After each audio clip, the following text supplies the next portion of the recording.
Good morning. My name is Louis Porta. I'm the chair of the JPAC and executive director of Oceans North. As we sort of filter in, we're going to try to start our program on time, so don't mind the doors opening and closing for the next 10 or 15 minutes. But to begin, I'd like to acknowledge where we are. So we're gathered today on the ancestral unceded territory of the Mi'kmaq Nation, and across the 7 districts of Mi'kma'ki, we are here today in Jabukduk, which traditionally means Big Harbor, a traditional gathering place for thousands of years where families have come together to harvest, to transmit their culture, and to be together. So we're honored to be here in the spirit of peace and friendship, and to recognize the stewardship of these lands and waters that have been taking place since time immemorial. So with that in mind, it's my sincere honor to introduce our first speaker, Mr. Richard Paul, Chief Operating Officer of the Member 2 First Nation. Please, Richard. Thank you, and this is a cozy room. It's my pleasure to welcome everyone to Mi'kma'ki, the territory of the Mi'kmaq. Today is going to be an informative session that will bring together some incredible perspectives and projects, all aimed at creating a sustainable future. I am pleased to be here with you representing my community of Member 2. Member 2 is a progressive Mi'kmaq community located in Unama'ki, Cape Breton Island, approximately 4 hours away from here. And sorry for reading, these are Chief Terry's notes. So, I usually go left, and Terry says, stick to the script, Richard. So, Member 2 is a progressive Mi'kmaq community. I just did that. 100 years ago, our community was forcibly removed from the original location at Sydney waterfront. Since then, our community has rebuilt in its current location, all while navigating discrimination and oppression. In more recent years, with strong leadership, our community has become one of Canada's most economical, thriving Indigenous communities. We have turned our focus to creating opportunities for our people and to build a development corporation from the ground up. I've worked with Member 2 for 15 years, and within my role as Chief Operating Officer, I have a great opportunity to oversee Member 2's commercial operations, including our Trade and Convention Center, Member 2 Sports and Wellness Center, and Member 2 Fisheries, just to name a few. Then also I sit on the Port's Board of Directors, the Sydney Port Corporation, Development Corporation, and I've been the past president of MRDP, which is the Mi'kmaq Resource Development Corporation, which is 13 First Nations coming together to do projects together, to find the partners that we need to move forward in these areas. Our vision has been and continues to be to create sustainable businesses, and will create wealth for our community.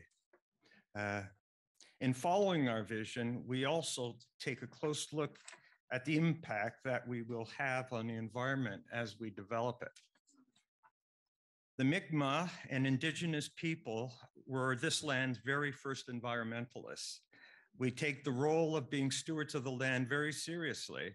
And as a cultural practice, we keep our focus on ensuring we leave a healthy, viable world for the next 7 generations. An example of this has been our commitment to geothermal and solar technologies used in several of our latest built facilities. Our arena is heated and cooled through extensive geothermal system.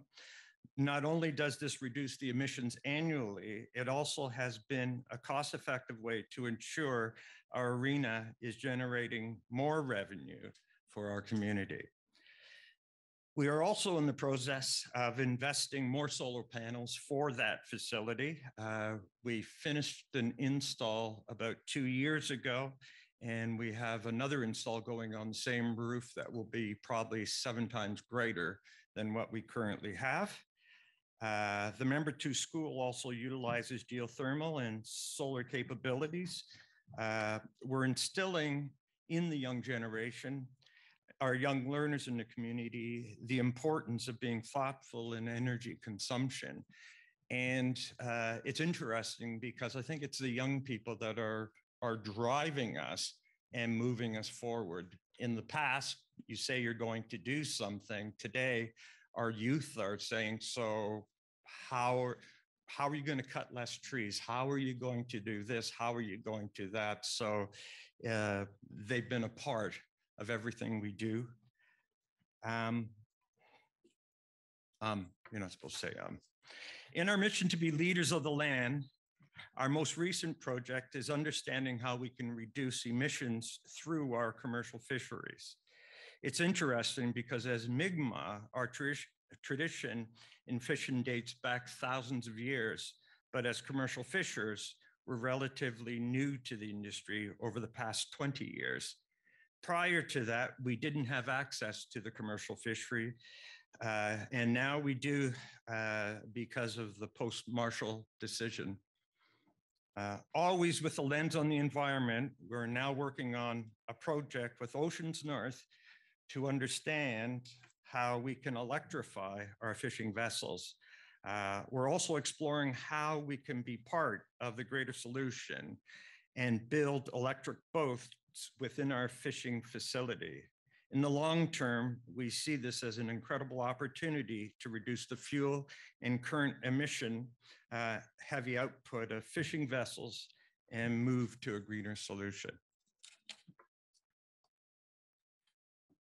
We're taking on projects because we are passionate about our environmental stewardship and because we're committed to the longevity of all aspects of the fishery.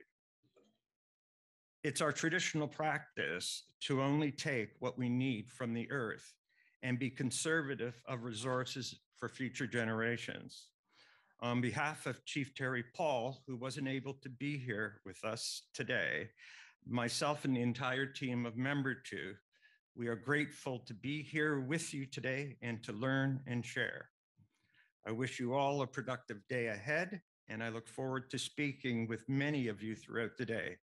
Thanks for inviting us and to welcome you and say a few words about the importance and exciting work we're doing in Member 2. Thank you. Thank you so much, Richard.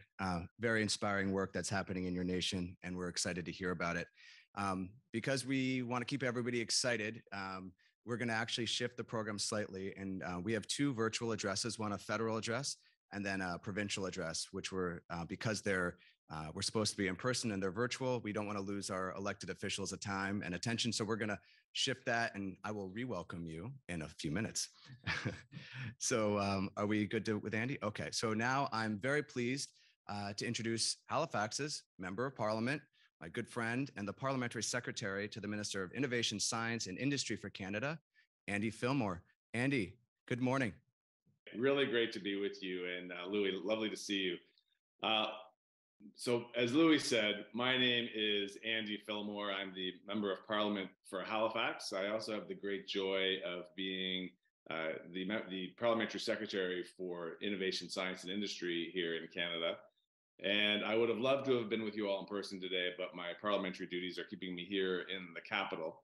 But I must say that's not so bad, because being in Ottawa this week meant that I had the privilege of meeting with the Association of Canadian Port Authorities, including the CEOs of the ports of Halifax and St. John, who may be very well sitting at the tables with you there this morning. And that was on Wednesday. It was an important discussion about the challenges that our ports face and about the opportunities for collaboration between ports and our federal government, some of which I'll speak to in a little more depth in a moment. All that to say, Canada's ports are front of center for me, not surprising as MP for one of Canada's great port cities, but ports are also front and center for the federal government, and that's thanks to you and your excellent advocacy for our ports. And given our really critical net zero goals, the focus of this conference, our ports' long-term sustainability, is of particular interest. So I'd like to recognize the Commission for Environmental Cooperation, as well as my good friends Louis Porta and Susanna Fuller in particular, for extending the invitation to me today, two outstanding climate leaders whose decades-long careers have had a tremendous impact on how we understand and protect our oceans here in Atlantic Canada and beyond. Now, to those of you joining us in Halifax from afar, let me assure you that you've come to the right place. Not just the economic, innovation, and cultural hub of Atlantic Canada, but also home to the Port of Halifax and a city that is very much on the front lines of climate change. This, of course, is something that most port cities like ours have in common. And of course, that's why we're meeting today. Now, before I involved myself in federal politics back in 2015, I was a city planner for more than 2 decades. And frankly, I'm still a city planner. You never lose that. That's a profession that plays a major role in how local governments fight climate change, whether through dense and walkable community design, public and active transit, decarbonized energy systems. It was my experience in that role and in that fight that propelled me into politics and still informs my practical approach to climate change every day. And that's because the way we build our cities, the way we move around our cities, the way people live in our cities, the way goods and services are delivered to and from our cities, and all the infrastructure that supports those things have a direct impact on whether or not, as a global community, we'll succeed in curbing emissions and transitioning to a low carbon economy, and ultimately, whether we hand off a livable planet to our next generation. As the first and so far only city planner elected to Canada's House of Commons, the message I've been yelling from the rooftops since 2015 is that our cities have both the power and the responsibility to lead the way in the fight against climate change. And I believe that as key players in coastal cities like ours, ports share that power and responsibility. The way we build and operate our ports will determine whether we rise to the existential threat we face as a planet or whether we fall short. Falling short is not an option. So with that framing, I'd like to share with you 2 key areas of focus for the Government of Canada that I believe represent the best chances we have at decarbonizing our ports. The first is the opportunity represented by a particular source of renewable energy, and the second is a new initiative on greening our shipping industry with our international partners launched earlier this month during COP27. So beginning with the first, I'll share a little story. I'll never forget the day that I sat in my grade 9 science class there in Halifax as my teacher, Mr. Nichols, very philosophically told us about the miraculous nature of the carbon molecule, how its flexibility and adaptability and malleability could be the answer to the challenges we face going into a future. And he said that burning oil for heat is akin to burning your grandfather's antique armchair for heat. It's such a low bar of usage for that phenomenal molecule. And then my classmates and I watched with absolute fascination as Mr. Nichols manufactured hydrogen at the front of the classroom with a beaker of water, an inverted test tube, and a cutoff extension cord. And then he lit a match under it and pop, to the delight of the class, he combusted that hydrogen. And he told us that the only byproduct of its combustion was water vapor. And that day, he gave us an astonishing glimpse of a future whose time has come. Today, Mr. Nichols would love seeing the growing number of people who are increasingly excited by the potential of green hydrogen, including this former student. Now, some have called hydrogen the Swiss Army knife of decarbonization because it provides dense and transportable energy critical to decarbonizing heavy industry and transportation across Canada and across the world. Well, without a doubt, that includes our ports. Green hydrogen presents one of the most promising opportunities for decarbonizing our ports, and it's one that I know many ports are actively pursuing, including our own here at the Port of Halifax under the excellent leadership of Captain Alan Gray, the port CEO. That's because green hydrogen is a clean energy source that can power our ports and fuel our shipping industry in a time when the combined emissions of global marine transport sector are equal to that of the nation of Japan. And we know industry is ready to embrace green hydrogen, with a number of offshore wind projects being proposed in Atlantic Canada to capitalize on the growing global demand. In fact, our region's abundant hydroelectric and wind resources, coupled with its proximity to Europe, position Nova Scotia to become a major hydrogen producer for domestic and international markets, and the world is taking notice of this. This has been on clear display over the last number of months. For example, when Germany and Canada signed a historic hydrogen alliance deal in Newfoundland just this past summer, and when the Port of Halifax and Port of Hamburg signed a memorandum of understanding with the export and import of green hydrogen at its center, And a month before that, I sat in Halifax with Ukraine's ambassador to Canada, Yulia Kovalev, and the only thing she wanted to talk to me about was how much and how fast can Atlantic Canada produce green hydrogen to displace Russian natural gas in Europe. Now, for Canada, unlocking the potential of hydrogen is an essential part of our government's plan for a sustainable economic future because it offers not just enormous export potential, but also significant opportunities for emissions reductions and greening our grids domestically. And so our government released our hydrogen strategy with an ambitious call to action to make Canada a top 3 global producer of low and zero carbon hydrogen. Now, Canada already has a history of expertise in hydrogen production to meet a rapidly materializing demand. The first hydrogen buses, for example, were produced by Canada's own Ballard Power Systems, and we can show that same leadership now. Clearly, on our path to net zero, hydrogen will play a key role in greening the energy mix, including at our ports and in the shipping industry. And developing the hydrogen supply chain is a key priority. As this work continues, I hope you'll also keep your eye on the work of Halifax-based Atlantic Hydrogen Alliance, a group of cross-sector players from across our region, many of whom are sitting with you today, who have come together to support the development of an economically viable clean hydrogen value chain in support of Canada's climate goals. I'd like to move now to a second area of focus for Canada in decarbonizing our ports. Some of you know that at COP26 in Glasgow last year, remarkably, the first ever Transport Day was launched. At that inaugural event, Canada joined 22 other countries, including the US, Italy, France, Germany, Australia, Spain, the UK, Japan, and others, in signing the Clydebank Declaration, which seeks to establish at least 6 green shipping corridors by the middle of this decade. That is, zero-emission maritime routes between 2 or more ports.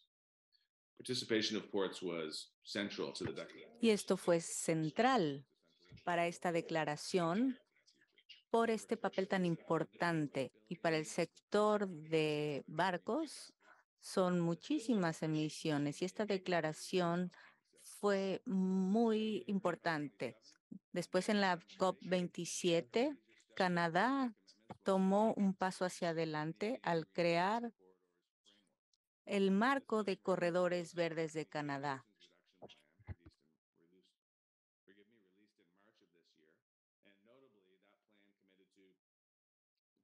National action plan to helping the marine sector reduce emissions, greening the federal marine fleet, and supporting zero-emission technologies and clean fuels for maritime vessels and port equipment. The Canadian Green Shipping Corridors Framework further speeds up this ongoing work with renewed focus in 4 key areas.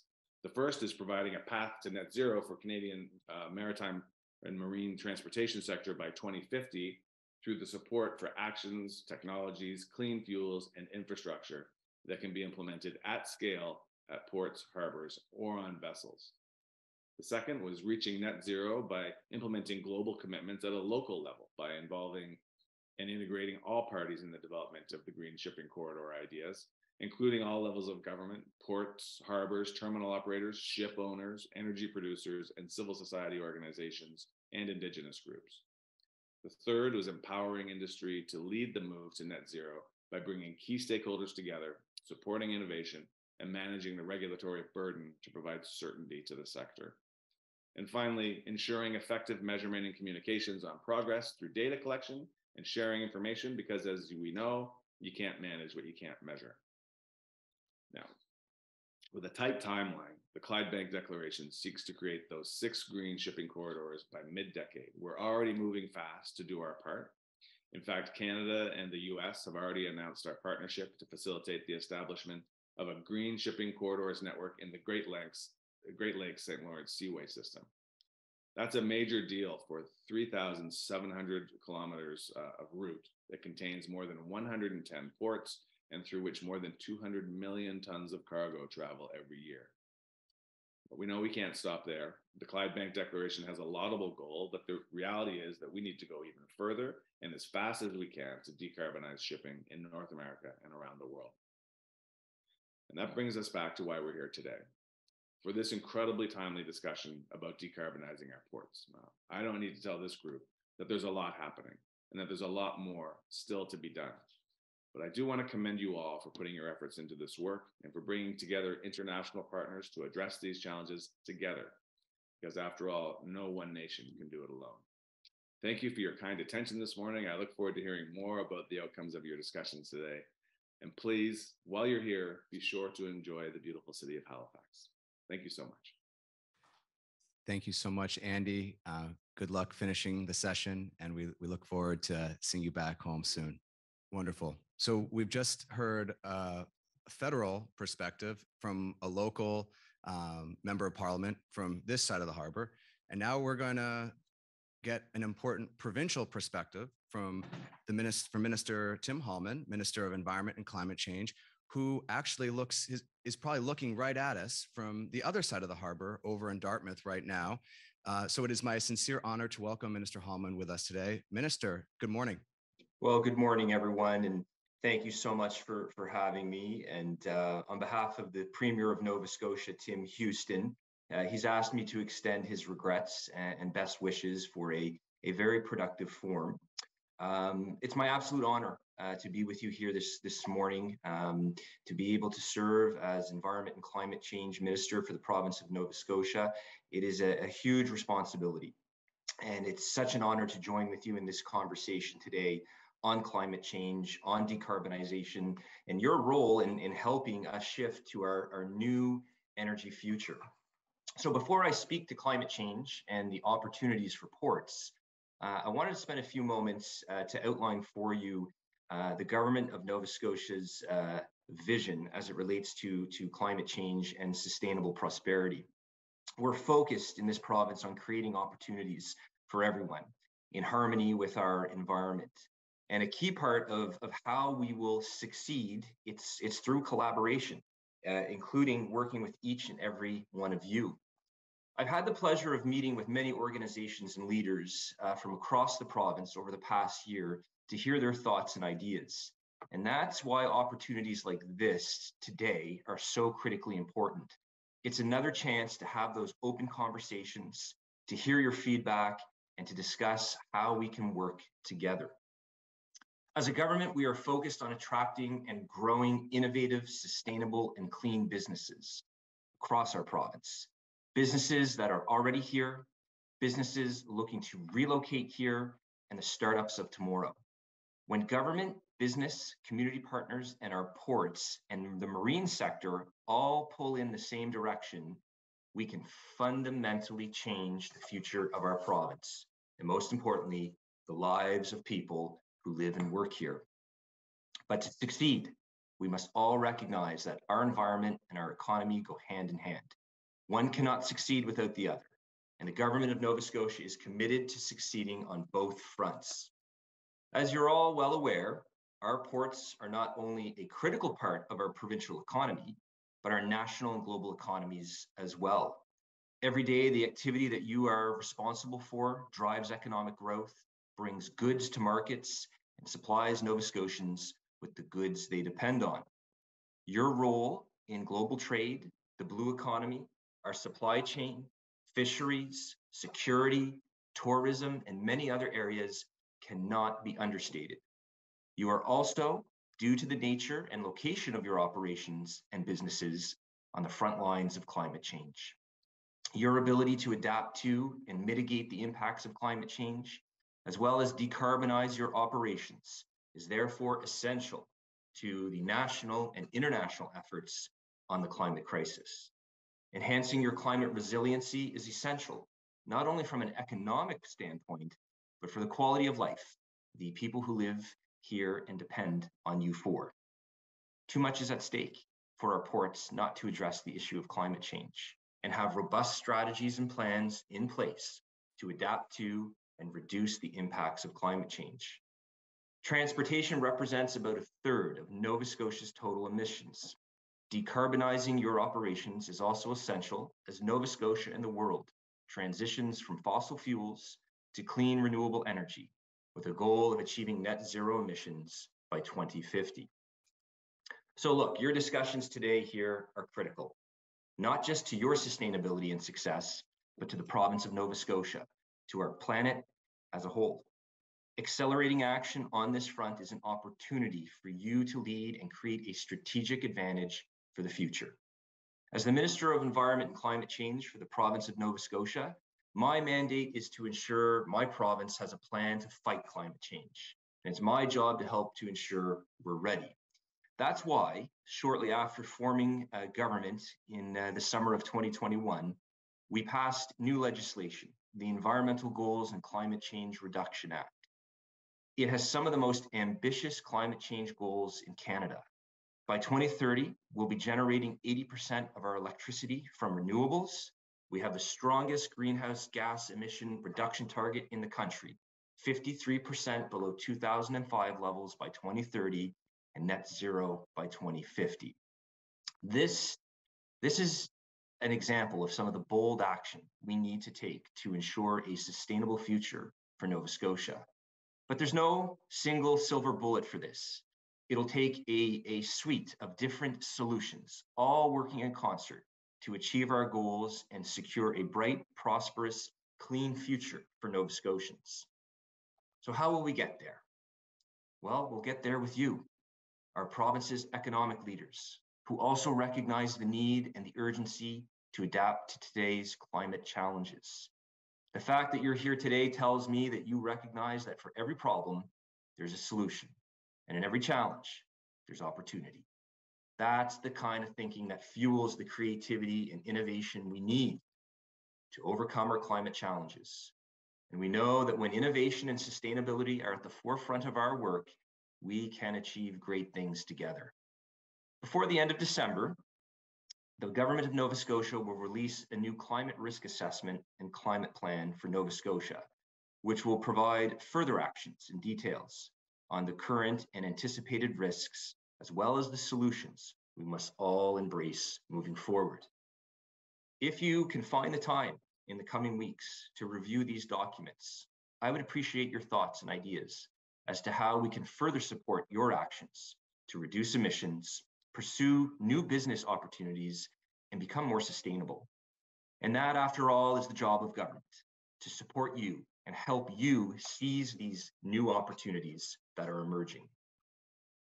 Which I believe these are significant for our ports and our marine sector, these emerging opportunities, as the world shifts away from the use of fossil fuels and moves to hydrogen and electrification. Our ports will become more important than ever. Those with the right infrastructure, strategic locations, and proximity to a strong offshore wind resource, for example, they will be a vital part of our global economy and the energy system and infrastructure we must transition to. We know that Nova Scotia can lead on all three of these fronts. I'm sure that you've heard that the Premier has spoken about his vision for both offshore wind and green hydrogen. His vision is very much that Nova Scotia will be a clean energy superpower over the next decade. These are bold, ambitious plans being outlined here in the province. And we know offshore wind is a promising option for Nova Scotia as we move forward. Our government is starting to lay the groundwork for it now. Recently, we announced an ambitious target of producing 5 gigawatts from offshore wind by 2030. This puts Nova Scotia in a position to establish this jurisdiction as a place to conduct offshore wind business. Another foundational piece to prepare for offshore wind is working with our federal partners to conduct what's called a regional assessment. It will focus on identifying where and how offshore wind projects optimally developed. Planning is happening now, and once the assessment gets underway, there will be opportunity for Nova Scotians and stakeholders like yourselves to have your say on how future industry developments should be planned. Our government's Green Hydrogen Action Plan will also outline the role hydrogen can play in the energy transition and the steps our government will take in realizing this vision, path to net zero emissions by 2050. It'll also help us to eventually develop green hydrogen for domestic use, buildings, transportation, and industrial processes, for trade and export. You know, I often tell my children, there is so much room for optimism when you think of the foundational pieces that are being established in this province and through Canada. provinces and the federal government working together on these innovative, clean areas, it gives you hope that you know that tomorrow will be better. So look, Nova Scotia is well positioned to be a global hydrogen producer and exporter with many natural and built assets and the capacity to advance projects. And our ports will be essential to support this new industry. We have what it takes to enable early action in hydrogen project development through access to both onshore wind and our extensive offshore wind resources. To get ready for these projects, we're making sure we have a robust and modernized regulatory regime in place to ensure any activity aligns with environmental protection and safety requirements. And I can tell you, as the Minister of Environment, as the regulator in this province, the work is well underway to support this industry. The same innovation and drive that is making offshore wind and hydrogen development possible, this extends to looking for ways to achieve greater efficiency in our marine industry. Green corridors for shipping are the way of the future and will help this industry contribute to our low carbon, energy efficient future. The Halifax Port Authority was in Germany earlier this fall, along with the Associate Deputy Minister Dave McGregor, who is leading the work on green hydrogen for the province of Nova Scotia. And there they signed a new memorandum of understanding between the ports of Halifax and Hamburg. This collaboration is an important step as we explore ways to work together on a global scale to mitigate the effects of climate change and for greater cooperation that will not only promote greener approaches to shipping between Halifax and Hamburg by aligning regulations, it will create jobs and economic opportunities on both sides of the Atlantic. This can also lead to a greater energy security future for Europe. Like our federal government, we have a strong interest in working with our European partners to strengthen global energy security and the transition to clean energy. The Memorandum of Understanding signed by Halifax and Hamburg commits them to work together to make the export of hydrogen to Europe a reality, hopefully in the not so distant future. And as the global economy decarbonizes, ports will have new opportunities and roles. As much as I am sure you share my concerns about the impacts of climate change, it is actually an exciting time for ports to reimagine your role within a dynamic, new, global, clean economy. Together, I know we can unlock new growth and economic opportunities and create exciting, prosperous futures for the next generation. Nova Scotia is already a leader in fighting climate change, and events like this one today exemplify why. Our job as government is to establish an ambitious vision for Nova Scotia and to create the conditions for success. Your commitment, your innovation to lead change in the face of the climate crisis is not only required for the health of our economy and the well-being of our people, it will ensure your ongoing success, your sustainability. The innovation that you are known for is astounding, and it will drive our clean and green economy, our thriving businesses and communities, and ultimately sustainable prosperity for all facets of our economy, including our ports. Addressing our shared challenges will take time, it'll take money, it'll take some frank, upfront conversations. Strong leadership and bold action and collaboration to find solutions to these challenges is now more important than ever. But when we put all our best minds together, from you here today to our learning institutions, our innovators, and all Nova Scotians, as a minister, I am confident that we will find those solutions working together. And I look forward to joining you all to celebrate each milestone along the way. Thank you. Merci. Minister, thank you so much, not just for your remarks, but for the clear path that you've demonstrated your government and this part of Nova Scotia is committed to as we confront the challenges ahead. Okay, the minister has now signed off. But the thing I was going to say, oh, he's back. Minister's back.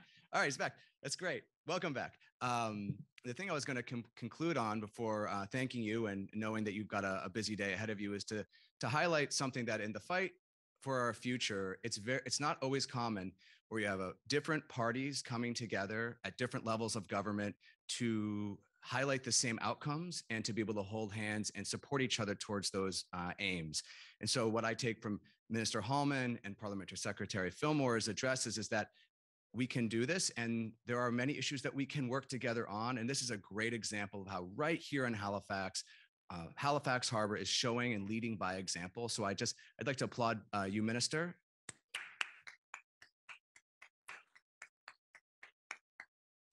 And thank you for your commitment to these important issues. We look forward to working with you in the future.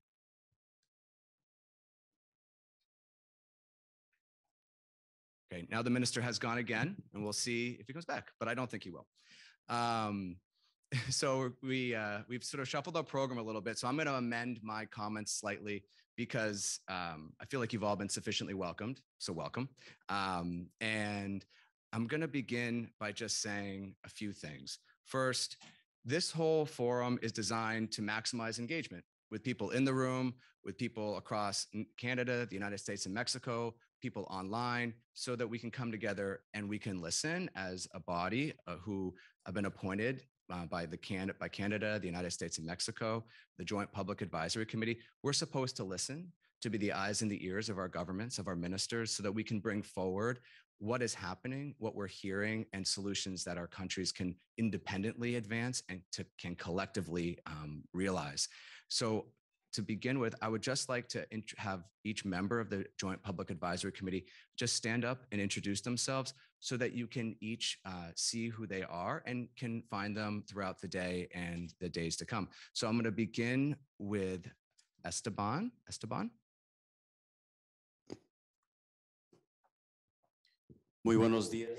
Good morning. It's a pleasure to be in Canada, in Halifax. This is the first time I am in this beautiful country and learning all the actions. My name is Esteban Escamilla Prado. I am a representative from Mexico. I am a researcher from the University of Chapingo, working on agriculture, shadow coffee, organic coffee with the First Nations.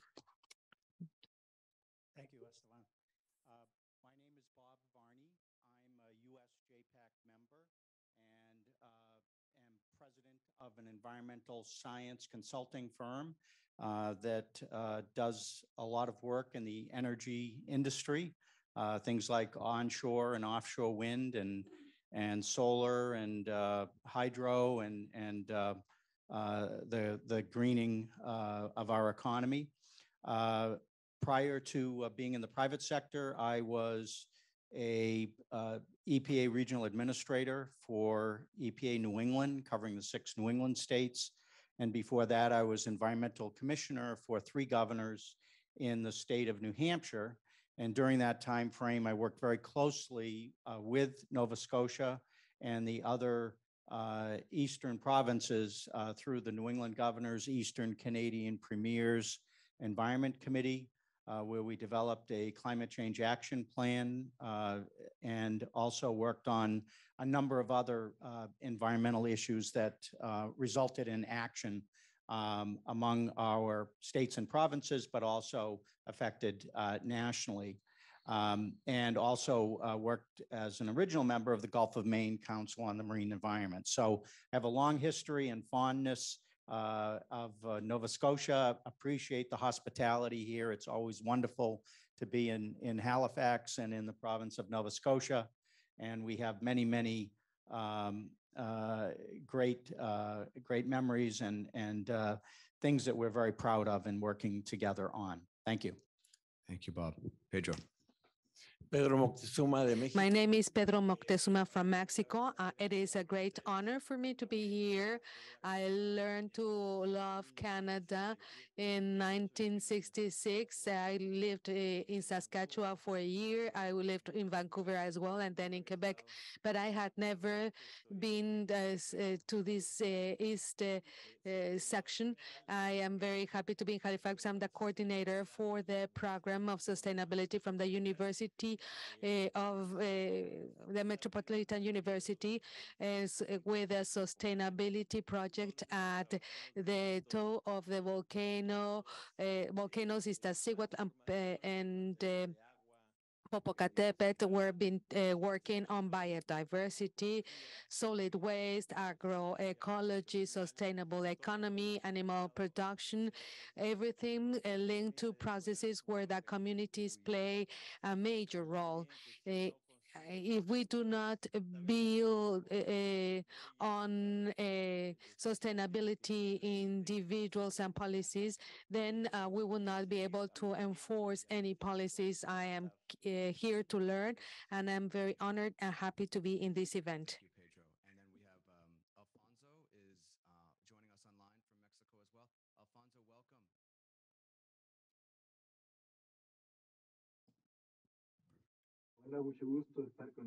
Hi, I'm very happy to be with you. I'm very pleased to be in this part of meetings. So many people with so many activities and many commitment take some time to discuss a common goal and to align to this common goal to face and talk about it. My name is Alfonso Arguelles Suarez. I am a counselor from representing Mexico. My main experience is in community forestry and accreditation for responsible forestry management and forestry products. I am currently the representative in Mexico of the accreditation system of foreign the FCC Forest Council, and I've been working in this for 2 years. Forests have a lot to say, but also ports have a lot to say. So I'm very pleased to be with all of you. Thank you so much, Alfonso. And then another JPAC member in the room is actually on stage, Octaviana Trujillo. Octaviana? It's a pleasure to be with all of you this morning. I am presently an advisory member to Alianza Indígena Sin Fronteras. We do work along the U.S.-Mexico border, protecting sacred sites and gathering grounds and much, much more for all the indigenous peoples that live along the U.S. And Mexican border. I'm Professor Emerita of Applied Indigenous Studies from Northern Arizona University. I'm a former chairwoman of the Pasquayaqui tribe of Arizona, and also representing the United States formally with the Environmental Protection Agency, with the Governmental Advisory Committee, along with other members of JPAC. So it's a pleasure being with all of you this morning, today. Thank you so much, Octaviana. And I will just acknowledge there are 3 additional JPAC members that are not in the room or online. One from the United States, Felicia Marquez. And of course, you're probably wondering, it's got to be more than just you, Louis, and that's true. So there is Elizabeth Wetzel, a lawyer from the University of Calgary, and Anne Raphael O'Dwan from Ottawa, who works as the CEO of Nukik Power in Nunavut. They are unable to be here today, but send their regrets, and we will look forward to seeing them next time. A couple more notes from me as we go forward. As you've just seen, this event is part of the commitment of the JPAC is to bring all people together across North America, regardless of age, location, socioeconomic status, and provide ways into these conversations, both to listen and to contribute. And so as one of those examples that we hear today is that this is a trilingual event. So presentations will be given in Spanish, English, and French. And so we're having live simultaneously translated dialogue right now into all languages for those in the room and online. So on the break, if you need translation, you can get your headsets in the hallway, just as a heads up. The other thing I would say is that at the end of the day, it's always good to talk about the end of the day at the beginning of the day. We're going to have an extra party down at the pier where it's going to be a good program where we're going to have some food. We're going to meet some additional local politicians, and we're going to hear a little bit more about this exciting project that Richard discussed a second ago between Oceans North and Member 2. So we hope that you all join us. There will be buses and transport available to you in the lobby. So just stay with us for some wine for sure.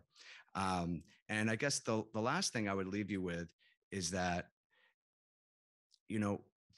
this issue is really hard and can seem very abstract.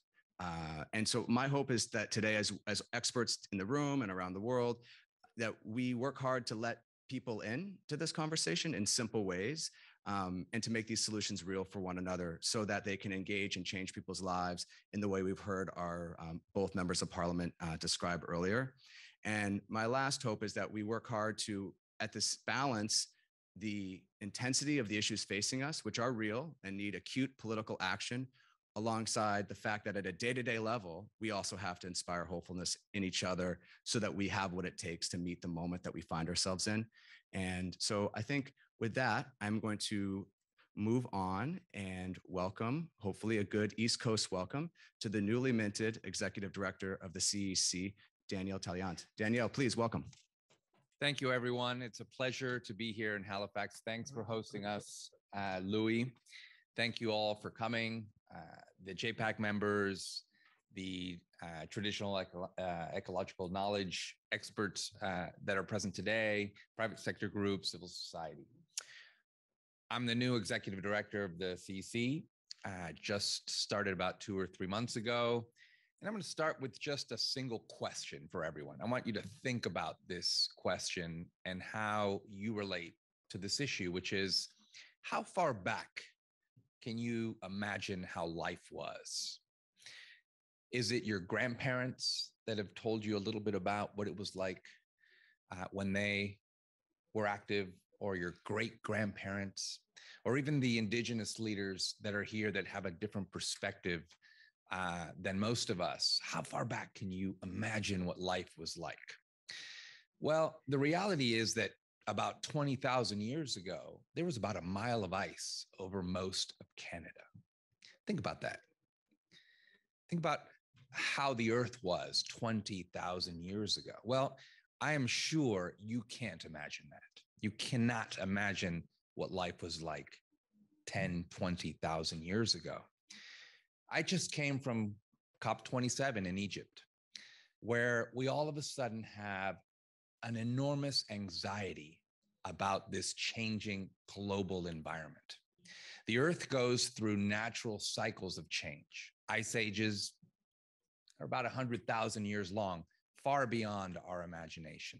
So as a society, as humanity, we have no idea what that's like. And this is part of the reason why we are failing our environment. This is part of the reason why we've chosen models of development that don't work with our ecosystem, with our global ecosystem. And the anxiety that we're feeling is because we're changing it. We've had to come up with a new name for our time on Earth right now, which is the Anthropocene, which basically means that humans are changing geological times. Humans are altering our environment, and they're altering it in a way that is becoming unsustainable. You've all heard about 1.5 degrees as a threshold. This is something we came up with. It's an arbitrary temperature number that the Paris Agreement set out as the threshold that we should not surpass. Because if we do, we are going to be altering our ecosystems globally in a way that becomes irreversible. Think about that. Humanity has chosen a way to live, a way to operate, a way to do business, a way to do commerce, a way to relate to each other that is not sustainable for our ecosystems.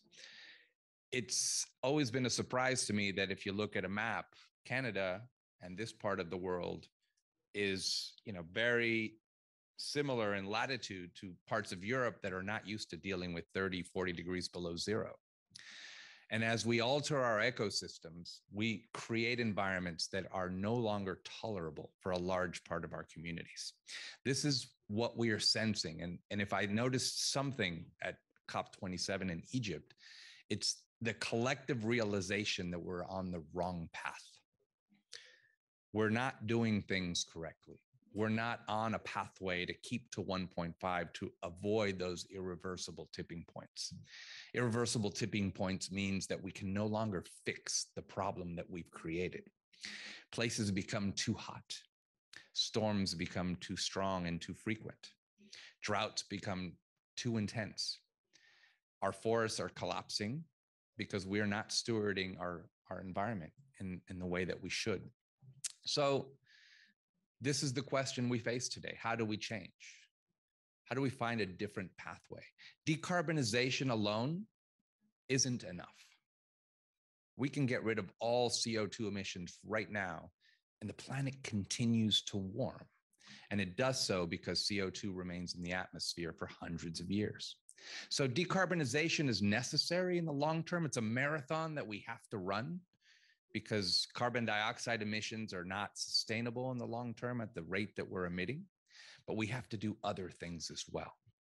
We have to think about pollutants that warm the atmosphere more intensely, like methane. You've heard a lot about methane since the COP26 meeting in Glasgow, because methane is 86 times more potent than CO2. Removing it has an immediate impact on cooling the planet, unlike CO2.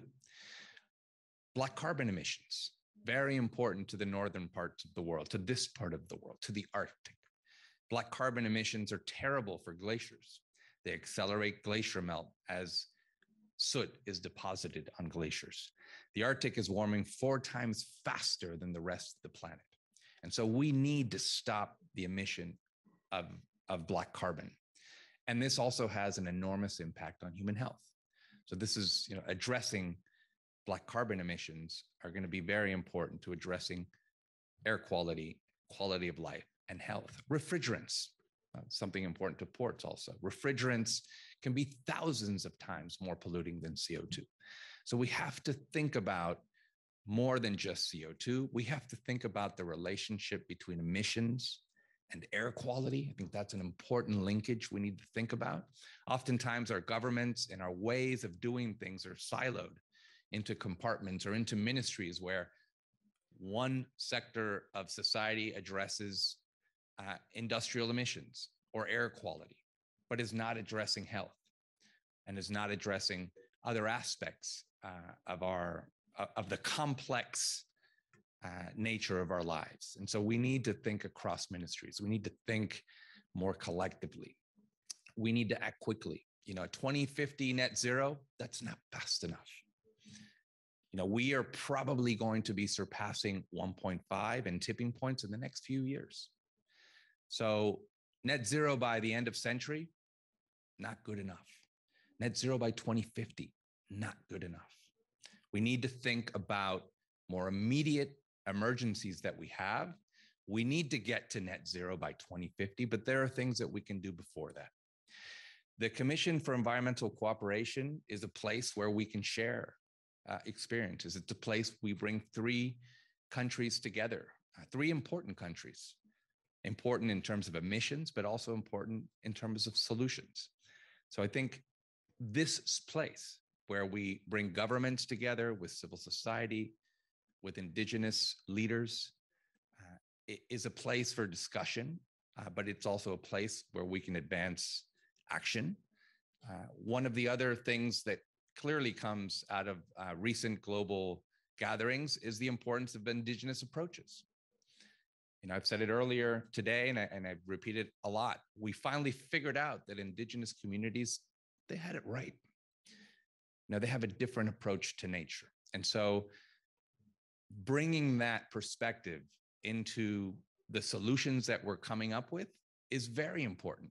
But it also means thinking a bit differently about the way we engage, about the spaces we create for discussion, about how we incorporate indigenous knowledge in this case, but also other ideas. We can't keep doing the same thing within the same frameworks and expect different results. So we need to rethink how we consult, how we engage, and how we create space for different solutions. So I'm very pleased to be here today to discuss ports. Ports, to me, is a very, very opportunistic dimension to look through and to think through our approach on climate. Ports are not just about shipping. It's about trucks, it's about people, it's about fence line communities that live near ports. Hundreds, if not thousands of trucks come in and out of ports daily. And that has to do with transportation routes to and from inland areas that are bringing agricultural products or commercial products into the ports. It's about the ships and their emissions. It's about the equipment at the ports. It's about marine environments. It's about where those ships go, where they travel, what they emit, what energies they use as they're traveling. So using ports is a lens through which we can tackle so many different aspects of climate change, of sustainability, of air quality, of health. I think it's a great lens to think about. There's some great initiatives that are starting. The North American region between the US and Canada and also Mexico are starting to look at these shipping corridors as a space and a lens through which to address climate change. It's an industry that is powerful, that has the financial backing to make the investments it needs to make. There are good solutions. And we also have some good public policy efforts to engage ports and air quality issues and environmental justice issues to begin to deal with this challenge that we have. So as a final note, we need to think about this climate emergency in many different dimensions. We need to think about it in terms of acting quickly and aggressively and effectively to lower emissions, but we also need to do this in a way that addresses inequity, in a way that addresses the most vulnerable groups that are most affected and that suffer more of the environmental impacts and climate impacts that we are all facing. And we need to do this also in a way that rectifies the systemic discrimination that has occurred over many, many years. And we need to do it in a way that incorporates the knowledge of those groups that are more sensitive to, more aware of, and have great perspective on how to steward our environmental resources. Our indigenous leaders need to be brought into the discussion and have a seat at the table in a way to have their views properly addressed and incorporated into our policy. So thank you very much. Happy to have joined the CEC family. Happy to be here today and hope to continue to engage with all of us and our family and JPAC over the coming years. Thank you. So I'm just going to give a common set of instructions for participation in the panel. Just in a second, Danielle and I are going to sit down and the first panel is going to join Octaviano up here. But in terms of being able to ask questions, you have a few options. One, you can go to the microphone and ask a question. Always good to start with the obvious. My whole life is based on that. The second is if you're uncomfortable, you have a question, you could write it on a piece of paper and hand it to Bon. And there she is in the back. Just wave for everybody. Okay, great. Thank you, Bon. And she'll be happy to transmit that question. And then the third is for those who you could do this in the room, but it's also online. You can participate via Slido using the hashtag JPAC 2022. So thank you. And Octaviana, the floor is yours. Thank you, Louis. Could I have Antonio and Danielle join me on the platform, please? And as they come to join me, I'm going to begin because of our time. Climate change impacts are expected to cause or intensify several climate-related hazards that can pose considerable risks to ports.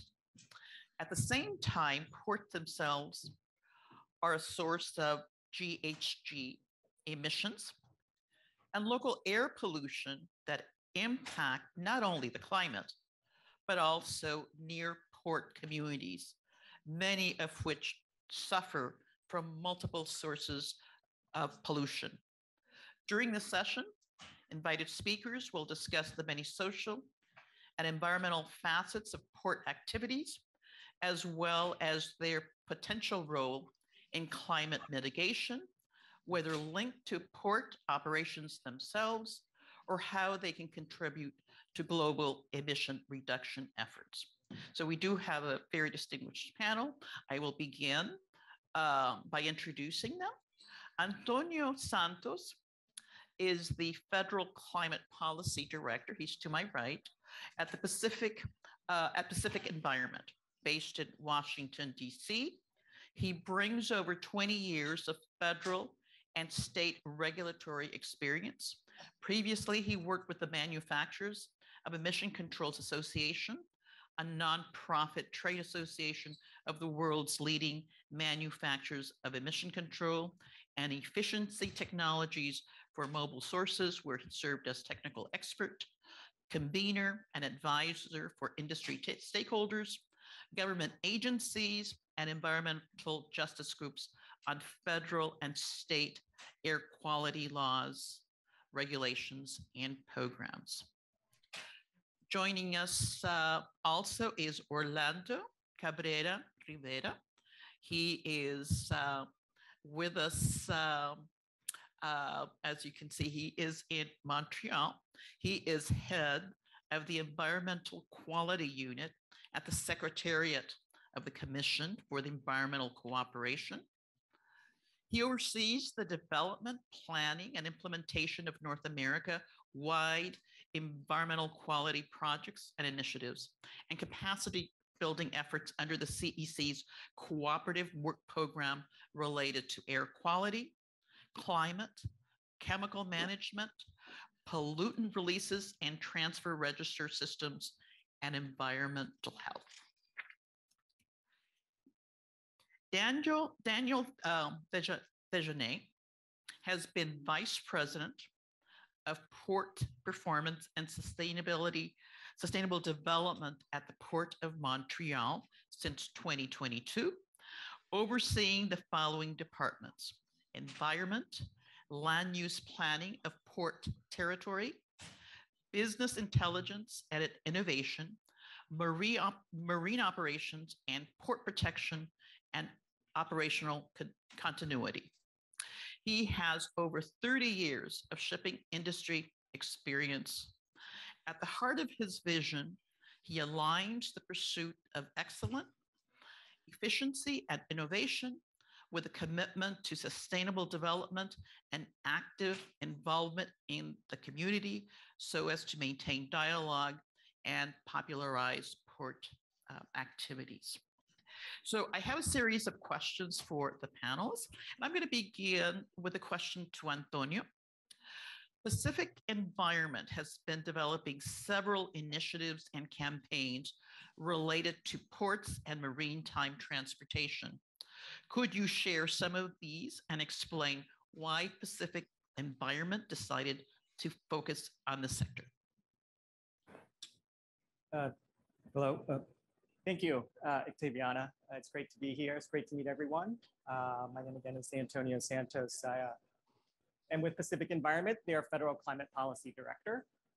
Actually just started myself earlier this year in March. So I've been learning a lot about clean shipping just over the course of the year. But just to give people a sense of who Pacific Environment is, Pacific Environment represents the communities and works to protect the communities and wildlife along the Pacific Rim specifically. It's founded in the 80s, addressing environmental concerns along the Pacific Rim, whether that's climate change, the oceans, plastic pollution. More recently, the focus has shifted to climate change, given the nature of international shipping. And the importance, I think, of why we're talking about this subject, I think, was captured brilliantly by the speakers earlier today about why we're here, is the effect of climate change on the planet and on the human population. And that's our moral imperative that drives us to do what we do to protect the communities and wildlife along the Pacific Rim and internationally. And so how do we get there? And so the question that asked about what has Pacific Environment been doing, sort of the trigger and the impetus of the work that we've been doing at multiple levels sort of stems from what we've seen at the International Maritime Organization, which traditionally addresses international shipping. But from our perspective, they're not moving fast enough. And when they have moved, it hasn't been stringent enough. I mean, for those familiar with the IMO, they currently have a strategy in place for greenhouse gas emissions that was put in place in 2018, calling for a 50% reduction in greenhouse gas emissions by 2050. And we feel that that's not stringent enough. We've heard already from some of the speakers this morning about across all sectors, net zero, from climate change is not stringent enough. It's even for the shipping sector, not stringent enough. So our impetus is, well, what can we do then as an organization, as our allies, as an environmental NGO to push governments and industry to move quicker? So just a couple of things that we've been working on, and myself specifically, but my colleagues as well as Pacific Environment on the shipping and ports front. We work to try and influence federal regulations. So obviously based in the US, we do a lot of work within the US on trying to set tighter regulations. So trying to influence the federal agencies to set tighter regulations within their existing authority, and or going through Congress that can then set and direct federal agencies. If the current federal agencies aren't acting, we can go through Congress and force federal agencies to do something. Going directly to the Biden administration to focus and set tighter. So it's so the work that we've been doing, and myself primarily, is trying to set tighter regulations at both the federal and state levels within the US that focuses on ships and ports. Absent that, absent action by the IMO, absent action by at the federal level within the US, we're also engaging in campaigns to address shipping emissions from ships and ports at the retailer level. There's a campaign that some of you might be familiar with that we work with some of our allies called the Ship It Zero campaign, where we work with or try to get retailers like Amazon, IKEA, Target, Walmart to commit to shipping their products on zero emission ships as another way to, obviously, if you can get these major retailers to start to commit, then that can get industry to then commit to transition to zero emission technologies. So that's one campaign we worked on called Ship It Zero. We also have another campaign called Ports for People, which actually just was announced in September. As part of that, we released a report, a nine-point playbook for ports about how they can clean up their emissions. And through that initiative, it focuses primarily on moving away from fossil fuels at ports. So make commitments to no longer build out new infrastructure for fossil fuels, for example, LNG, commitments to make agreements between other ports. We heard earlier about green shipping corridors, and then also commitments that can put ports on zero emission pathways. So I know we have other questions coming up. I just wanted to address at a high level some of the things that specifically Pacific Environment has been working on to address emissions from ports. Antonio. My next question is to Daniel. Could you share some of the sustainable development initiatives developed by the Port of Montreal? Which ones are you the most proud of and why? Thank you. I think, if I were to sum it down to maybe a few elements, I would think that one of the things that we are certainly very proud of is all the work we've been doing on protecting and promoting biodiversity at the port. There are a few examples that kind of materializes or execute this function. And I just, as I'm talking to you in English, I just realized that originally I wanted to speak in French, but I think I'm just gonna go with the flow if that doesn't perturb the translators on the back, right? So, I mean, we've been working closely with the community, but one of the commitments we made a few years ago is actually to use part of our land to actually return it back to nature. So essentially, part of our portfolio of real estate was actually in the shape of islands on the St. Lawrence River. And for the longest time, we've been using those islands as a kind of a real estate reserve for future expansion, possibly. But in the recent decades, been used for growing corn. We decided to actually flip that altogether and actually return it back to its original original state. So we ended the lease with the farmers and then actually recreated all the water flow around these islands, removed some of the exotic plants that actually had set root in there that weren't supposed to be there, brought back indigenous species in this area, And we have done so in a way that actually now we want to also actually protect it and make sure that it will never be used for anything else but that, in trying to have it registered to the Réserve Nationale Faunique, so natural reserve for fauna. We're also investing in research funds. We've been working really, really hard also with the academic and the university sector to try to promote biodiversity. But one recent thing we did is announce funding for research on species that are on the endangered list. There are quite a few around Montreal, and I don't need to state statistics. You're most likely far more better experts than I am in this particular field. But we thought that in terms of a concrete step, what can we do as a Port Authority? Well, we can reinvest and share some of the money that is generated from the activity. We've been also very active on tree planting. Cities have been developed with a focus on planting certain species of trees.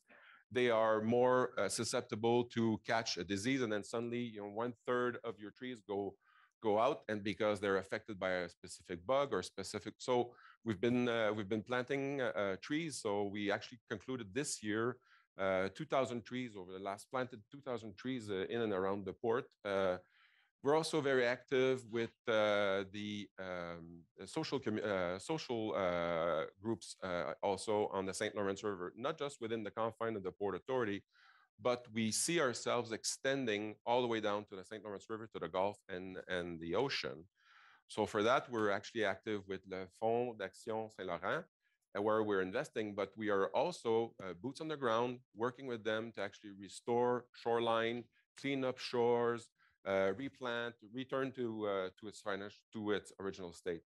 A lot of stuff also we're working on is less concrete in terms of boots on the ground, but just so much important in the ESG concept, the G portion, the governance. How do we set rules and policies and guidelines that we actually will guide our actions in the future? And so no matter how many well-intentioned I am, if it's not properly governed, if I don't have the right framework to actually work, then I might be kind of doing all kinds of actions that are not with one specific goal in mind, and actually have interest alignments with people. And in terms of governance, I think the one thing that I'm probably most proud of is how we actually manage our projects now. So we used to inform the community of our projects. We no longer do that. So in the last decade, we actually changed that. So when we go up to the community and tell them about a project, we actually come with a blank sheet. We have an idea, we want to do something, so let's work together. And then so we worked straight away with consultation, mitigation, during the phases of execution. So it starts from the beginning. It needs to be part of a conception of a project, and ultimately needs to also trickle down to the execution of this project. So just an element or maybe an example, a concrete example of that. In the last decade, we opened up a 600,000 TEU terminal 200 meters away from residents in the downtown area, close to downtown area. No huff, no puff. Yeah, sure, we had some issue with vibration when they were pounding down something, and so we addressed that. But it started out with cookies and coffee and a lot of meetings, and then it started out, and then we started to incorporate all the elements that actually made the population a bit scared and skeptical about what do you actually need it. So you have to justify the need for that piece of infrastructure. So how are you going to do it? What is it going to tell? What is it going to do for me? Okay, how does that going to create an environment that actually is not going to make my neighborhood go down? Ultimately, also trickled down to even our terminal operator that actually incorporated some of the preoccupations into the concept. Backup alarms that are virtually cannot be heard in the community. They are, they obviously warn the workers that the truck is there, the machine is backing up, but it's not waking up people at 2 a.m. in the morning because they hear the beep, beep, beep, beep, and the sounding of the machines when working around. The cranes are great when they're red because that's the brand of the company. But you know what? For the population that's always looking at the river, maybe the red cranes as an impediment to their landscape view of the river and the rest of the St. Lawrence River.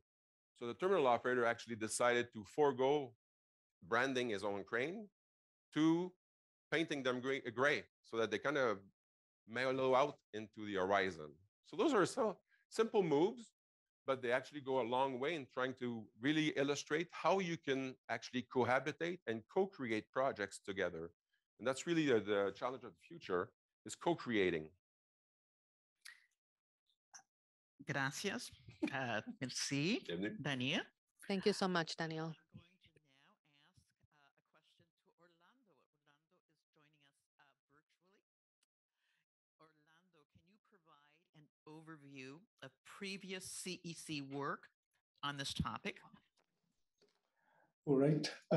Good morning, Octaviana. And actually, I just heard just the last part of your question. For some reason, the audio.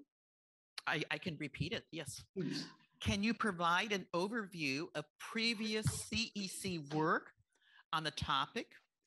All right. Well, thank you. I will. And good morning, everybody. And thank you very much for having me on the panel. Yeah, the work of the CEC addressing not only emissions from ports, but freight transportation in general goes back about 12 years. We started with quantifying emissions from freight transportation from the along the transportation corridor between Mexico, the US, and Canada, quantifying CO2 emissions, SO2 emissions. Ports are the, let's say, the initial points of those corridor. As Daniel mentioned this morning, when we talk about ports, it's ports, trucking, communities that live around the ports that are affected by pollution, but also it's not only on the ports, it's along the way to the final destination of those goods that enter through our ports. And important to mention here, we're quantifying the emissions along those transportation corridors. This is about 2010, 2012 that we did that work. And as this morning, Mr. Fillmore mentioned, what cannot be measured cannot be managed. So that was an important cooperative work, measuring so we can have, the three countries could have a good handle on what we were facing so we could take positive actions to reducing emissions. In terms of ports and shipping, we also worked for a number of years along with the US, Canada, and Mexico in doing the foundational work for the establishment of an emissions control area for ships in Mexico, just like the one that Canada and the US have in place. An emissions control area, basically a ship that comes in and operates within 200 nautical miles of the natural waters have to switch to a low sulfur fuel. Having low sulfur fuel translates also into less pollution, which has an impact on the public health, not only of coastal populations, but also inland. So in this project, we actually updated Mexico's emissions inventory for ships. Again, if you cannot measure it, you cannot manage it. So, and this was sharing experiences and methodologies from Canada and the US. Also, we conducted an evaluation of the health impact of the air quality and health impact if an emissions control area would be placed in Mexico. Projecting emissions from 2015 to 2030, we came out with an estimate of in monetary health benefits. We're talking about reductions in premature death, reductions in days of work loss of about $47 billion a year by the year 2030. And to give you also, in the US, did a similar exercise. They came out to $120 billion in monetary health benefits of just having the emissions control area in place. That's only controlling the emissions from ships. Same thing in Canada. They went through that exercise. Again, monetary health benefits of about $1 billion a year by just establishing the emissions control area. We also worked on,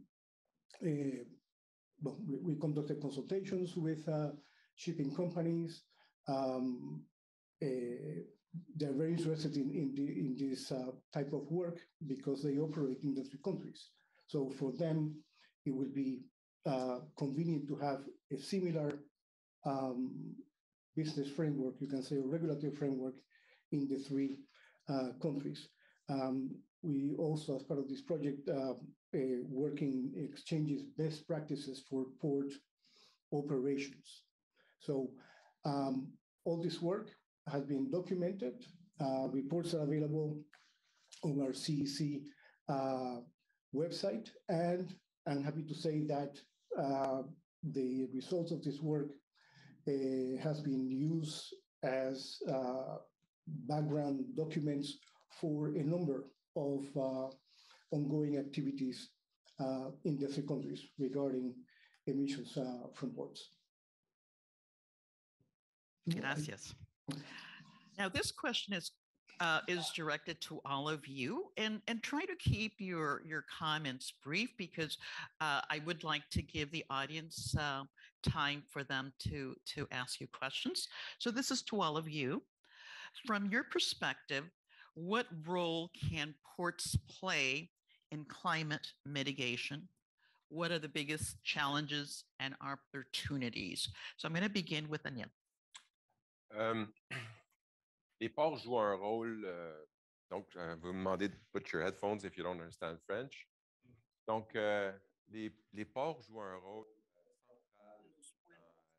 The ports play a major role on decarbonization in the chain, supply chain. We have the technology, we have the different energy sources, the clients and Susan, and we also have many other projects, and we should have renewable energy in all ports. I was very, very happy to listen to a more holistic role of ports, and also of different transportation means. It's, if we're at a port, we talk about vessels, but also about we talk about trucks. But the port is not a destination. In other words, there is a truck, and then there is a train, and we have to find solutions to have renewable energy for trucks and trains. So, talking about electricity, liquefied gas, and electrification of the facilities is just part of the decarbonization projects. The challenges are great. We're not moving very fast. We have to move faster. Of course, we all play a major role, such as the Green Alliance role is important toward everything that has to do with the maritime aspects, beyond the regulations, beyond the things we need to do on a daily basis to address these problems and create solutions. Antonio. Thank you, Daniel. That was, I would echo in English a lot of what he just expressed. And I think the key one, we heard it earlier too, when we talk about challenges with ports, in the conversation that we have, and Daniel echoed it here, is the focus primarily for Pacific Environment has been on the shipping front, ships, ocean-going vessels as part of ports and the work that we've been doing. But I think it is important and imperative that we, as part of any discussion, think about it more as a freight discussion. And so bringing in those other sectors that are part of ports.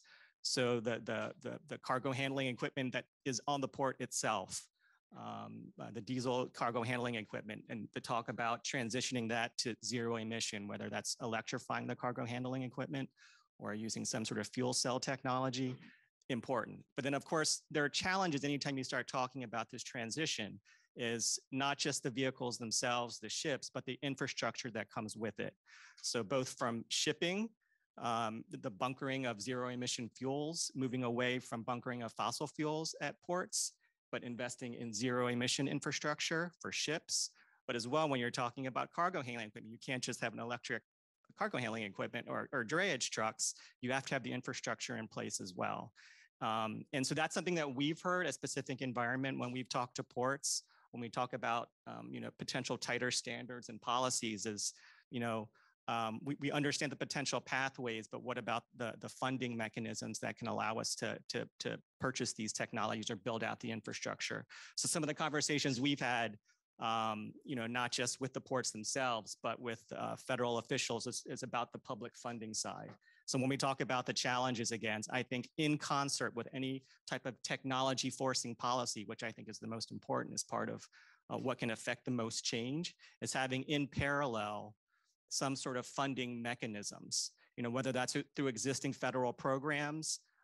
In the US, there are several that focus on ports, but have that money not just focus on port expansion, for example, but focus specifically on zero emission technologies. So there's advocacy that needs to happen there.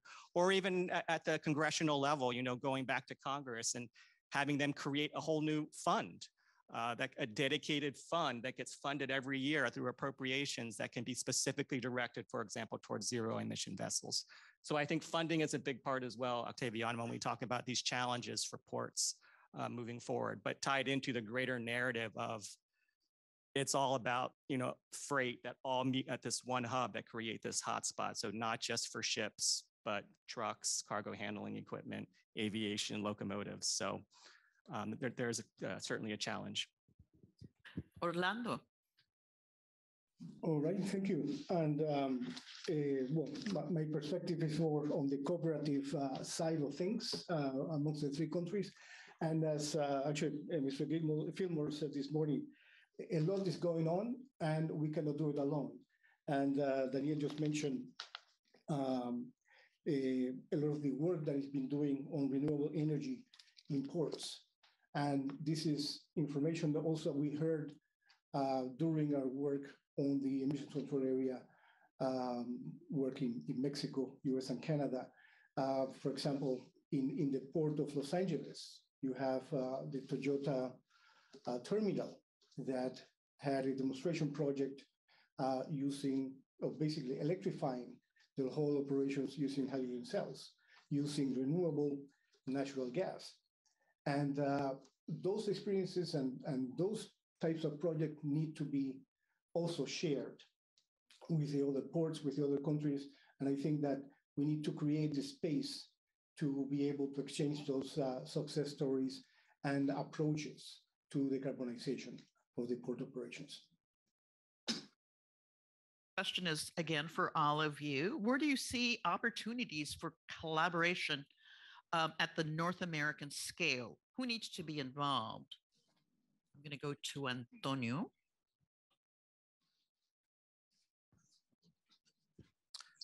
Thanks, Octaviana. Yeah, I think that's the key part, really, of what we're here for. For Pacific Environment, we focus, being based in the US a lot, of course, on federal efforts, state efforts within the US. But within this forum, and I think as we think about shipping as an international sector, it really is incumbent upon us to work together regionally for North America, Canada, the US, and Mexico together. And I think obviously the environmental agencies within the US, that's the US EPA, but obviously the State Department has a voice in this conversation, the Department of Transportation, the Department of Energy, especially on the funding side.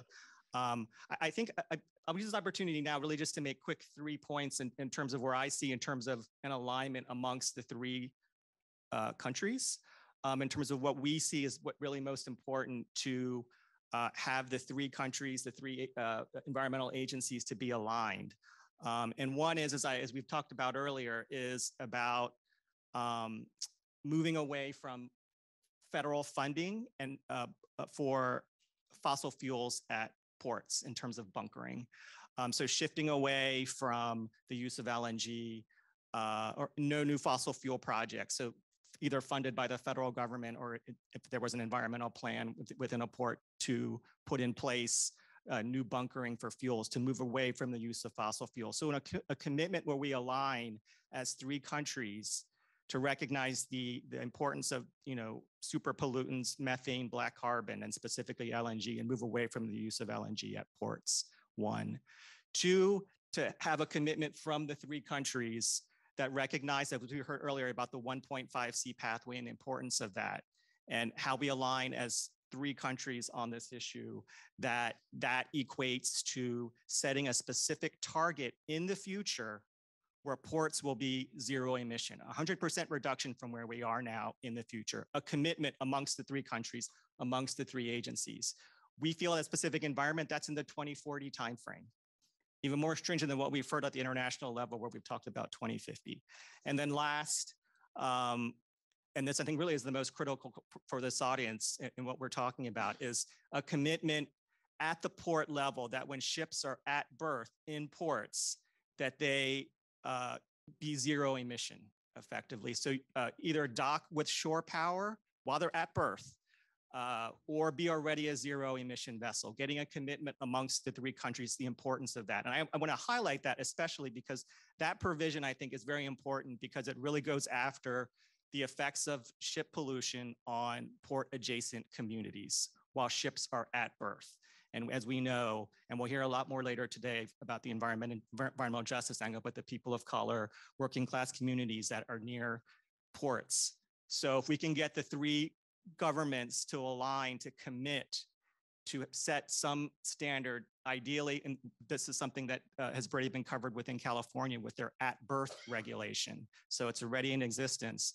Taking that California at-berth regulation and applying it within the 3 countries and committing by 2030 that all ships calling on the 3 ports and the ports in the 3 countries be 0 emission. Daniel. Écoutez, j'aime ce que j'entends sur l'électrification des navires à quai. On avait la chance de discuter un peu avant. We have been talking about this before, and we see California as a leading state, but also Europe as the decarbonization of the different vessels. And if we had sorted out some opportunities, so some of them have the opportunity to have a great impact on the whole chain. We have heard this before. We have heard the different initiatives that are going towards 0 emissions. This is being done in Europe as well. Why? Because the clients have to demand a 0 emission product. And if we create this environment where clients demand a 0 emission product, we will be able to have a very positive impact in our environment. So the shipment industry will transition towards 0 emission vehicles, and the change will be transformed, and we're going to have a transformational movement. This is critical, and this is a great opportunity. The second thing that we have to take into consideration as Port Authority is the energy transition. but moreover, the environmental transition, the co-creation of projects, the engagement of all the people for an ongoing project. I have a very specific cases we can discuss if we had time, but I'm going to continue talking about another major issue. We are already on it, and you have seen this before. We have been talking about local actions. The world port industry likes to work in corridors in pairs where two ports work together, trying to build corridors between two ports, because the 9,000 vessels that are in the oceans cannot change overnight.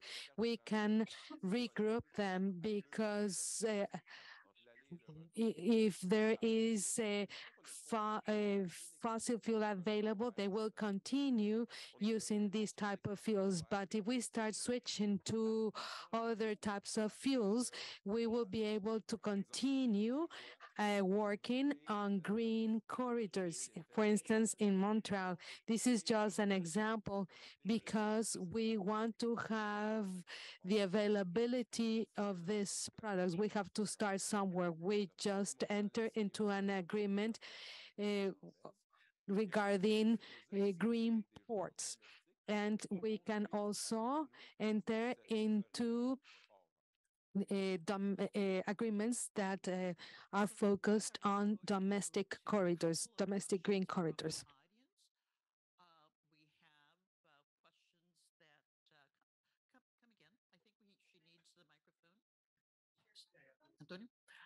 We have time for about 2 questions, and Mariana is going to read the question from those that are joining us virtually. Yes, this is a question from Slido in English. What can be done to better include marginalized communities in these discussions and spaces? These issues often impact them most, and they are often absent from the table.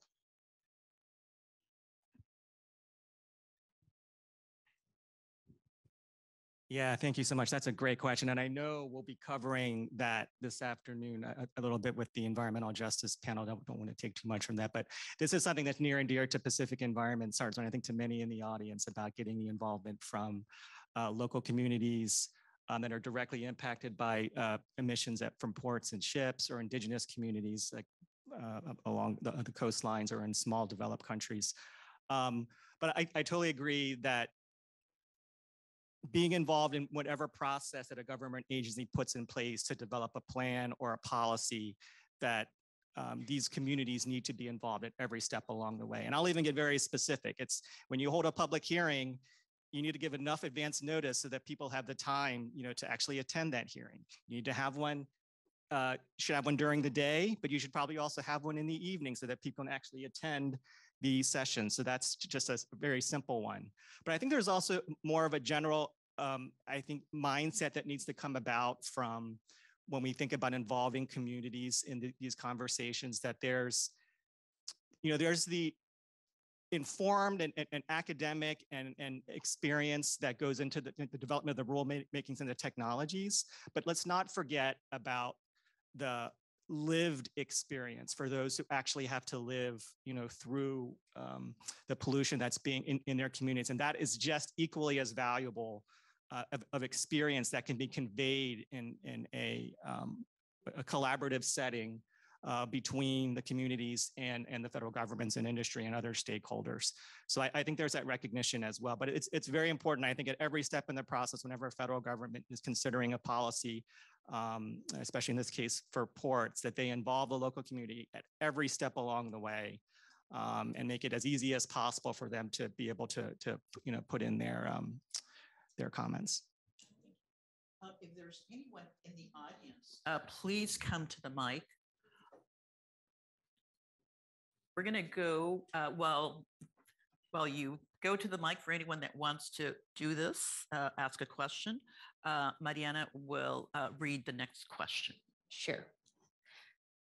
This is from slide 02, and it says, young people have been increasingly advancing the issue of emissions reduction and rapid decarbonization to meet key climate targets. Are you engaging youth in the development of your strategies, and how so, or why not? Daniel. So, oui, la réponse en clair, oui. On a des forums de parties prenantes qui incluent la jeunesse, mais on en fait. We have included the youth. Maybe we're not doing as much, but in the next following months, we're going to have a transformation on the approach of the port administration will manage this. We're going to commit to a series of conversations. This can be done in the morning and the evenings in a community room, but the thing is that the youth can gather through social media or other methods, and we have to convey brief messages, and we can engage all areas where the port spirit can provide much more. The reflection is to learn more, to engage more with other communities, with the youth, and to love each other, and make sure we continue working on that. Orlando, did you hear the question from Mariana? I don't think he heard. Do you want to repeat it? Okay, so young people have been increasingly advancing the issue of emissions reduction and rapid decarbonization to meet key climate targets. How are we engaging youth in the development of our strategies? How do we do so or not? Can you hear us? You know, when with the interpretation, the audio got cut off, so there was an overlap. Well, I just have to say that as part of our work, as you know, the work of the CEC, one of the pillars of the work of the CEC is public participation and youth engagement. Is one of those horizontal, we can say, approaches that we take in all our work. And I want to go back to the previous question in terms of who should be participating. I mean, that's part of our mission, public engagement. When we actually worked on the issue of shipping and emissions, we included civil society as well, the private sector. And if I can tie this back to the previous question, who should be involved? Everybody should be involved, from the communities that live along the way. Again, shipping is just, or ports is just a point of entry. And when we're talking about reducing emissions, we're looking about increasing efficiency at the ports as well, so that you could do the same work with less emissions, because part of the emissions come from ships waiting. So we need to ensure that there is an efficiency in the transportation sector, and that is affected by everything from the infrastructure of the traffic in that area, but also in the land ports of entry as well. So we need to look at this as an organism or ecosystem. So. Thank you, Orlando. Okay. Gracias, Orlando. Thank you, Antonio. Merci beaucoup. Merci. Okay, we're going to have one more. And then just keep in mind that at the end of today, there's going to be more time for questions. So you can ask the question. Yes. Thank you. Yeah, so I want to go back to a quote that was said earlier from Representative Fillmore of you can't manage what you can't measure. And I'm curious, who is doing the ongoing measuring in terms of impact and climate research associated with ports, but also the proposed idea, if you will, of green corridors? And I'm asking this coming from a community science background. So in particular, when we talk about Indigenous leaders and Indigenous knowledge and the anglicized Western science that exists today, who is doing this research? Are we working together? Are we having Indigenous interns work alongside our governmental agencies? Are Indigenous people being able to be a part of both bench work as well as in the field work and on the land? Thank you. Thank you. Antonio? Yeah, to pause and think about that's a really great question, and hopefully, others will be able to address it later on in some of the other sessions. I mean, I will just say, absolutely, when it comes to you can't manage what you can't measure. That probably hear that many more times today. That is clearly a very big thing that we've also heard, and the government. I'll just let you know, within the U.S., they hear this a lot as well. The importance of air quality monitoring at the port level, obviously within individual non-attainment areas, states, and the whole U.S., but at the port level in hotspots.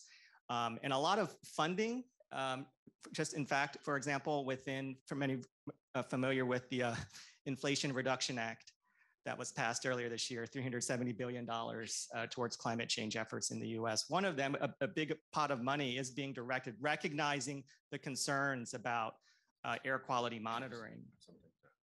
That there was a lot of money that's being directed towards setting up, so in real time, that they can measure the air quality in different, not specifically in ports, but obviously it can be directed towards ports. But once again, just the recognition that air quality monitoring can tend to be overlooked can be addressed through this additional funding. But I do agree on the sense of getting more involved with Indigenous population. That's something that we'll need to continue to talk through. I'm not as familiar with that engagement, but definitely on the air quality monitoring part, I think that's being heard loud and clear. Daniel. Je vous dirais, dans un premier temps, l'ensemble des mesures environnementales sont... The set of environmental measures are measured by the Port of Montreal, which is where I work. But I could talk to you about where is it that we find the way to directly get involved with the First Nations around the ports. We have created a committee with the MOA and the nations of Quebec, and they go through the different metrics that will be used and to define the environmental performance of the Montreal port. Let me give you an example. And actually, we made a change after such approach. The Port of Montreal can be or needs an expansion, an extension, but the fact is that there is no space available. Our reflection was, what is it that we want to do as a port? Are we able to extend or expand? We can start from scratch. But from the technical point of view, we decided that the new terminal will be net zero from the beginning, and it shall have zero emissions with a certain compensation, but no compensation with B40. So that is something that has been done, and we have included this in the project so that this can be reflected in the future. Well, help me thank our three panels. So we did have a break scheduled, but that was just a trick. We promise, if you have any burning needs, address them. But I'd like to ask our second panel to come up, and that will put us back on track and allow us to eat lunch on purpose. So I think lunch is better than coffee. So all of those in the second panel, please join me on stage here. We're going to get into it. So to set the stage, I'm going to ask Brennan, can you give us an overview of what green shipping corridors are and where the concept comes from? Yes, of course.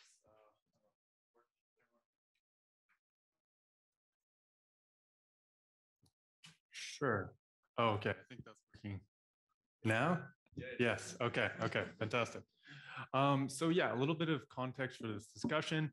The GMF defines green shipping corridors as a specific shipping route where technological, economic, and regulatory feasibility of the operation of zero-emission vessels is catalyzed by the combination of public and private action.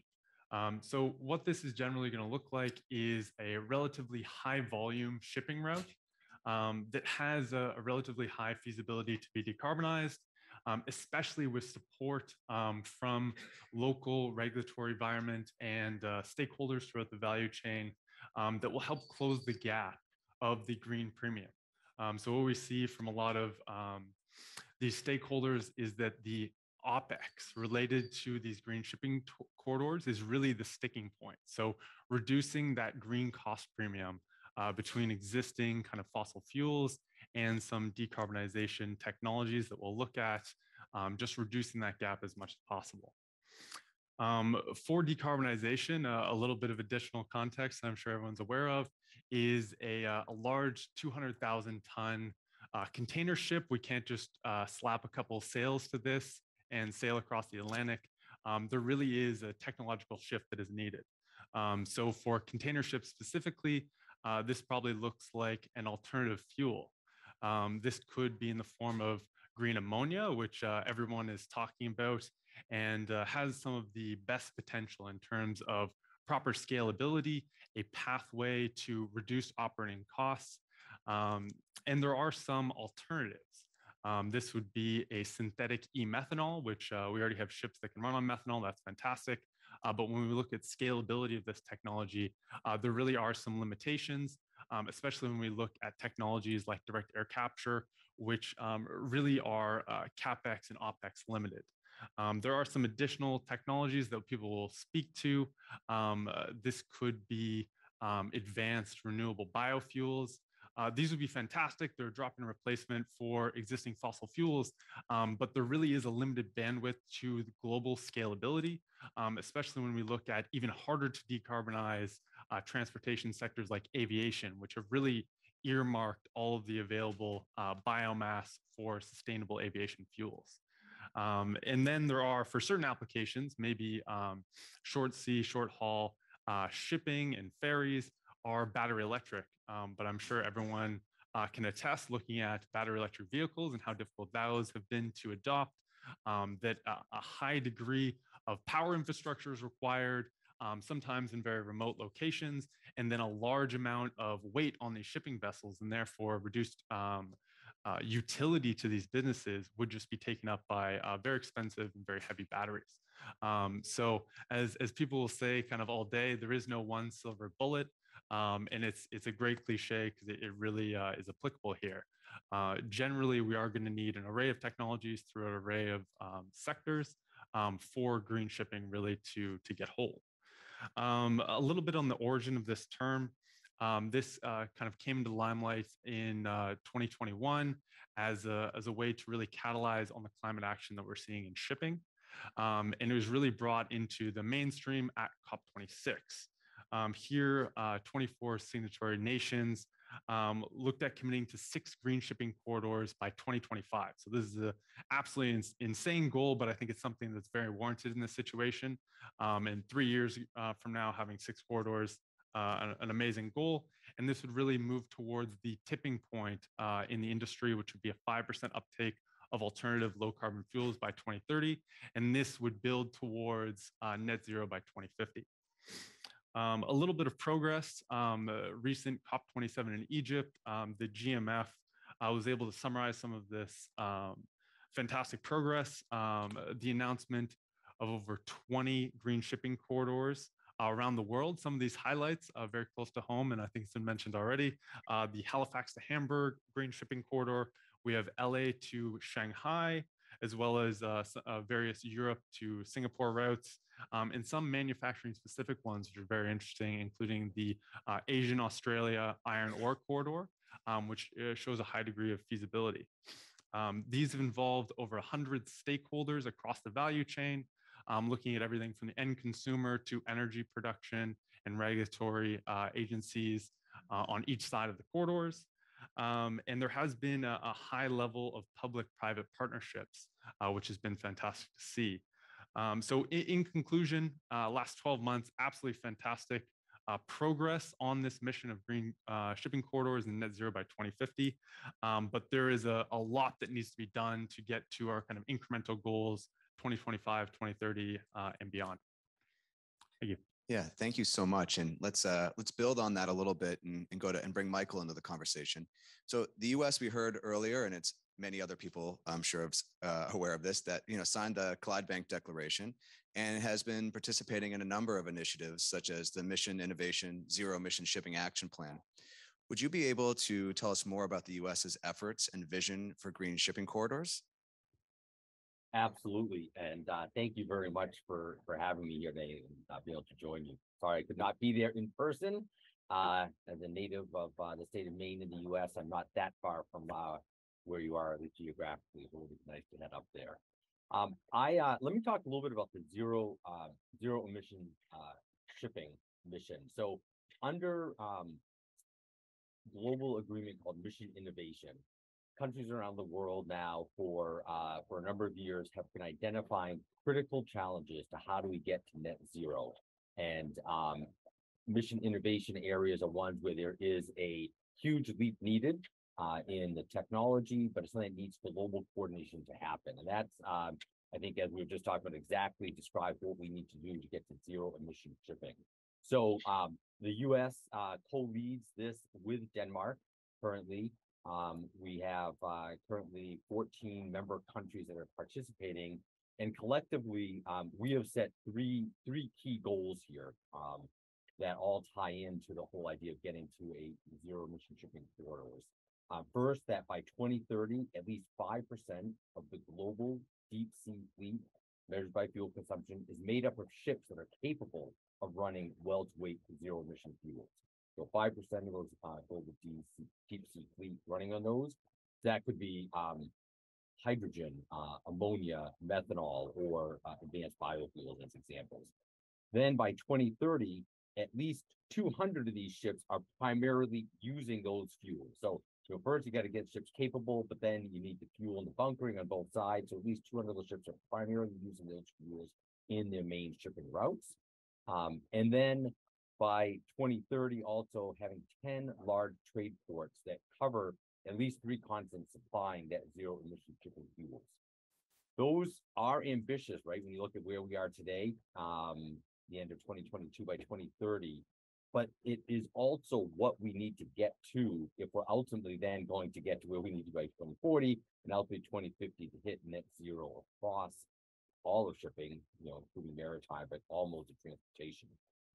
So what we're doing collectively as this group of countries, including the United States, are on one hand helping to develop the technology, the R&D, and drive the cost down on those different technology pathways, but then also trying to bring together the different countries on things like the shipping corridors. One of the big challenges up front is you obviously need to have the fuel on both sides. This is a similar challenge we have right with aviation. You can't just have one country or one port say, yeah, I'm going to go ahead and do this. You need to have the fuels ready on both sides. So at COP in Egypt this year, we actually unveiled a new partnering tool, essentially, to help both provide the information out there across different ports and countries, but then also a bit of a matchmaking tool that's available online on the zero emission shipping website. So let me pause there and let others chime in. Thank you so much, and just also acknowledge my sincere love for the state of Maine. So I'm glad to know you're coming from my favorite state. And so building on the nature of what Michael is saying and the fact that you can't just do something someplace and automatically have it work somewhere else. And the nature of shipping is a highly mobile, connected effort. Brent, what kind of partnerships are needed for the creation of green shipping corridors, and what do you see as some of the challenges and opportunities in that space? Well, imagine, this is building basically a new supply chain of a new fuel. So imagine all the way from the windmill to the wake of the ship. So you're building partnerships with people that haven't worked together. So you see renewable energy companies working with traditional energy companies. You see traditional vehicle manufacturers who are working with fuel cell integrators. So relationships are going to be key across that whole supply chain as we build these green shipping corridors. The role of civil society is going to be important as well. We can play the role of convening some of these conversations and making partnerships. Is it working now? So partnerships are critical to it, and it's partnerships across the supply chain. It's people working together that haven't worked together before. Civil society has a role to play, bringing people together and creating space for these solutions. At the same time, governments have a role in just creating targets for partnerships to coalesce around. So Canada, in the last year, has made some tremendous commitments around green shipping and port decarbonization, and so now you're starting to see the sector coalesce around an actual goal. So Canada's been clear. They have a target of zero emissions by 2050. With a target like that, you can start to have groups and partnerships coalesce around reaching that target. So there's a role for everyone in this transition as we build these decarbonization pathways. Thank you, Brent. And as we think about what he just said and what we've heard before, and we think about the sort of jurisdictional sort of nature of this, I'd like to bring Solomon in and ask if you could provide an overview of the status of decarbonization and shipping corridor initiatives in Mexico, and what do you see as some of the challenges and opportunities that are both the same that you've heard and perhaps that are different and unique for Mexico? Yes, sure. First of all, thank you very much, JPAC, Louis, and the Environmental Commission and all the panelists for this very important discussion. I'm very glad that it has been included in the discussions of the JPAC. And continuing, as Orlando in the previous panel mentioned, we had the opportunity to work with the ratification of the Annex 6 of Marpol Convention in past years in Mexico. And as you all know, WWF is an international organization. We work for the conservation of wildlife all over the world. We have about 100 offices in different countries. And we work in different areas, terrestrial ecosystems, marine ecosystems, and climate change, obviously. And as part of the climate change program, we are addressing this topic, this very important topic of shipping emissions, thanks to funding from another organization, Climate Works, based in California and United States. And we are pioneers in this field in Mexico because the ship emissions, it's still starting in Mexico, the discussion. We have some advances, but I would like to mention briefly our three strategies in WWF Mexico. First of all, we are talking with all the involved actors, government, industry, society, to provide information from different sources, from Pacific Environment, from Getting to Zero Coalition, and all these agreements and commitments, international commitments in the context of the climate change conference. The last 2 years have been great because the issue has risen, and we have provided all this information. We have used studies from the Environmental Commission from past years. There are, as was mentioned previously, not only the impact on and the contribution to the climate change, but also in the human health and in the ecosystems impacts. It's very important. We have facilitating dialogue, respectful and informed dialogue with all the stakeholders. And we are promoting to include strategies and objectives into the national policies, the climate change strategies and policies, but also the marine in charge of different federal ministries in Mexico. And we have been also open the dialogue with the industry, with the port companies to highlight the relevance, to measure their emissions, to make public those inventories, and to discuss with them the solutions. There are a lot of solutions. The International Maritime Organization has a lot of guidelines and capacity and training that we are trying to bring to Mexico to open the discussion with all involved. And also a very, very important strategy, the third strategy, the dialogue with the local communities, the communities around the ports that are benefit from the economy, but also are impacted by the emissions. And we took, it was mentioned previously, there are an important human health impacts. So we are constructing a dialogue. We are helping them to enhance their capacities to be included in the port's decisions with a pilot project in one of the main ports in Mexico, Manzanillo. We have been working with the local communities, Colima Sostenible, BIMAC, IDEA. Those are the names of the different communities that are starting to involve and constructing their capacities to have incidents and decisions into the ports. Mm-hmm. Wonderful. Thank you for that. And in spirit of my commitment this morning to say that, public participation is paramount for us, I'm actually going to just right now ask if there's any online questions or if there's anyone in the room or JPAC members that would like to engage at this early phase.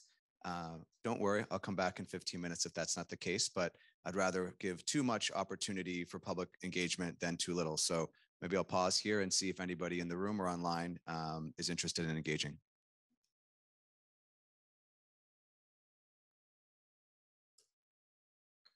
Would any members of the JPAC like to ask a question?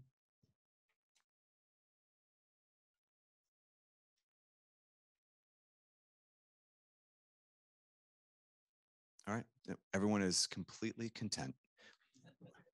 We will move on.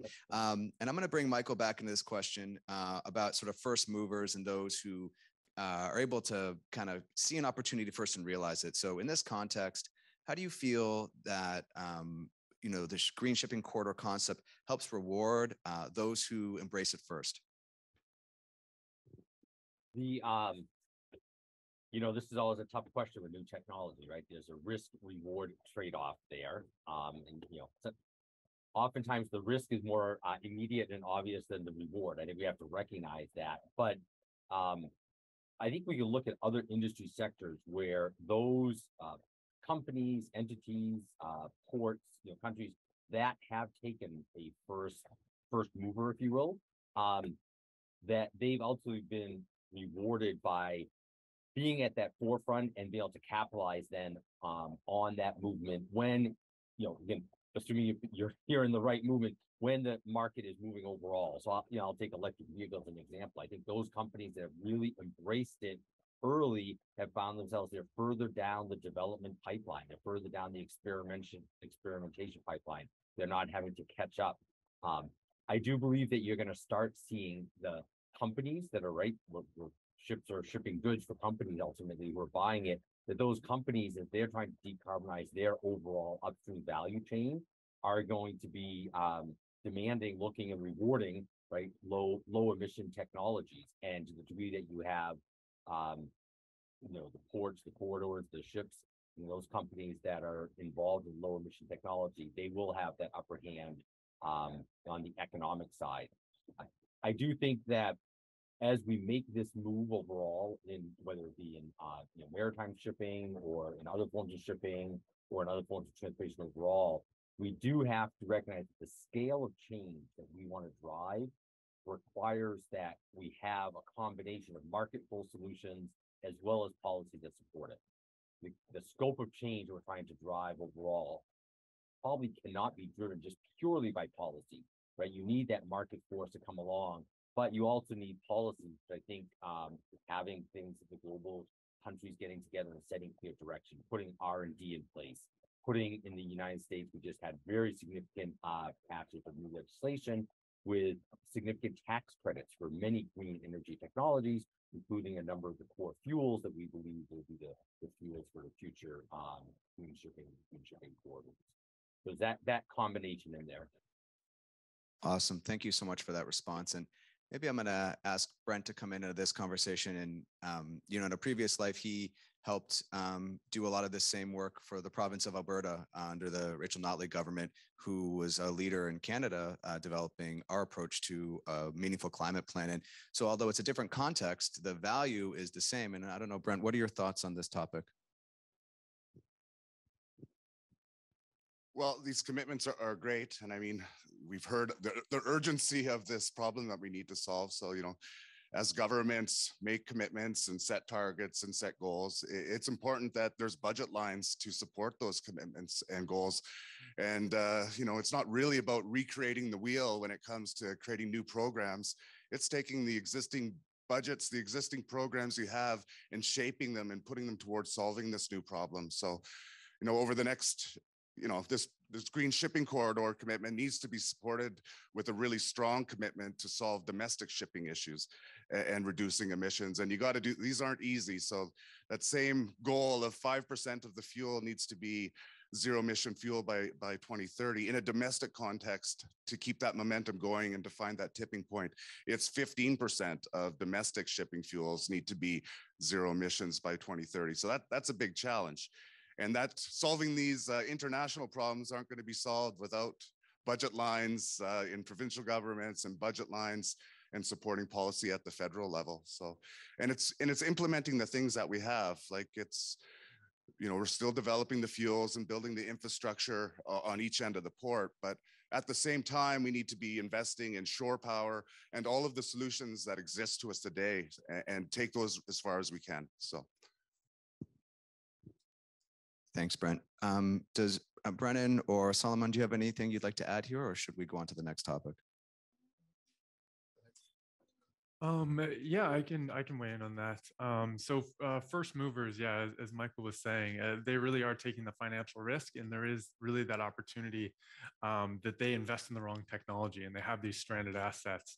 So I think it's a really important role of governments to offer incentives to try and ease that burden of kind of those first movers to kind of close the cost gap and ensure it's kind of fair throughout the entire market.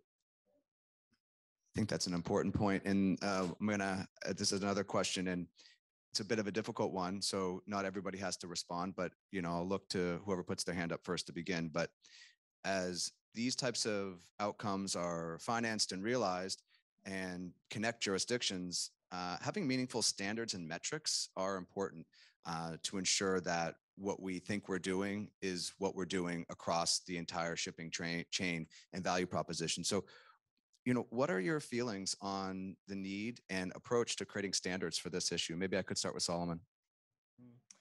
Well, sorry. Yeah, standards are very important. We need to fix objectives and goals.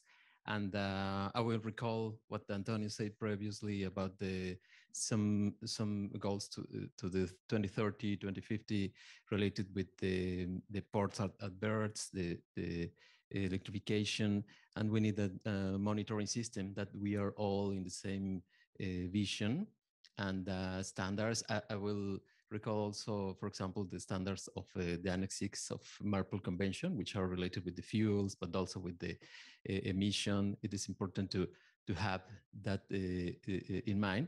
And from this stage, from the JPAC, to recommend to the Commission, to the Council of the three countries, to establish those, to discuss what will be our regional goals as the global goals are already set, as for example, the 5% of clean fuels in 2030. I think we can recall those global goals and make our own regional goals, standards, and strategies. That's great. Thank you for that. I think we do have a question online, so I'm going to ask Mariana. She's coming to the microphone. Yes, we have a question from Slido in English. So, in the context of financial and political resources and competing environmental priorities, what are the potential synergies between solutions to tackle climate change in ports and marine biodiversity conservation? Great. Brennan, do you want to try to give this a go? Sure, I can look at that. So some of the potential synergies, I think it's really important to look that the maritime industry is not in this alone. It is a problem across kind of all sectors, and specifically when we look at shoreside power, that decarbonization burden is going to be shared by kind of all industries across the built environment, across these energy companies, across transportation and other sectors. So I think ports, as well as we look at like airports, they can provide kind of clean energy hubs that decarbonize their own shipping or their own aviation, but also help out with kind of local transportation as well. So I think it's a collective action. Thank you for that. Michael, do you have any additional views to add? I think one thing we touched on it a little bit. Obviously, as we talk about zero emission shipping, we focused here on climate change and the using greenhouse gas emissions, but we can't forget the local environmental impacts, and this gets to really at the ports. And one of the critical issues that, when we are focusing on this is how do we also reduce the local emissions, the local air quality emissions in and around the ports. That's from the ships, but it's also from the ecosystem of the trucks at the ships, from the, when you look at most ports, they're built in areas that have a lot of lower income residential areas nearby, not high income areas. So it's an environmental justice issue as well. So there's a synergy I think we can work on as well. They're not necessarily always the same technological solutions, but I think if we work on them together, it'll be better than trying to look at them in isolation. That's well said. And I'll just look to my left. Do either of you have anything to add to that response? I think a synergy, another important one, is with the workers and the people that are owning these pieces of equipment. So at the end of the day, electrification or zero emission, these are going to create better work environments. These are going to have pieces of equipment that break down less. And I think a synergy, it's important for the workers, the people operating these pieces of equipment, to play a role in this transition as well. They're at the end of the day going to be using the equipment. They have to feel comfortable with the equipment. They're going to be the ones inviting the equipment into their workforce, whether that's a union at a port. So bringing labor along with the transition is really important, I would say. And I will talk in the other side, in the ecosystem side, the emissions of the ships, of the ports, of the chain, the trucks,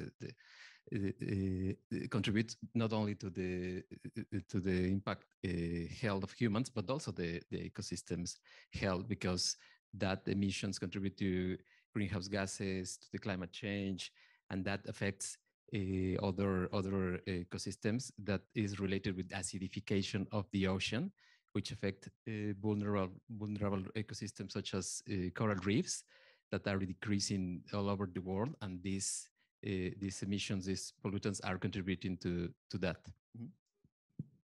Great, that was a great question, and I see Mariana still there, so please ask the next question. Yes. How can we move forward as a region, taking into account that we are having this trilateral dialogue, to share knowledge or create tools to support green maritime corridors? Sure. Would you like to go first, Solomon? Yeah, sure. I think that's a good question, because this is a very good strategy, and from the JPAC, from the Environmental Commission, we can move forward. We can discuss, keep the discussion of this issue.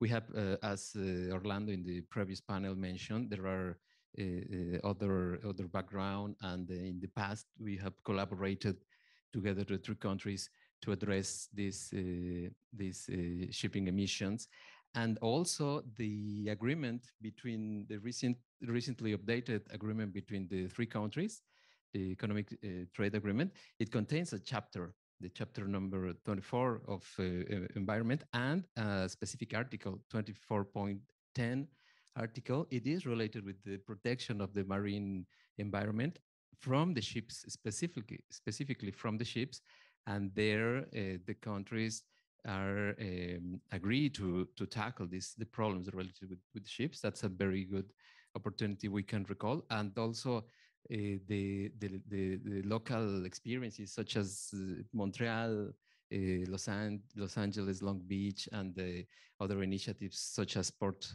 for People in California, and Getting to Zero Coalition and IMO. That I think there are a lot of very good things around this issue that we can take and advance from them. Great. Are there other panelists who'd like to weigh in on this question?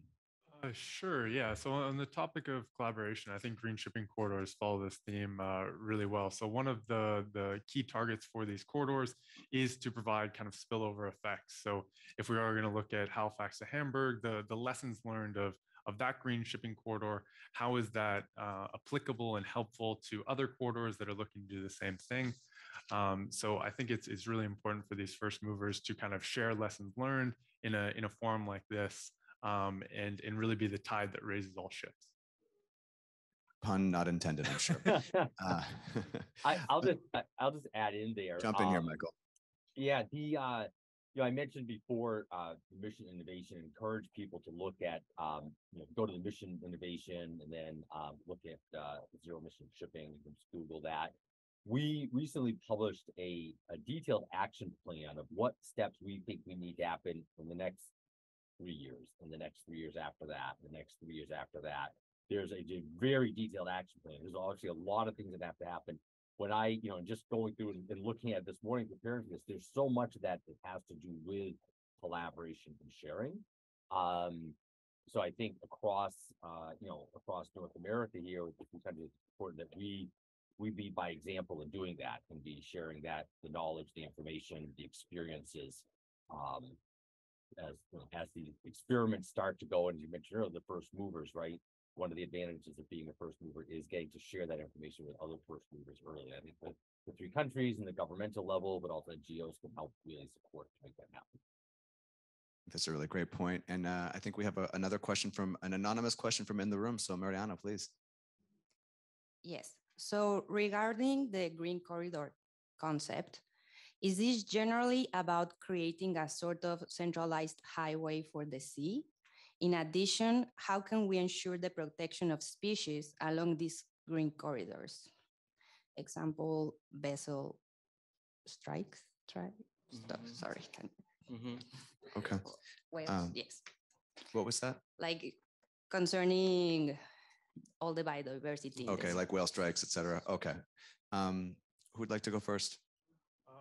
I think just to jump in there, looking before decarbonization, just at kind of efficiencies, reducing the overall amount of shipping that goes on, I think would be the first strategy that should really be looked at to limit the amount of environmental impact on local ecosystems. So overall, just reducing the amount of ships, ensuring that the least amount of global shipping is done. I think that's a great place to start.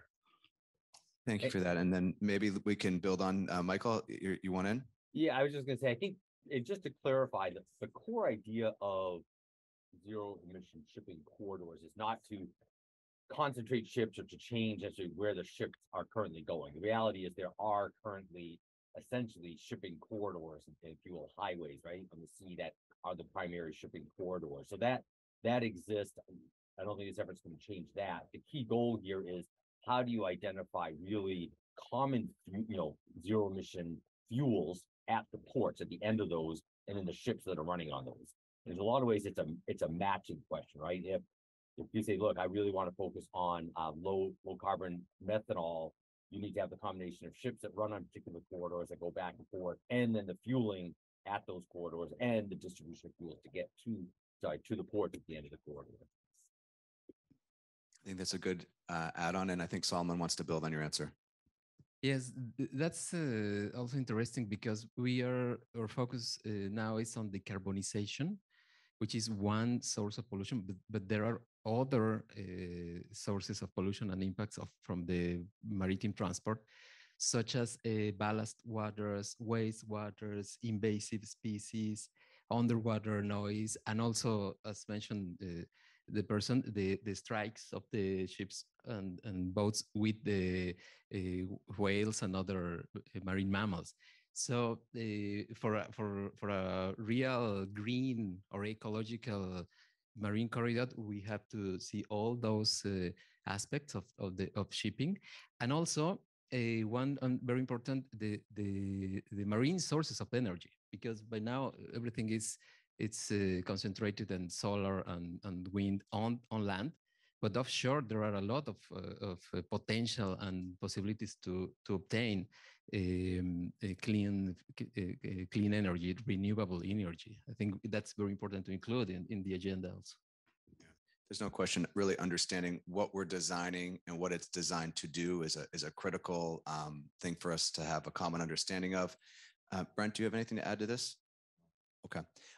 Mariana, I see you're still up there. Is there another question you'd like to ask? Yes, from Slido. As with most international agreements, the goals and ambitions may be laudable, but execution often falls short. Do you foresee a role for regulatory regime that utilize sticks as a way of meeting goals? Sure. So I'm going to ask Michael to begin here, although I know that there are also carrots and sticks. Right. I think so in the international regime, right, that's one of the challenges because there's no one country alone that controls the pieces. So I think there is clearly a strong role in this case for the International Maritime Organization, right? That is the lead group that has overall responsibility in setting the specific targets, specific requirements along the way. And the U.S. is working, aggressively with IMO to try to make the policy, if you will, from that side happen. So that's I think really got to be the primary piece here on the overall shipping piece. There then will be pieces at specific ports and within countries, both carrots and sticks. The U.S. we recently had a lot of on the carrot side in terms of new tax credits. I mentioned infrastructure funding to really help support building up the infrastructure capability for the fuels, including at the ports and the fuel production itself. So I think they both have to go hand in hand. Awesome. Brent, do you have any views on this? I guess just on the flip side, I'm going to just underscore the need for strong domestic action. The IMO's emission targets of reducing emissions by 50% by 2050 are being challenged at this COP and the other COPs, and people are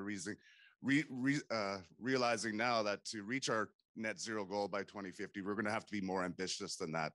And what we're seeing is, countries and unions like the European Union and states like California, high ambition countries like Canada and the United States are now pushing for higher emissions, higher ambition goals like zero emissions by 2050. So that interplay between the international regulator and domestic action is really important in this moment so that we're aligned on targets that are actually meeting the challenge in front of us today. So just underscoring the need for strong domestic action and targets to push and support those international targets.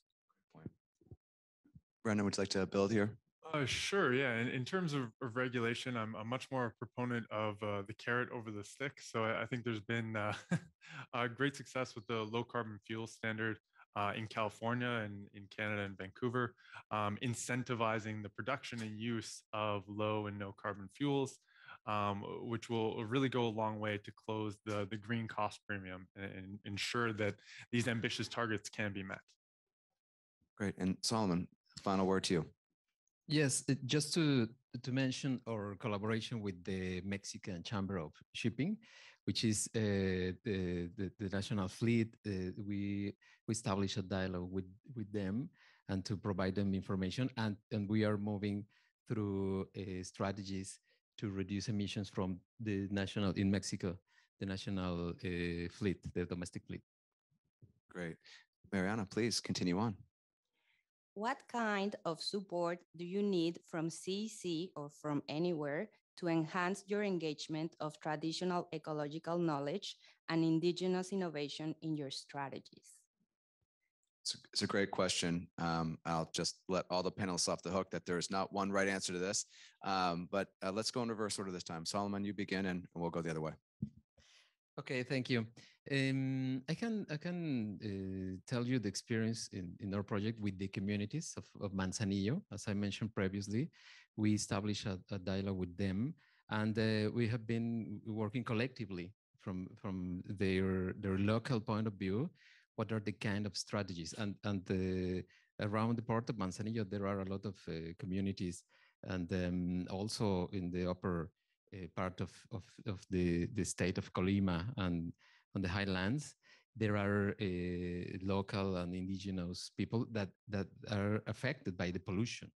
That you can imagine how the pollutants can travel by the air to remote areas, and we are trying to involve them in the decisions, and we start with the monitoring, because as previously was mentioned previously, the measure is the first step of this to tackle the problem. So those communities start with the monitoring, with the designing very low cost implements to monitor, because monitoring sometimes is very expensive, but they propose to build small devices to monitoring carbon dioxide, sulfur, nitrogen, oxygens, and other pollutants. And I think that's a good example of community involvement, technology, and indigenous people around this topic of the ports. Great. Brent, would you like to add on to this? Yeah, maybe I'll just take this a different way. I mean, this transition is going to be expensive. I think $1.9 trillion, I think, is the number out there. But on the flip side, there's going to be a lot of people making a lot of money as they create businesses to serve these fuels. So I think it's critically important that all communities and indigenous communities have an opportunity to create those economic opportunities and be a part of this building these new businesses. So I think it's really important that there's space made and that indigenous communities are owning and operating and financially benefiting from this transition as well. Do you have any views, Brennan? Yeah, I think one thing to add to that discussion is a lot of these green shipping corridors, especially the ones that have been announced, are in the developed world. So I think there should be a focus and a shift towards kind of the global south and getting them involved with this progress. Michael, no pressure, but if you have something you'd like to add, go for it. I'm going to just maybe add a slightly different angle. Someone mentioned earlier, while we're talking about global shipping across the oceans, I think the bigger picture, right, is decarbonizing all of maritime movement. And a lot of maritime is on inland waterways, inland ports as well, across major rivers, and that certainly affects many indigenous parts of the world as well. So I think the goal for the zero emission shipping across corridors is great, of course, but we also need to focus on how do we decarbonize those smaller inland ships that also have, again, those local air pollution questions as well that can affect communities along those rivers. Great. Thank you all for those responses. And Mariana, please, let's keep the public conversation going. Yes, this question is very interesting. Who pays for the extra costs of reducing emissions in ports? Is it companies or consumers? If the latter, what do we know about the impact to poor communities of increases in goods prices? That is a great question. So I'm gonna start online, and then we're gonna give everybody a chance to answer this. So Michael, back to you. The core goal, whether we're talking about shipping or cars or trucks or trains, right, is to actually drive the cost and economics of the fuel down where it can actually be an advantage and actually reduce costs. And that's what we're seeing, certainly, with batteries on road, where you actually lower the cost overall. So are we there now? No. It does take upfront investment, and I think that investment is largely borne by governments and countries and states, right, to make the upfront investments. The actual variable cost, though, based upon the work we are doing, we believe we can get the cost of these fuels down to a point where you're not driving substantial cost prices up. Will it be absolutely as cheap as the lowest cost fossil fuel that has been made over billions of years in the ground? That's a challenge, but the goal is certainly not to have substantial cost increases from the fuel. And I think our experience shows that we can get there. It will take investment dollars up front, but I think that's where governments and private industry can really help play with them. That's great. So we're going to go in reverse order now on stage. So Brennan, floor is yours. Yeah, I think this is an excellent question and is definitely at the front of everyone's mind in light of the inflation that we're seeing across kind of all sectors right now. But I think there really is a benefit when looking at sharing this cost burden that will be initially seen. And I agree with what Michael was saying, that eventually there is a pathway to lower cost shipping, but sharing this cost burden across the entire value chain. Maybe that is the end consumer seeing a small increase, but it's also the port authorities and the bunkering agencies and the shipping companies and cargo owners and energy suppliers. So really just spreading out this burden, but also spreading out the emissions reduction benefit. Thank you for that. Brent? Well, I think I'm just going to focus on portside cargo handling equipment. I mean, the first building block of a green corridor that is the emissions that you could reduce at the port, whether that's shore power or swapping out all of the cargo handling equipment with hydrogen fuel cells or electrification. So just focusing in on those vehicles. The upfront capital cost is more expensive, and there's certainly a role for governments to de-risk those costs for people buying new pieces of equipment. But I think when you look at a total cost of ownership model, you find that electricity and fuel cells, these are going to be cheaper vehicles to operate. So we're going to find, as we get more and more of these vehicles in place, we're going to find that after 5 years, this vehicle is going to be cheaper to operate, less expensive than the traditional vehicles that run on diesel, which that price is going to rise every year with carbon prices. So I think it'll pay for itself when you start looking at it over the lifetime of these pieces of equipment. Very much, and that makes it very similar to other aspects of the transition we're involved in. But Solomon, please add on. Well, yes, it must be a just, corresponsible, and shared payment cost with all the involved sectors, government, companies, and banks. We haven't talked about banks, development banks, but I just would say that in the case of the government, not only finance but also incentives, maybe fiscal and administrative incentives.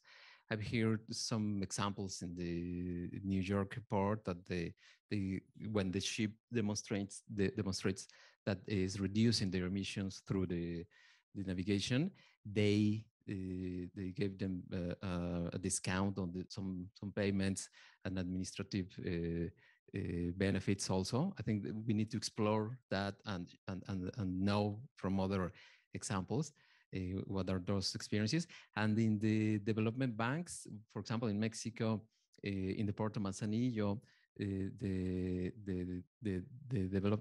Latin American Development Bank financed some studies in the port with the benefits, and also the World Bank, the big banks, the big development banks are very aware of this issue, and they are a good source of financing also.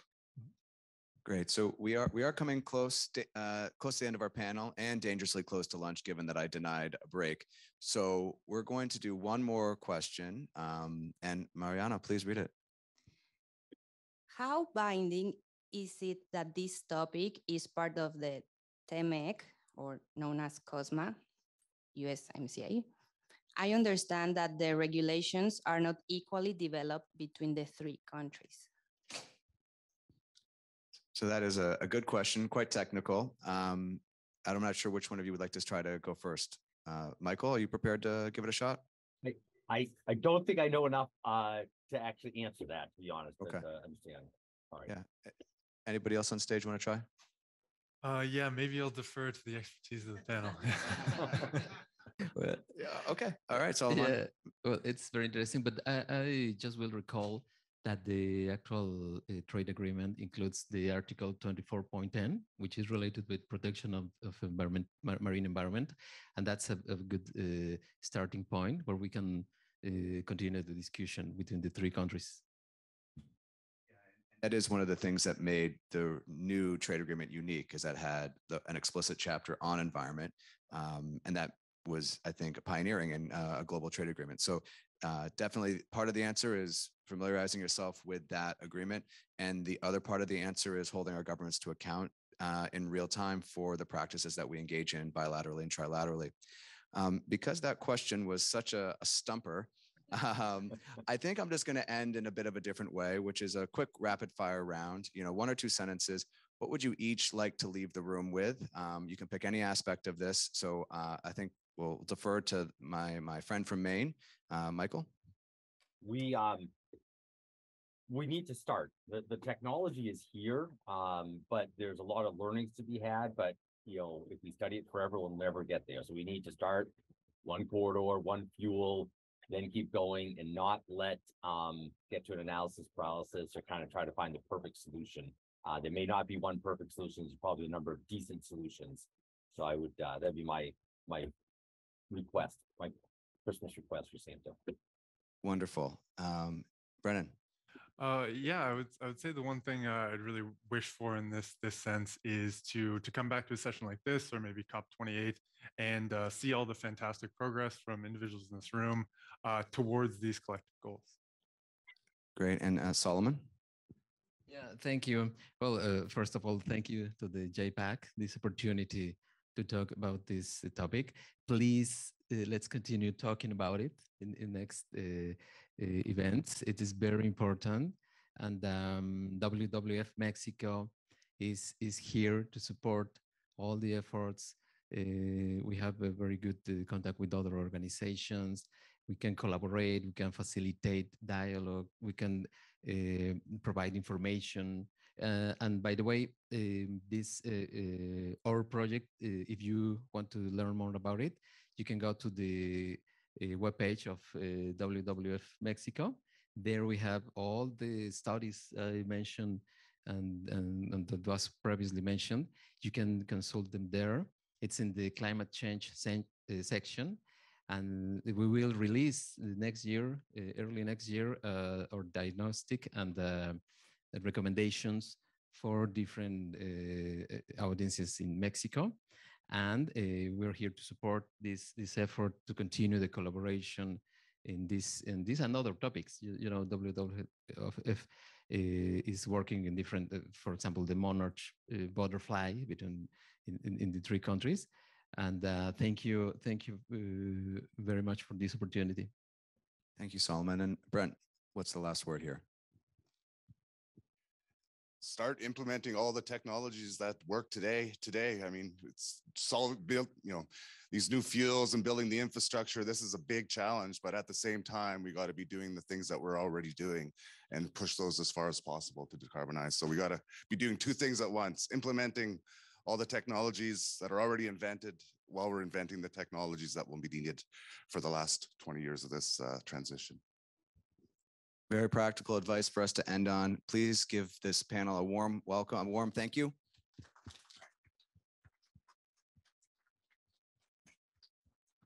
And we are going to adjourn until 1 o'clock Atlantic time. And for those in the room, let's have some lunch. Thank you.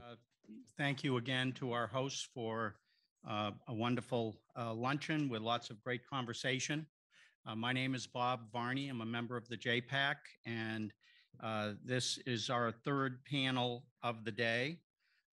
We've had great speakers this morning who were really terrific and inspiring. The panelists were very knowledgeable. I think many of us took a lot of notes. I know I did, and learned a lot. And sometimes the more you think you know, the more you realize how little you know and how much needs to be done. So it was really, really terrific, 10 out of 10 in my view. And we now have an all-star team of 5 experts to join us this afternoon to take a deeper dive into some of the topics that we teed up earlier this morning.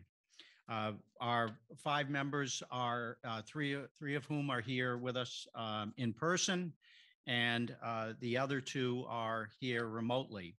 I'm going to give a very brief introduction and ask each of them to talk a little bit, just 2 or 3 minutes each of what they're doing.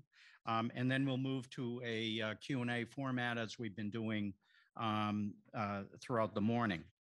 Our first panelist is Alan Gray, who many of you in the local area certainly know and in Port world know as the CEO and president of the Halifax Port Authority. He also serves on the board of directors for the Association of Canadian Port Authorities, and interestingly, on the Port Community Liaison Committee in Halifax, a working group established to foster meaningful communication with the public. And we heard some really good comments about the importance of community involvement, getting them involved early, and having them become part of the process of making decisions and providing a solution that everyone can support.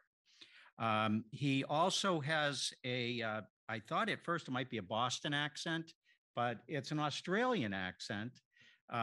He's not Crocodile Dundee, but he has been wrestling quite a few issues in his tenure for the Halifax Port Authority. Our next in-person panelist is Jose Alvarez Rosas. And you may have seen in the bios that he's currently a member of the Technical Advisory Committee on Chemical Risks for Mexico's National Civil Protection System. He's worked as an independent consultant with wide-ranging experience for numerous companies in the environment, health, and safety field.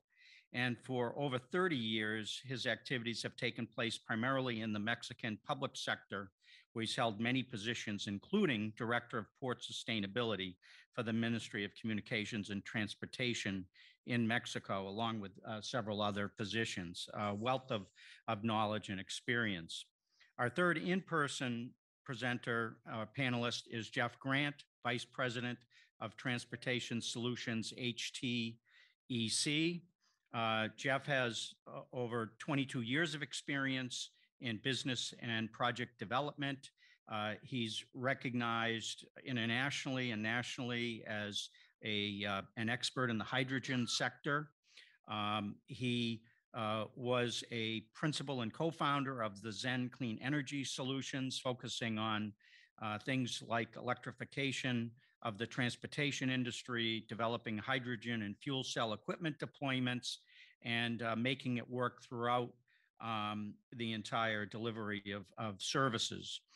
He also spent 15 years at Ballard Power Systems and is now directly involved with fleet transition planning, transportation project development and execution, and vehicle leasing for heavy-duty fleet partners, and recently served as vice chair of the Hydrogen BC Clean Cargo Initiative. With us remotely today are Xiaoli Mao. Xiaoli Mao is a marine senior researcher at the International Council on Clean Transportation. That's a global organization based and headquartered in the US, but has a global reach. Xiaoli is not only a marine senior researcher, but she has done extensive work on maritime policies promoting zero-emission vessels, regulating vessel emissions and efficiency, and also maintains the organization's modeling tool on these issues. She's published several papers, and the chair of her board, the ICCT board, is chaired by Margot Oge. Some of you may remember Margot as a key leader at the EPA headquarters, someone I worked with very closely on clean transportation issues. And last but certainly not least is Dr. Lee Kinberg, Head of Environment and Sustainability North America from Maersk. She has been responsible for vessel compliance and initiatives throughout North America, along with stakeholder outreach and customer support on supply chain sustainability. She currently serves on the Marine Board of the U.S. National Academies of Science, Engineering, and Medicine, and on the Transportation Research Board's Standing Committee on the Marine Environment. She's also active in the Clean Cargo Initiative, a global group dedicated to assessing and improving the environmental impact of shipping. With that, why don't I go in reverse order and ask Dr. Kinberg to offer a few words about the work that she's doing and how it relates to today's program. Dr. Kinberg? Well, good morning, and may I get a sound check, or I guess it's afternoon where you are.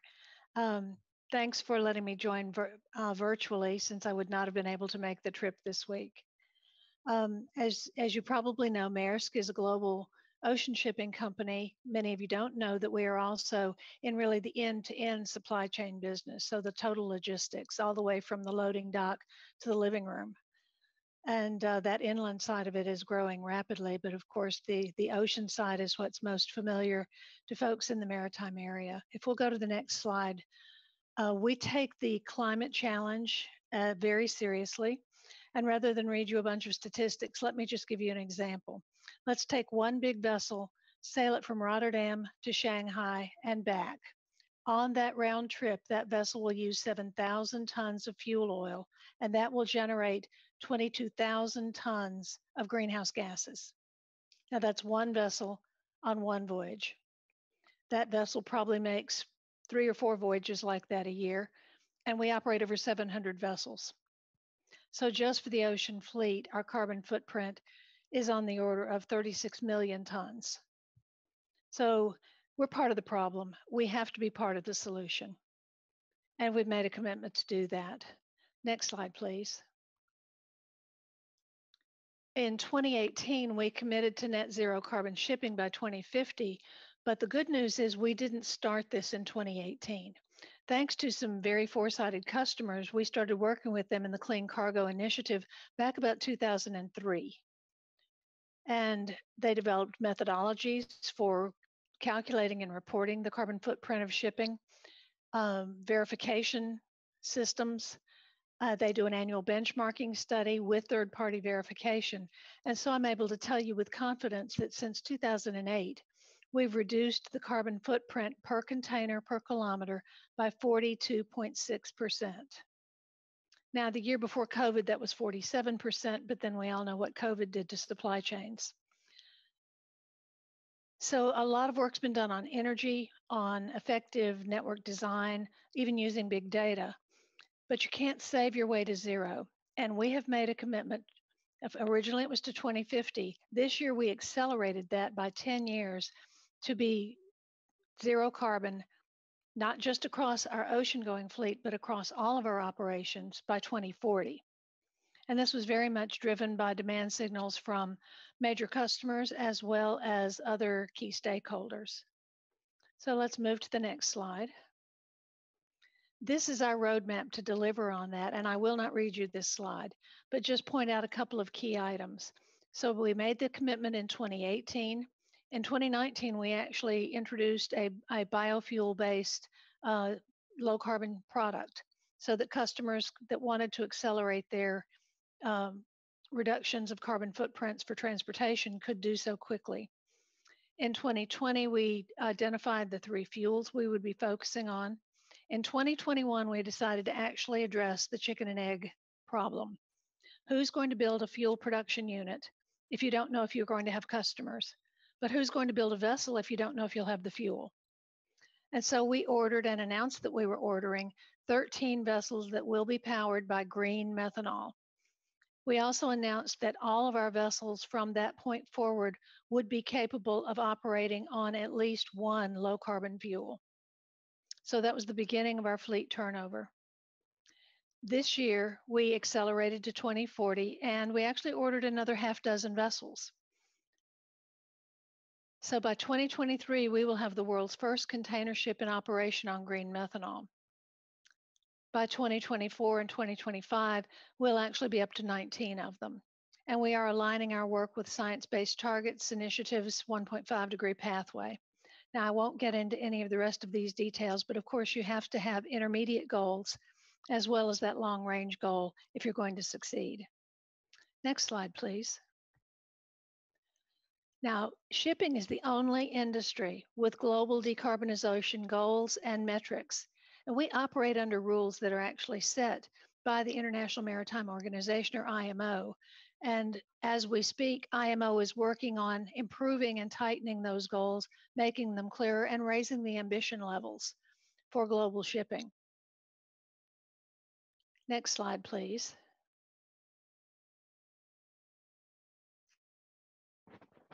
There we go.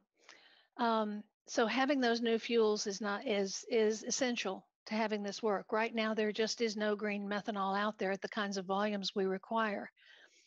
But we have to not only get the fuels produced, and we're working with a lot of fuel producers and doing offtake agreements, but we also have to build that whole new ecosystem of fuel supply, all the way from the feedstocks to production, all the way through to the engine and where we actually use the fuel.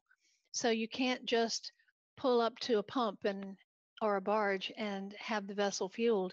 You have to find whole new ways of getting the fuel made and to the vessel safely. Next slide, please. We are investing seriously in both our ocean fleet, and on the top left there, you'll see the conceptual drawing of some of those new vessels. That's a 16,000 TEU vessel. We're also investing in partnerships across the globe to scale green methanol production. We're investing also in warehouses with LEED certification, all kinds of electrification and so forth. And we're also investing in electric trucks and other fuel systems across the world. Next slide, please. So we collaborate with our customers and other stakeholders in multiple ways, everything from emissions visibility and reporting, because of course you have to know what you have before you can know how to reduce it. And then a product called Eco Delivery Ocean that is biofuel based, a similar product for decarbonizing air freight using sustainable aviation fuel. We're starting to decarbonize trucking and warehousing. And then we're entering into specific partnerships with key customers who want to work together, for example, to develop new fuels. Let's move to the next slide then. And I want to thank you and pass the baton to the next speaker. Thank you, Lee. Very much appreciate it. Before we do that, one quick question, and that is, as you look at this very appropriate but ambitious goal for 2040, what do you feel are the most important things that are needed to achieve that goal? And what would you consider to be the greatest challenges that you face going forward, especially as expectations rise in the future? I would have to say fuel availability right now is our biggest challenge. Now we are pursuing 3 different types of fuels. We have the biodiesel that is really limited in availability that we're using now.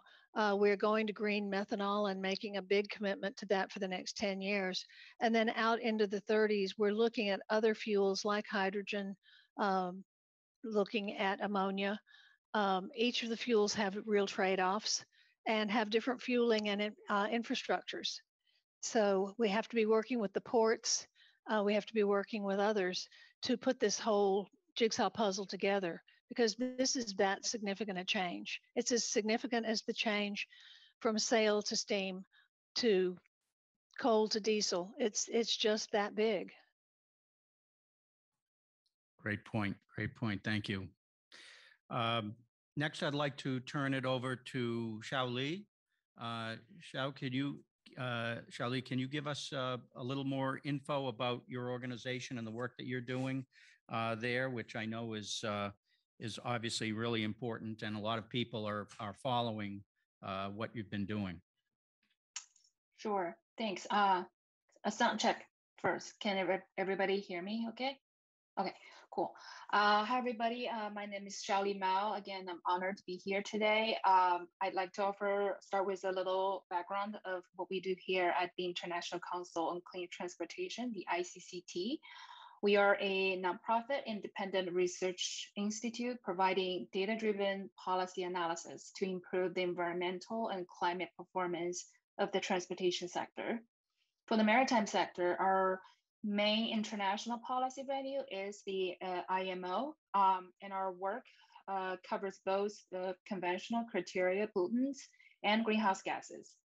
We also work with individual countries and regions to not only live up to the IMO regulations, but also take a leadership role in advancing global policymaking at the IMO.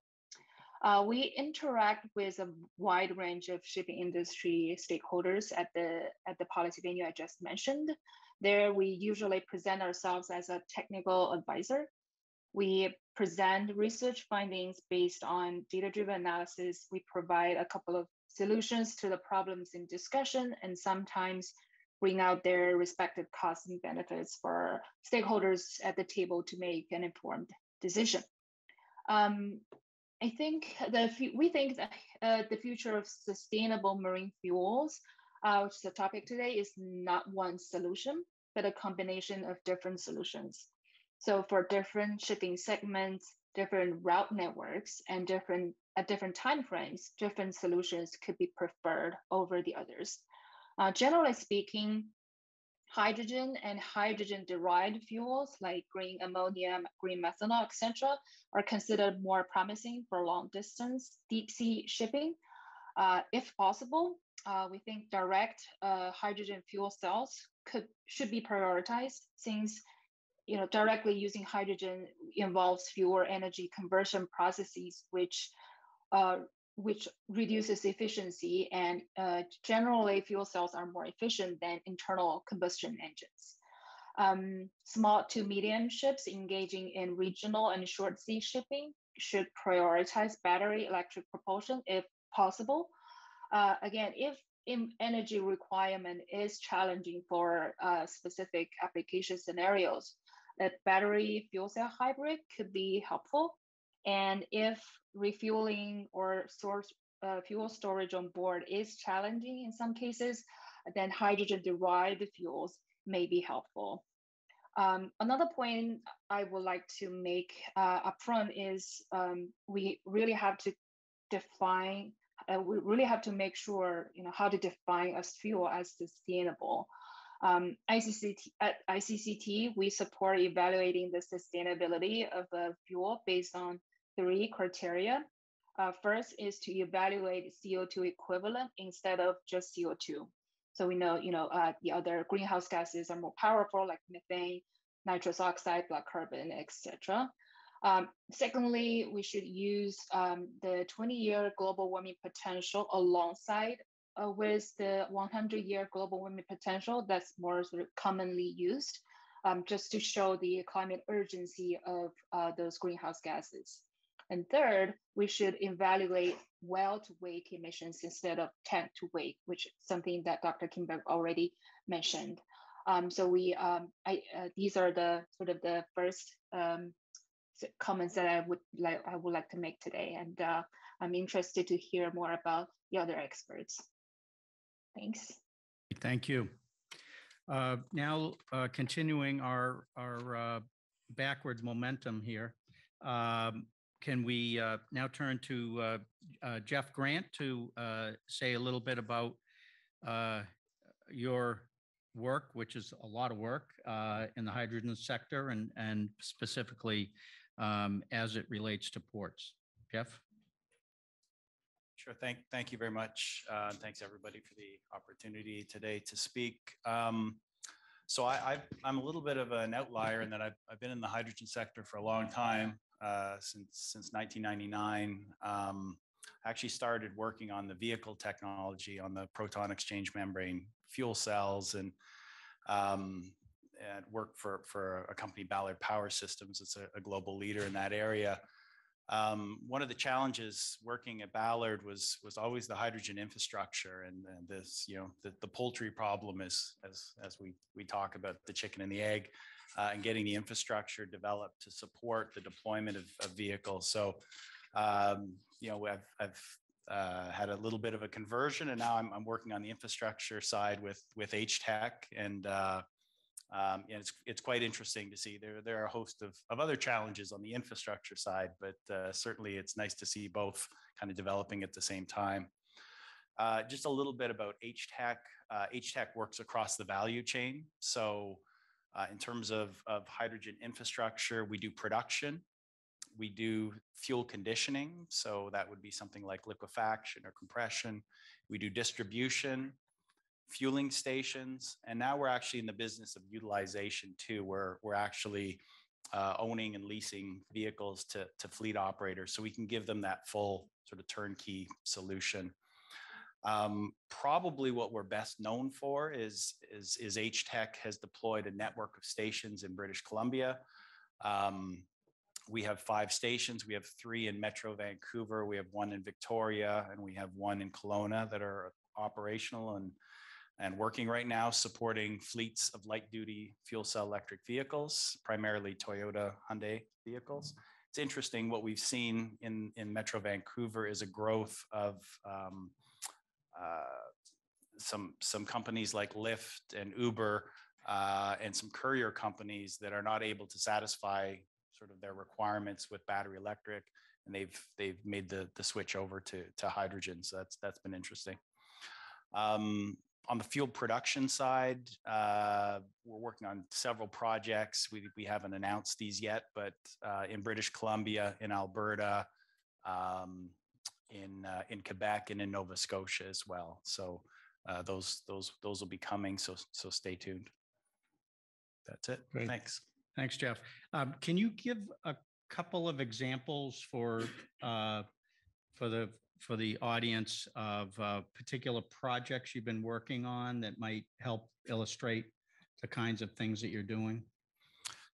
Sure. I guess I'll take this opportunity with the ports folks around here. I can say that we're working on a pan-Canadian ports initiative at a number of ports in Canada, where we're trying to develop deployments and scaling infrastructure and the vehicles at the same rate. And we have some support from the ports. We have the energy providers providing the molecules. HTEC is providing the fueling infrastructure equipment, the fueling stations. And then we have a host of OEMs that are providing port side equipment and things like yard trucks and drayage trucks and yard haulers. So so that's a good example of where we're putting this into practice at the ports, and hopefully we'll be able to share more information as that project evolves. Thank you. Jose, would you like to say a few words about the work you've been doing? Okay. Thank you. Thank you very much for the invitation.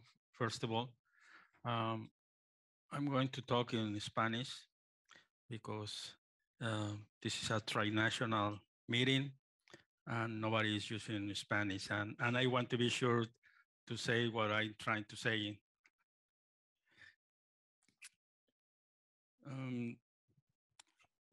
En México,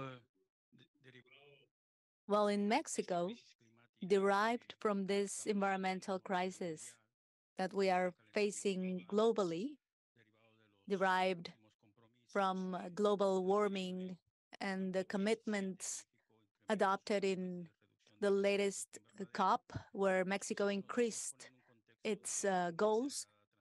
This makes us go into an accelerated energy transition, and the use of new fuels will be very relevant in order to meet those goals, not only for shipping, where Mexico has a scarce infrastructure. It's mainly local cabotage. But we can be a big supplier of the fuels because we are in a route that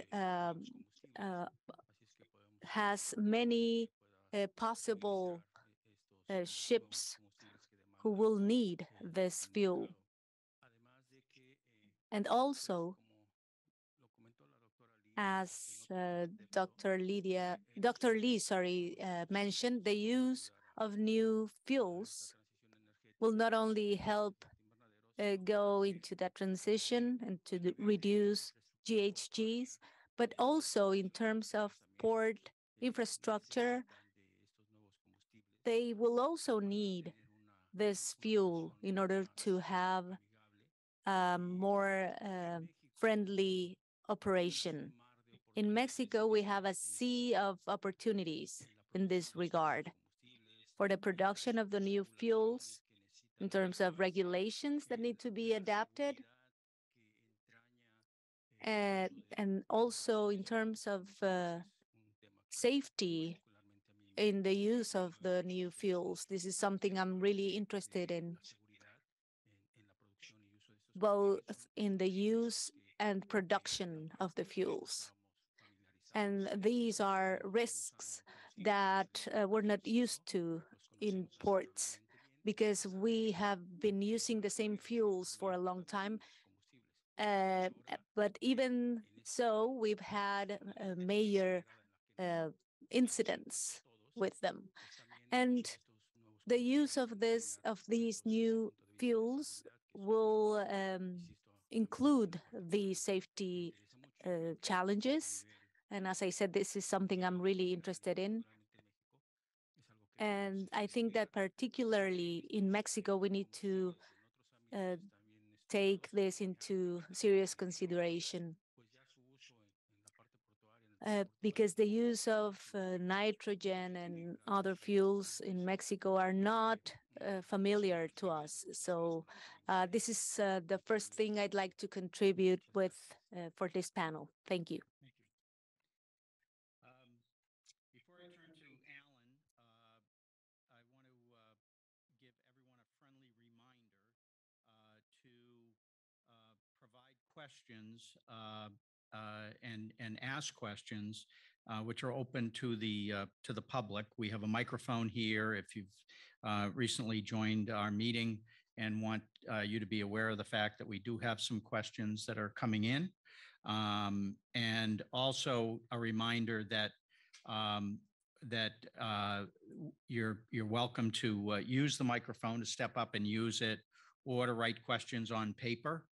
And if not, participants are invited to submit questions via Slido using the QR code with JPAC 2022. So just a reminder to everyone to submit questions for this great expert panel with us. Do you have a question? Yes. Well, it's a question from Slido. So, Okay. What should be the government's role for developing the supply of eco-fuels to accelerate private sector's climate change goals? Do you want to just each, or Alan, do you want to answer that, and then others can join in? Put your hand up if you'd like to answer that question. Yeah, so I mean, like any of these things, it's got to be a cooperation or a collaboration between government and private sector. To a large degree, the private sector is going to drive the demand, and that's one of the roles I see the port having is driving demand. Government needs to be the enabler. You know, it needs to, in some ways, get out of the way, and in other times, step up. You know, so you don't want them to be a roadblock to getting a lot of projects underway at a rapid rate, but there needs to be processes, procedures, regulations that support. And I think, from my experience, many of the countries where they're struggling is they're way behind industry. You know, they're trailing behind the innovation and the industry development. And so I would say the major role for governments is to become more agile, and think about sandbox regulations, things like that. You know, so you're building regulation alongside industry, so that you can keep the pace with where industry is One of the comments I would make is, what you hadn't mentioned is I had 20 years at sea, and in that time it was on gas tankers, and I carried ammonia 30 odd years ago. Yet I talk to regulators today who think green ammonia is a new product. In fact, all the products we're talking about, ammonia, methanol, hydrogen, are existing substances in the world, and there's already international regulations around a lot of them, and yet we're recomplicating the process. So, I think we've got to get out of our way for ourselves and understand that we already have a lot of international regulation in place. Procedurally, things may change a little bit, but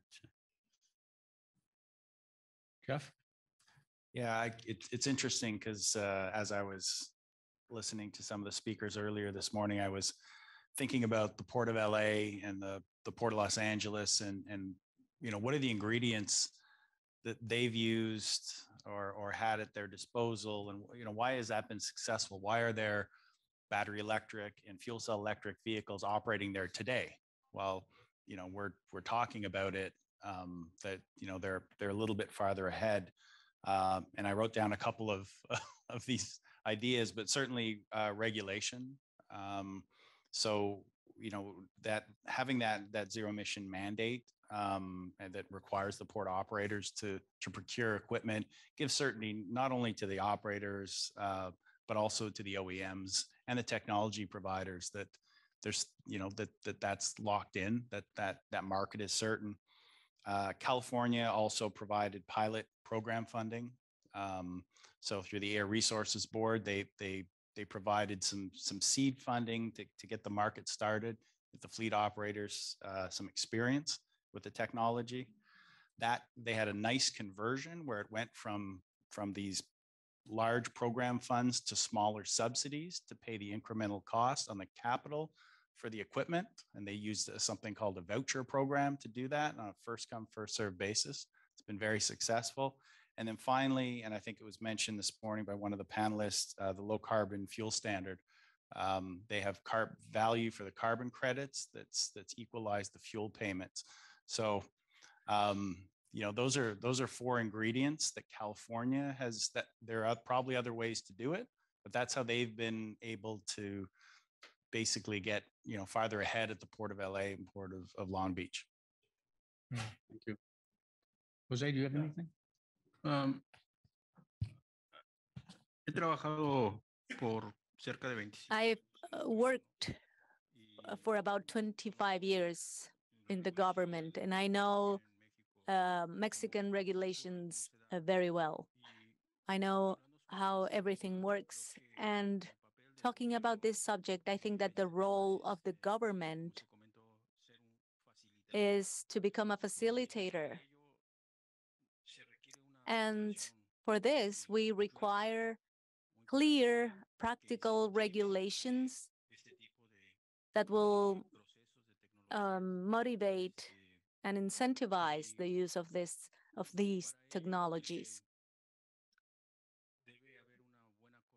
Therefore, we need to have great coordination among the different agencies that are involved, because we have the environmental side, the shipping sector, as well as energies. In Mexico, we're talking about 3 to 4 secretariats. So if regulations are not mandatory, they need to provide incentives for the new fuels to be used.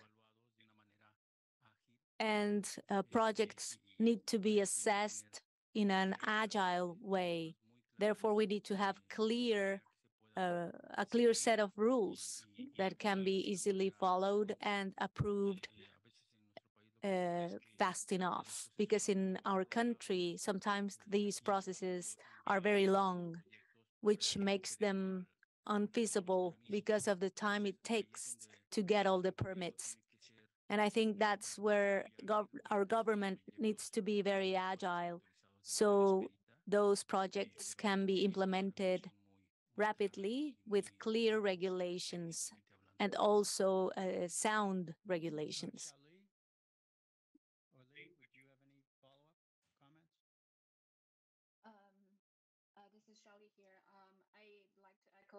points that the panelists already mentioned, that the government should really step up when they are needed to. One of them, I think, is to really ensure that when the different types of alternative marine fuels are being developed, we really have to make sure that they live up to the standards, that they really deliver true life cycle greenhouse gas emission reduction. So I know there are a lot of international and maybe regional efforts of making those standards that are being made right now. So I would really encourage,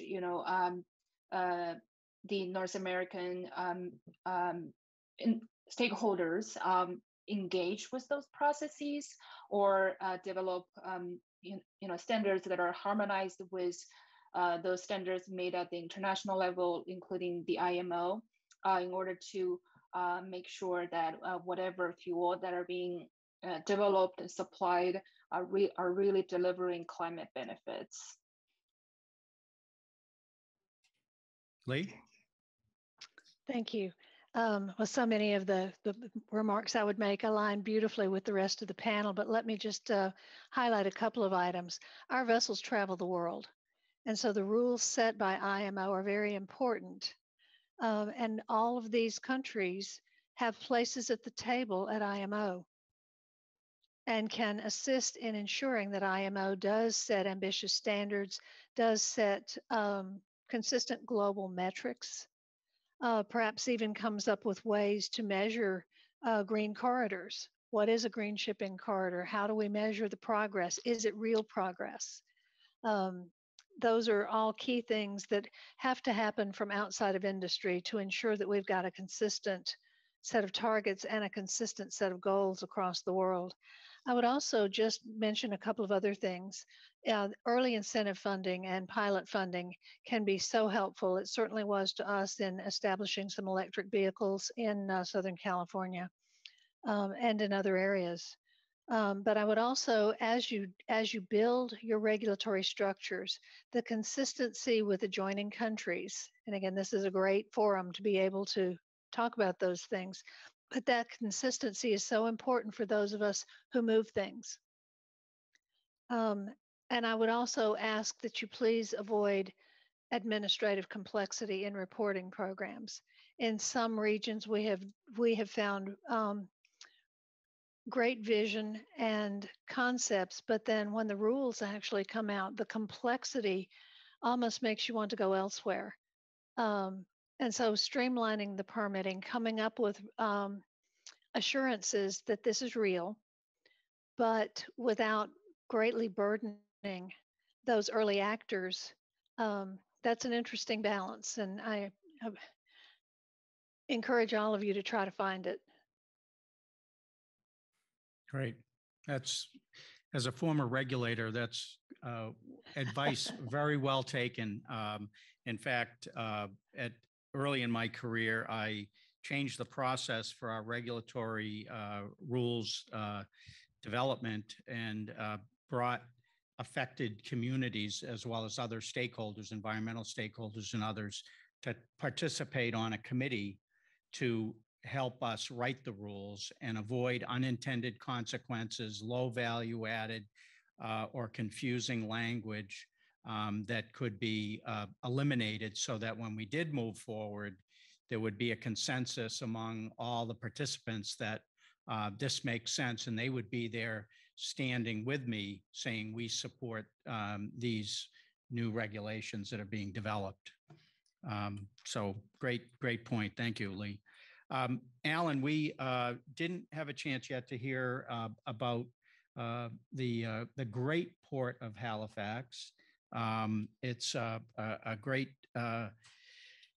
place to be in a terrific facility. It's been exciting for me as someone from the Northeast to see the changes and improvements over time, and you deserve a lot of credit for that work and your roles with the port.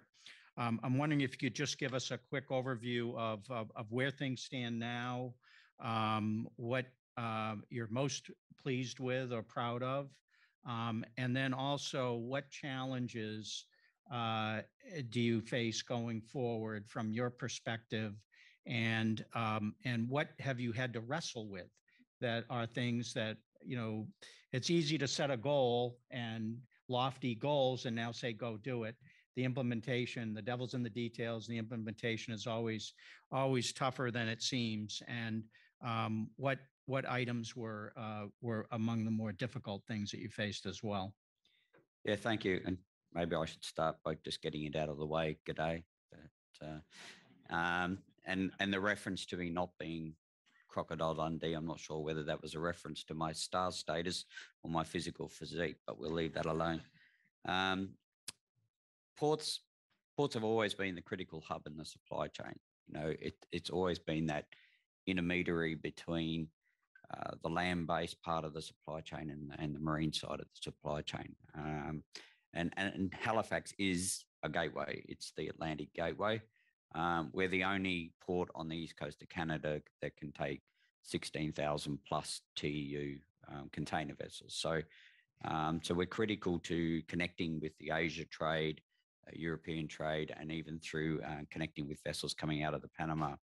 So, you know, with that, our role in the supply chain becomes important.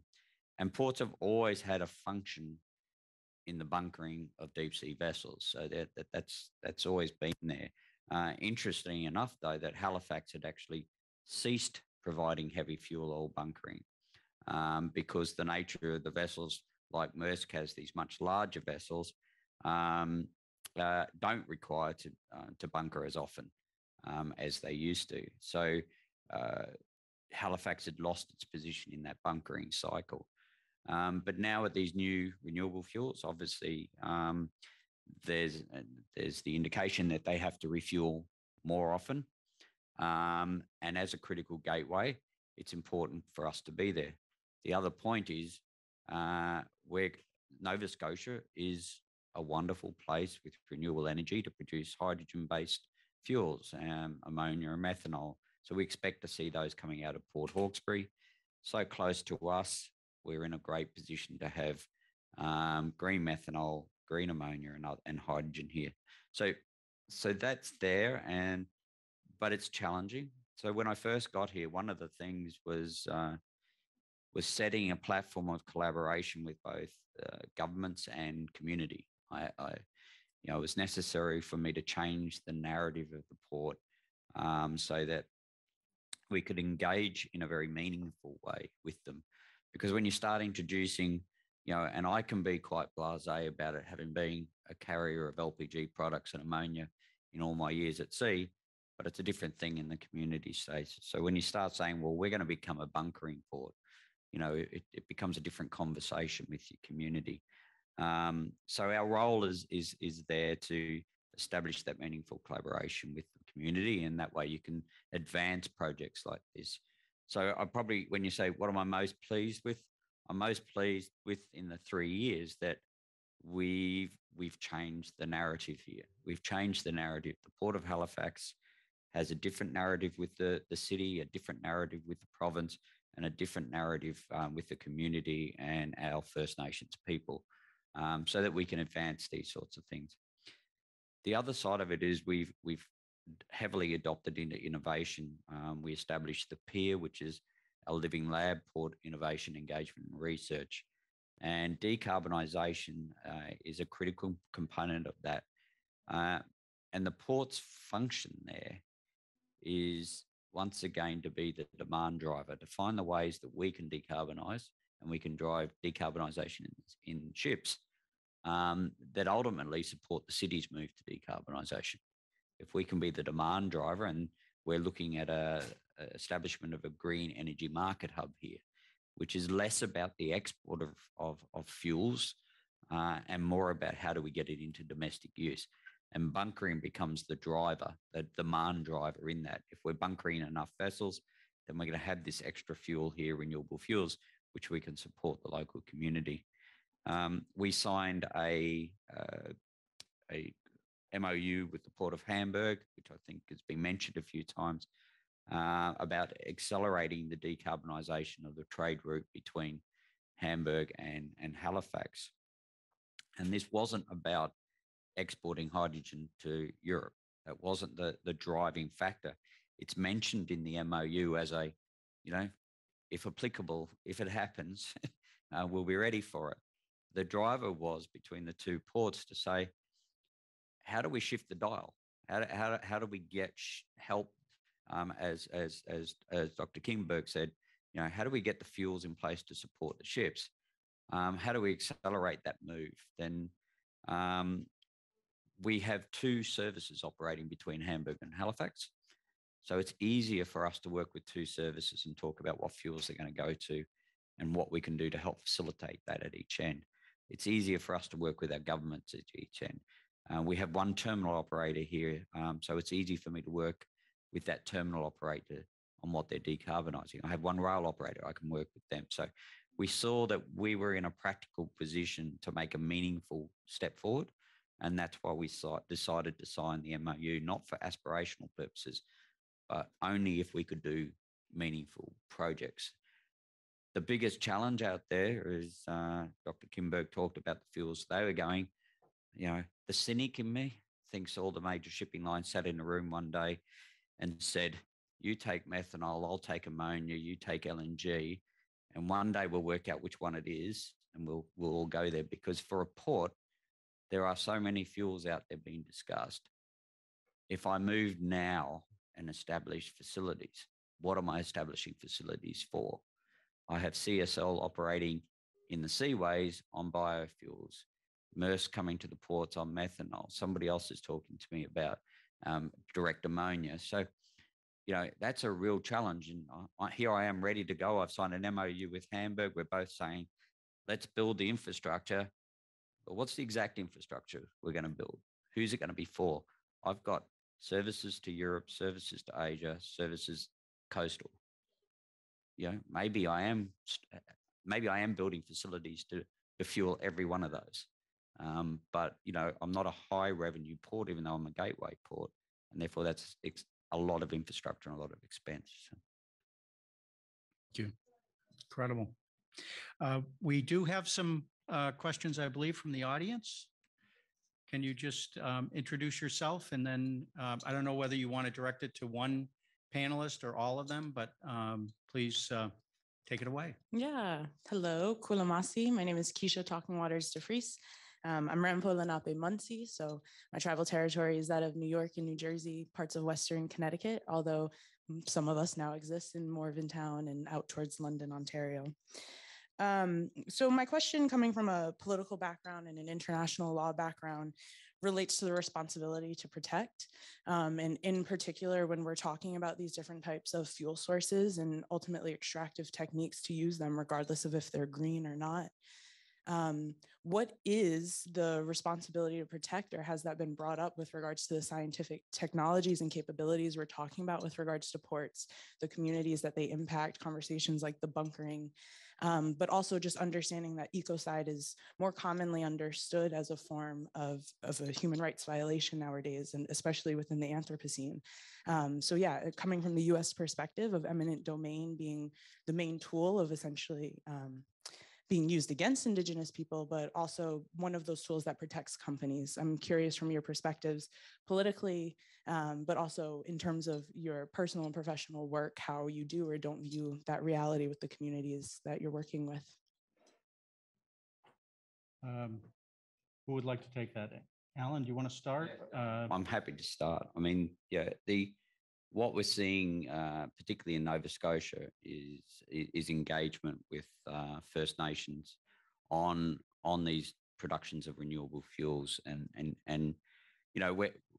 what I'm seeing, I'm not personally engaged in those particular conversations, but we're seeing is they are putting forward concerns around which waterways are used for providing water in the electrolysis process. So it's okay to use these waters, but we don't want you to use these waters because of cultural heritage or other or ecosystem things. So the conversations are happening there, and they're becoming partners in the project because they also see that there's another side to the environmental thing. There's the cultural heritage, the ecology, but there's also this move forward to save the environment by using, getting rid of the bad fuels and moving over. So it's always going to be a balance. And I think that it's the imperative part is having the conversation and being open to what are the things that I've got to do a little bit different in this project that can be respectful. And, our First Nations are the stewards of the environment. And, how do we make sure that we take heed of that and bring that into the project? I think there is opportunity to do it. I think there's a win opportunity. There's an economic benefit as well. But I think we, to First Nations, but we've got to be careful we don't oversell the economic benefit of it and balance the economic benefit for the community as well as the ecological side. Great. Any other comments on that question? Raise your hand. Jose? Bueno, and then Lee. Sí, sobre ese tema en México. Well, regarding this topic, in Mexico, this type of projects have a different route that has to be followed. In our law, there is a section that talks about environmental impact related to any project of this nature, and it has to go through a public consultation.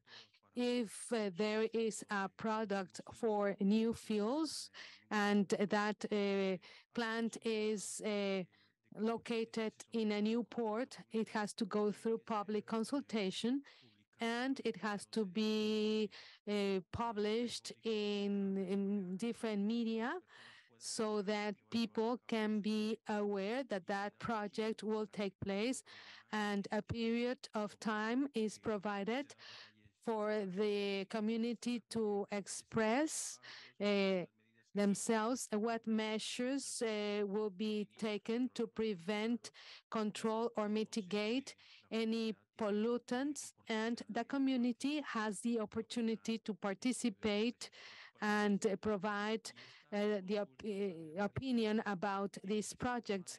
And this public consultation has to be taken into account in the project assessment in such a way that this is considered in the project.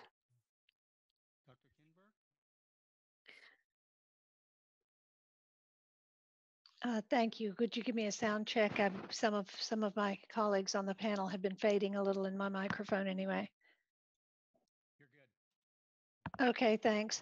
Well, and we've made some good points already. Let me just say that if we're committed to a fair and just transition, then we have to consider all stakeholders in these concerns.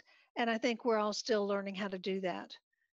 So we have to work together to figure out how to work together, if that makes any sense to anyone, to work together, to listen to each other. But then governments and ports, I think, play a particularly important role in trying to sort through the many different opinions and get to a clear vision moving forward and how we're actually going to measure results and what we can do when, those kinds of things. So again, the role of governments and ports, since they don't sail away like we do, are particularly important. All right, thank you. Alan, follow up? Yeah, if I could just do a follow up, and I was answering directly to your question, but there's one that's always bothered me, and it's, we talk about the renewable fuels and everything, but we sort of lose the word sustainability in there somewhere. We talk green a lot, but we lose sustainability. And when you're dealing with biofuels, they're quite likely to come from the food chain. Hopefully it's the byproducts of the food chain. But there has been demonstration in the past where, and I think Mexico was one of the places that was impacted by it, where corn was stopped being exported to Mexico because ethanol was required. So they needed that additive. So, we've got to be very careful that in jumping to these fuels that, we haven't lost sight of sustainability. And even, we hear quite often said, all these poorer countries will be able to produce hydrogen and do all these things. But a lot of these poorer countries have got shortages of potable water, and yet hydrogen requires high quality water, fresh water to make it. So are we stealing from the water table to produce hydrogen because we tell them there's an economic benefit? So, you know, there are going to be natural countries that are capable of doing it. Canada's one of those. But I think we do need to be very, very conscious that there's a sustainability side to that. And part of that's the cultural part of it, but there's also a bit about, and let's not affect the food chain either in these things, you know. And I think that's where government has a role to say, let's not get blinded by the lights here. Let's take a measured approach and make sure we aren't losing sight and creating a different problem in the future. Great. Any final word? We're running out of time. Jeff, are you all set? Anything you want to add? I'm good. Charlie? Any Yeah. follow-up? Regarding the previous question, I just want to quickly mention that I think developing zero or low carbon fuels in the future might be an opportunity for remote communities, especially if the places are rich in renewable resources. So one of the dialogues that we are having is with the Aleutian Island communities, that the Aleutian Islands present a natural location to be a refueling station for trans-Pacific traffic. And there are renewable resources there that could be utilized to provide to produce renewable hydrogen to as a fuel for bypassing vessels. And also with that kind of development, these communities might benefit from using those energy sources as well. And that could be, the current bunkering network is centralized. You just bunker in several big bunkering ports. But with the future of alternative zero emission fuels, the bunkering network could be a decentralized one. That means that there will be more opportunities for smaller ports, remote communities to benefit from this transition. And I also agree that all stakeholders need to be on the same table to evaluate the feasibility of these projects, and green shipping corridors are perfect for these kind of dialogues to take place. Great. Well, that's what a panel. I told you it was an all-star panel, and they certainly delivered. I think I could spend another hour up here asking them questions, given their depth of knowledge and broad expertise on these issues. So please join me in thanking them for all they've done for us.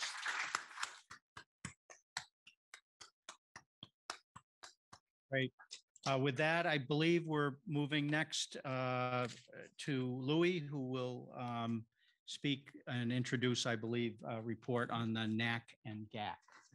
You've just done it, so that's great. Yeah, all of you feel free to take your seats, of course.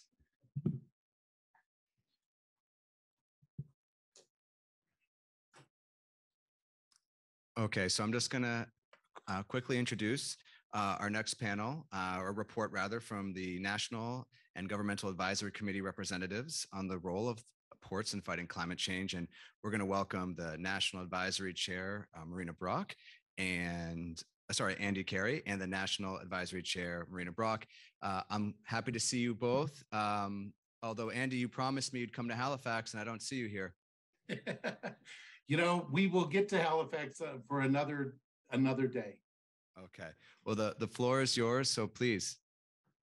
Well, thank you all. And I want to give special greetings to Administrator Michael Regan of the U.S. Environmental Protection Agency, to Minister Stephen Kovalt, the Canadian Minister for the Environmental Protection Agency, and obviously to Secretary Maria Luisa Alvarez Gonzalez, the Secretaria de Semarnat.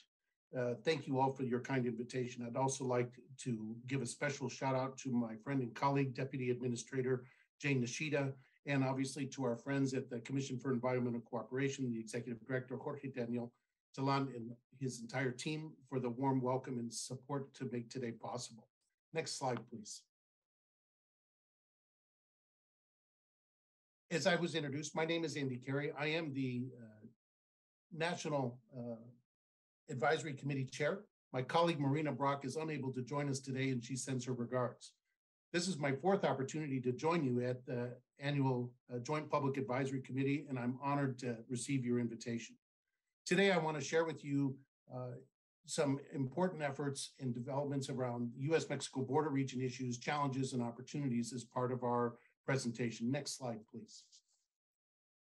My day-to-day work is I run a nonprofit that promotes charitable giving between the U.S. and Mexico. We have a network of over 400 organizations that work along and across the expanse of the border region.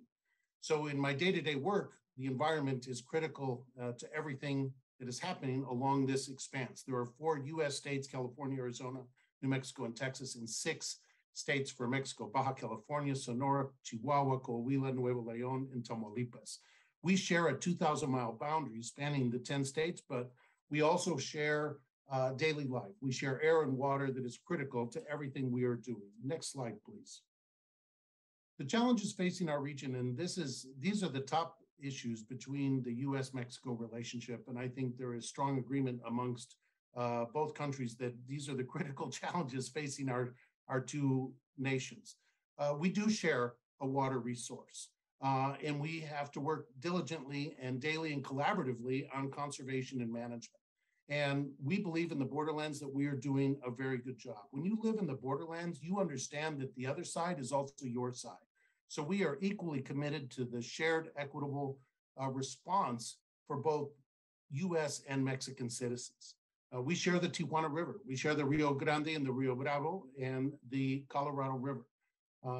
When we have challenges with extreme population growth, which we have seen in the borderlands over the last several years, we have a significant increase in demand for water, but because of the drought, we have a significant water shortage. Wastewater is a huge challenge for our region, and both sides are working collaboratively to work on this. You know, in the San Diego-Tijuana region where I live, the International Boundary and Water Commission, both the U.S. and Mexican sections are working collaborative daily to deal with wastewater treatment and how we are both supporting each other's movements on a daily basis to deal with these incredible challenges. And we're very excited to see the U.S. Environmental Protection Agency invest hundreds of millions of dollars, along with our partners in Mexico at Semarnat, to help resolve some longstanding challenges around the San Diego-Tijuana River challenges. Groundwater management is a significant issue, not only just the drought, but also dealing with infrastructure and environmental challenges and the impacts of climate change. We have a very famous wall in the border region with the physical barrier that has had significant impacts on the environment for both of our nations. Not only is it impeding the crossing of people, but is also impeding the general habitat of our region. This has significant issues for our region because it impacts all ways of quality of life. It's impacting erosion, it's impacting natural habitat for animals and the people that are enjoying these regions. It's also impacting our ability in our economy in our local region. Climate change and variability has had a significant impact in the U.S.-Mexico borderlands. The rains, the storms, the fires, all of these issues have created significant impacts at the U.S.-Mexico border. Flooding after long periods of drought, when the torrential rains come in, we're creating significant areas with flooding across the region and across the entire borderlands. And the physical barrier comes back into problems because it actually is creating flooding on one side or the other of the border. Border sanitation has become a huge challenge for our region because we have to find ways to deal with trash collection, the tires that end up in the Tijuana River estuary is an example, and other regions. And what's important to understand is one side cannot just fix this for everybody. Both sides need to work collaboratively to find ways to deal with these solutions because the U.S. can't fix it without the help of Mexico, and Mexico can't fix it without the help of the United States. The social and economic disparities along and across the region have huge impacts on the environment and our shared resources. The increased demands for the water supply, the plummeting supply really has significant challenges for our region. Let's go on to the next slide, please. There are several opportunities for increased and continued collaboration for our region. These organizations are working tirelessly each and every day from both sides of the border on cooperation, on the environment, on social and economic disparities, on sanitation issues, on immigration issues. And you'll see that they're both government and they're also civil society and business organizations working collaboratively. Across the top, you'll see philanthropy engaging through grants supporting the environment along and across the entire region. Huge investments can be made and are being made to support the environment, to support water initiatives, to support pollution initiatives, to support and understand air quality problems. In the San Diego-Tijuana region where I live, the border wait times have a significant impact on the quality of life for the school children that are trying to enjoy time on the playground. And when the border wait times get too long, the children aren't allowed to play outside because their school is just a couple of blocks from the border infrastructure at the port of entry, which allows them to not have clean air in order to be safe and play outside. The groups across the middle, Arizona-Mexico Commission, the Borderplex Alliance, the Texas Border Coalition, and the Smart Border Coalition, these are public policy advocacy groups leveraging both government, business, and civil society organizations looking for stronger solutions to improve trade and commerce and binational relations between our countries. It's also very important that the environment be at the table, because at the ports of entry, the longer the wait times, we need to have strong programs and policies in place to help facilitate the normal flow of people, goods, and commerce. We have many outstanding organizations working between our governments. The North American Development Bank, based in San Antonio, with strong funding support from both the US and Mexican governments, the EPA, the NAC and GAC participants, the Mexican government with Conagua and Gobierno and Semarnat, the Departments of Homeland Security. All of these organizations are working daily and collaboratively to find solutions to address the major issues facing our region. The environment must be at the top of the agenda. Security is important for the border, but the environment cannot be sacrificed in the process. So when the physical barriers are put in, we need to have all of these organizations at the table to discuss the impacts so that we understand what is going to happen to our environment. Because when the environment is impacted in a negative way in the US-Mexico borderlands, it has a significant impact on the quality of life of the residents on both sides of the border. And so we must continue to engage all of these organizations. And at the National Advisory Committee and the Government Advisory Committee that is meeting in the next 2 weeks, we're going to be exploring ways to make recommendations to how we can bring all of these organizations to the table to help inform and impact public policy for the greater good of all of our communities on both sides of the border. Additionally, there are significant opportunities to engage with the Commission for Environmental Cooperation through your very strong and impactful grant program in helping to target organizations at the local communities doing impactful work. Many of them are not aware of the great work you're doing, and so we want to raise the awareness of the great work of the CEC so that it can be spread along and across the entire region. Next slide, please. There is significant opportunity for the participation of local communities in this action. We have worked to help bring listening opportunities for the Department of Homeland Security as well as Environmental Protection Agency to engage civil society organizations, whether it be academia, business and corporate partners, government agencies, or nonprofit and philanthropic organizations along the way. They can become funding partners and collaborative partners for outreach and impact along and across the region. Inviting our academic and research institutions is a fundamental way to significantly impact the work of our governments at the local level. They can make significant contributions and provide expert advice, as well as some local expertise to help prevent landmines from becoming bigger challenges and to create greater collaboration and engagement at the local level. And I will finish with just highlighting the joint binational project for the South Bay International Wastewater Treatment Plant, the Planta Internacional de Tratamiento de Aguas Residuales Binacionales. This is a formidable project of tremendous collaboration between the US and Mexican governments. It's an honor to see them at work. Both of our countries have a strong diplomatic corps, a strong engagement on both sides of the border. And as I've already shared with you, when you work and live in the US-Mexico borderlands, you understand that the other side is just as important as the side you're on, because in this region, the other side is also ours. And I don't mean that in a possessive way, but we feel it's our community as well.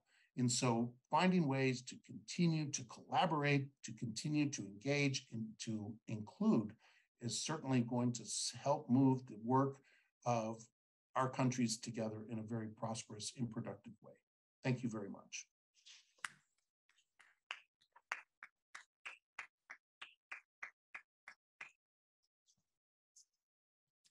Thank you so much, Andy. And Clifton, are you going to do the other presentation?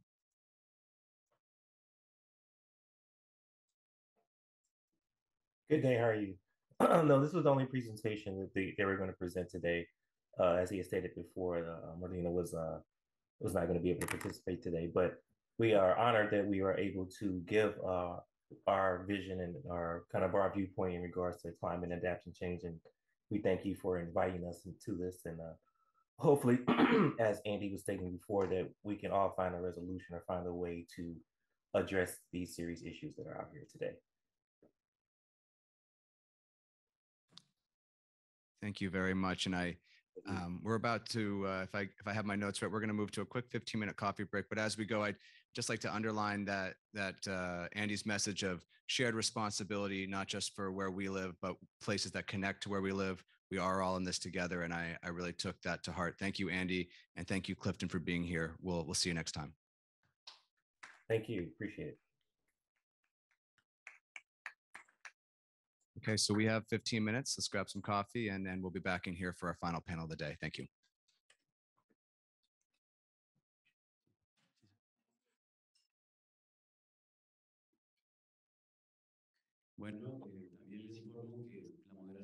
So this is going to be in Spanish. So if you need to wear your headsets, please go get them.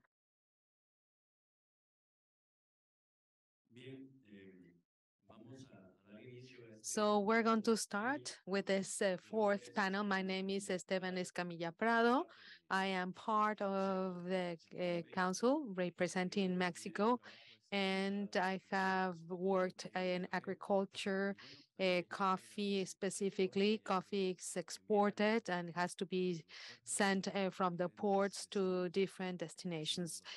This is one of the highest value commodities. When I listen to the different comments from the panel members, I realized that ports, shipping, and other related topics are extremely important but very complex. And I have heard that we need to have a holistic approach, because we usually talk about the environmental issues, but last century, there were some accidents with Elson Valdez, Prestige, Erica, and others, which were vessels that collapsed, and progress has been made. In terms of these technologies, we have to include social aspects. Some of the terms I've heard is dialogue, inclusion, communities, community realities, and this panel addresses environmental and social justice dimensions of ports. Ports leverage local, national, and regional economies through the creation of employment and transportation of goods. Port operations also generate several negative local impacts, such as air, water, light, and noise pollution. So our speakers invited to this panel will discuss how the sports and the stakeholders can work together to increase the well-being and prosperity of their communities. In this panel, we have 4 different panelists, great panelists, and I am very happy to have more women in this panel, or most of them are women, and it is their perspective is extremely important in our society. So I'm going to talk about their bios, the bios of our 4 speakers. I'm not going to read all the resume, but first of all, I would like to talk about Saba Kang. She is the Director General of Quebec and Atlantic Canada and the David Suzuki Foundation. Saba is an attorney, expert in environmental law and trade. Saba is the Director General for Quebec and the Atlantic Canada in the David Suzuki Foundation. In addition to being on the legislation and federal policies area on climate change for this organization, she has held different positions as a legal advisor in the international and federal arena. She is the president of climate crisis in the National Committee of the National Association of Women Attorney. And something that we have to take into consideration and highlight is that in addition to all this hard work, Saba is a pianist and member of the Composer and Author Association in Canada. So that provides a comprehensive approach. Now let's continue with Heather Kriska. She is an attorney for the Environment, Equity, and Justice Center for the Natural Resource Defense Council, located in Los Angeles, California. Heather works promoting community-based solutions to address environmental issues. Before she became part of the NRDC, she was part of civil lawsuits with Earth Justice and environmental advocates. And likewise, before she became an attorney, she organized several campaigns in favor of the environment. And remotely, we have Heather Tomley. Heather Tomley is the Managing Director of Planning and Environmental Affairs for the Long Beach Port Authority. She is also responsible for the environmental issues in Long Beach, and she's involved in master planning and ports, and also a part of the portfolio of planning that involves initiatives to implement green port policies, protect the habitat, improve air and water quality, manage rainwater, as well as climate change impact, and promote some projects in terms of energy use. And finally, we have Andrew Espinosa Rhodes, and he's a biologist. He has 20-year experience in the use of natural wealth in Mexico. He is the ocean coordinator that is part of the Undersecretariat for Multilateral Affairs and Human Rights from the Secretariat of External Affairs in Mexico. Andrew is the Mexican expert on the high-level panel for a sustainable ocean economy. This initiative is made up of 16 countries. Andrew has held very different positions related to the environment, the Commission of Protected Waters, the Prematuras system, Natural Protected Areas Fund, and Nature Conservation Fund. These are our 4 panel members, and we're going to start with the first question. That is a question for Saba. The environmental justice is not a concept often used in Canada and Mexico, and your organization has recently published a new report titled For Environmental Justice in Quebec. Could you please share with us what is environmental justice? Thank you for the question.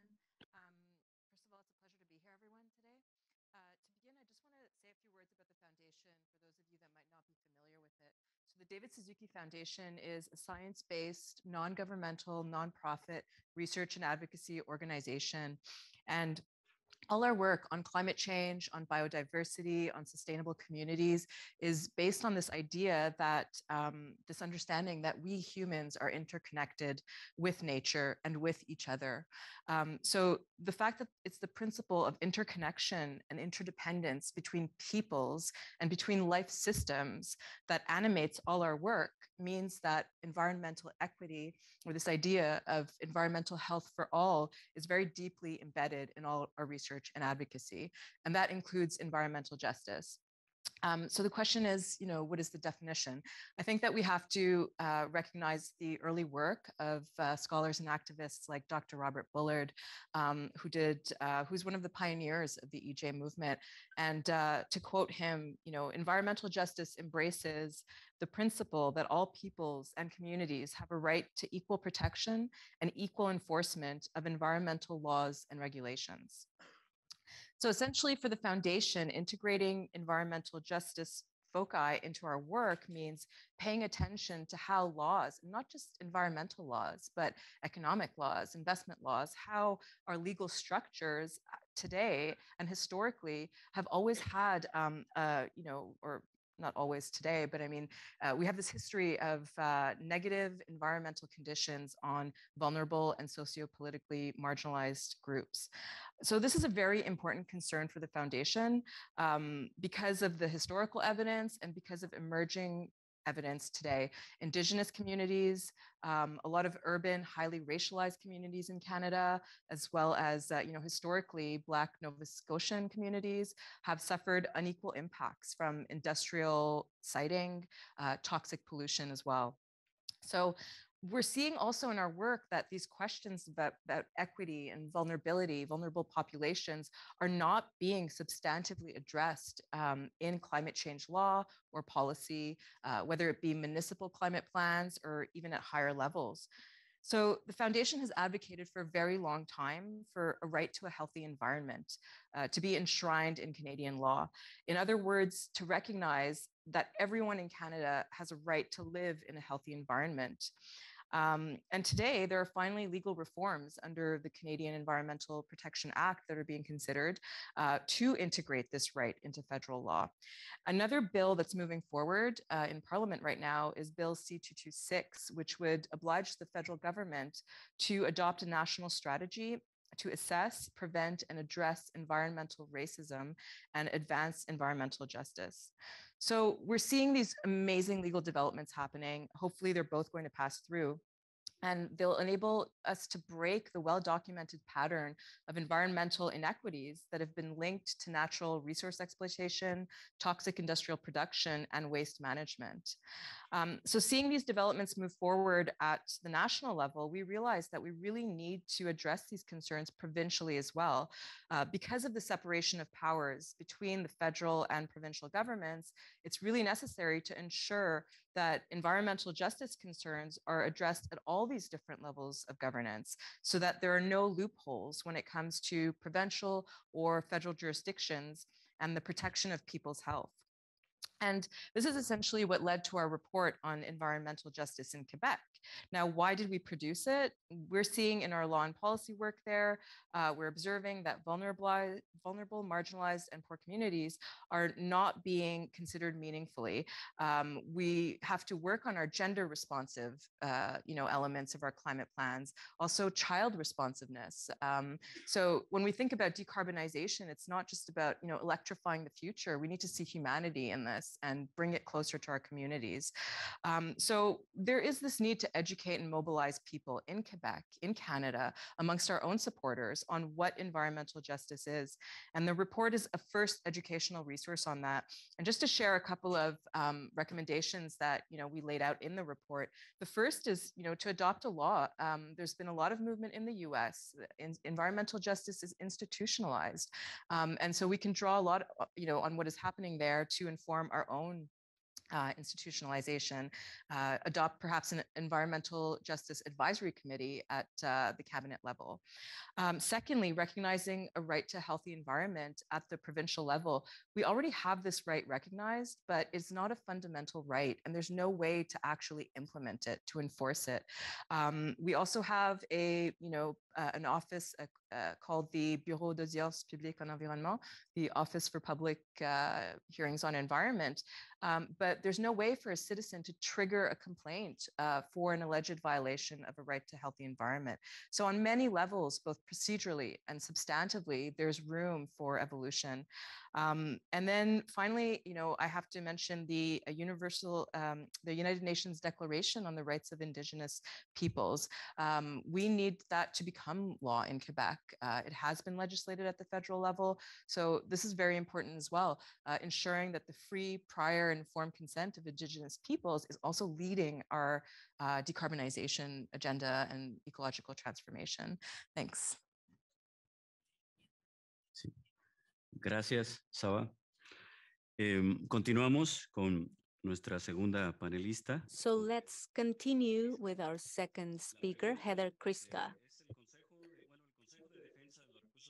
The question is, the NRDC has been involved in a lot of initiatives and advocacy campaigns linked to freight and port activities.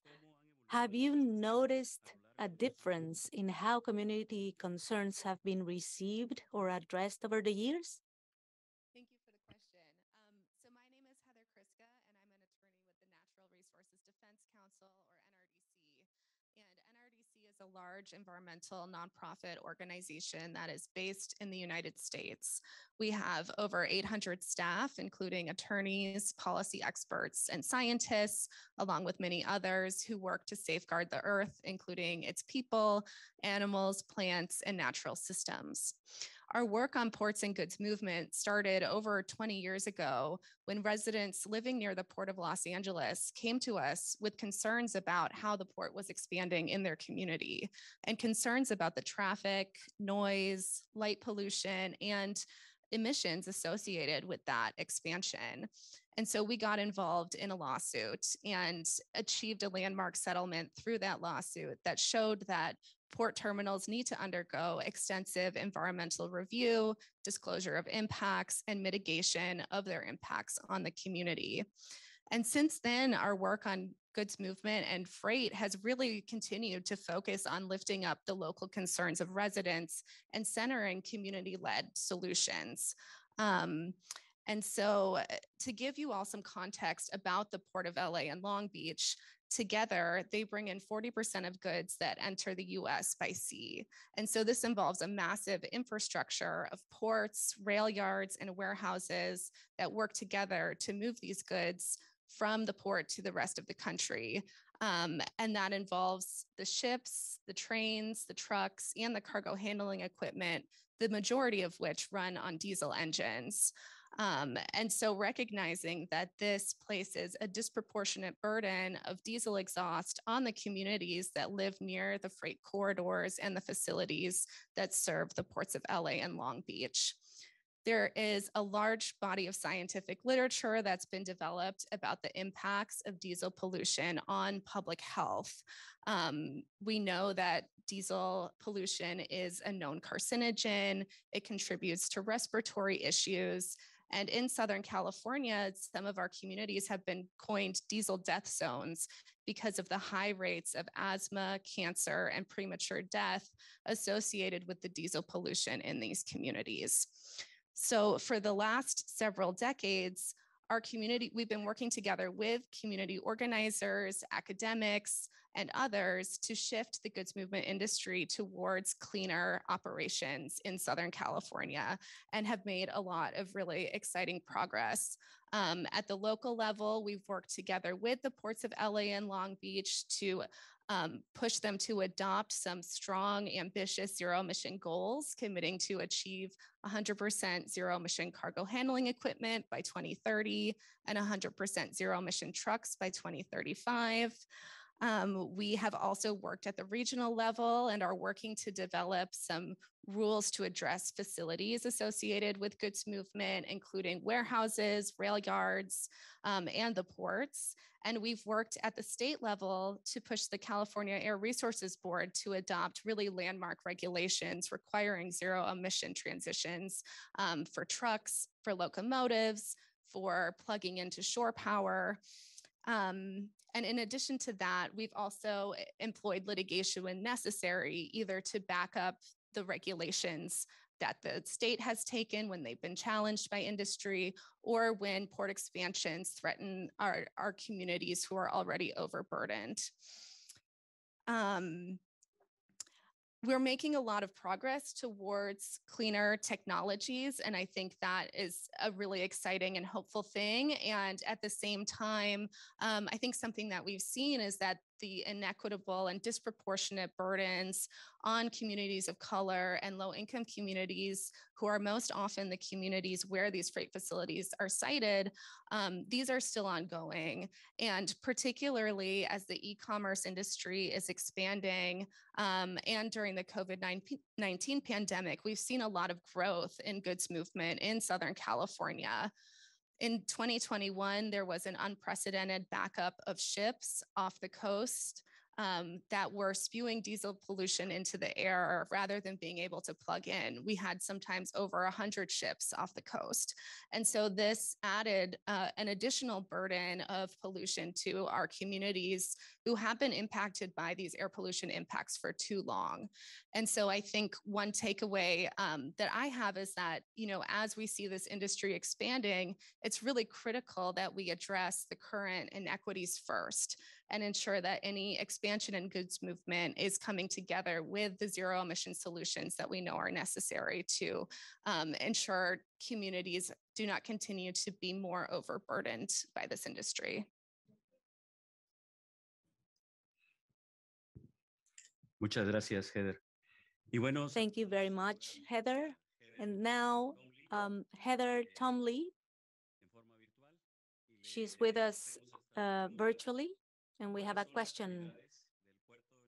What are the priorities for the upcoming years, in your opinion, regarding the sustainable development? So Heather Tomley, are you listening to us? I am. I can hear you. Can you hear me? Perfect. So I first want to start off by saying I really appreciate the opportunity to join this panel and the discussion today. And I appreciate you making accommodations for me to be able to join virtually. And I appreciate the discussion and the conversation already on the panel. And Heather Kriska with NRDC did identify a lot of the important work that we've been doing over the last couple of decades to address the impacts and the relationship with the port and the local communities. We at the Port of Long Beach, we are, as Heather identified, a major gateway for cargo coming into the United States. Together with our neighbor, Port of Los Angeles, we have close to 40% of all of the imported cargo coming through this gateway. And as you can see in the picture behind me, this represents about 1/4 of the entire port complex that's located in Long Beach and Los Angeles. And just behind those marine terminal facilities, you can see the large urban area and the local communities right up against the port related operations. So we had 20 years ago, we were seeing really significant growth in cargo movement through the ports, and there really wasn't much effort or emphasis on what needed to be done to address the environmental impacts, and in particular, the impacts on the local communities. And so that's why we at the Port of Long Beach back in 2005 moved forward with establishing our Green Port policy, which really helped to identify environmental considerations and community considerations as foremost in our thinking as we move forward with any of the programs and projects that we were moving forward. We wanted to make sure that we were protecting the community from negative environmental impacts from port-related operations. We wanted to make sure that we were establishing the Port of Long Beach as an environmental leader. And we wanted to make sure that we were also employing sustainable practices and best available technologies, in addition to educating and engaging with the community as we move forward. We, in 2006, developed our first Clean Air Action Plan together with our neighbor, Port of Los Angeles, and the air quality regulatory agencies at the federal, state, and local level, because we wanted to make sure that as we were moving forward with strategies to address air quality impacts, which were at the time primary concern for the local communities and public health impacts, we wanted to make sure that we were all moving forward consistently and aiming for the same goals. So we have moved forward over the last few decades in helping to implement those programs and make progress towards emission reductions. And this was really critical for us so that we could establish and maintain our social license to operate. We needed to make sure that we were being responsive to the local communities. We needed to make sure that we were establishing credibility and trust with the local communities, and we needed to be able to deliver results in addressing the impacts. We, at this point, in addressing your question, what are our priorities going forward? We're really looking at how we can build on the success that we've had over the last few decades and how we can take it forward to where we need to go to address decarbonization and climate change impacts. And so building on the programs that we've been moving forward with to reduce diesel pollution, in 2017, we established our goals to move towards zero emissions in the terminals by 2030 and for on-road trucks by 2035. And we established greenhouse gas reduction goals consistent with the state of California that really drive a lot of our efforts from shipping and hovercraft operations and locomotives, in addition to the terminal equipment and trucks, and help us to identify the direction that we need to go in addressing global impacts, as well as we can continuing to focus on addressing local public health and regional air quality impacts.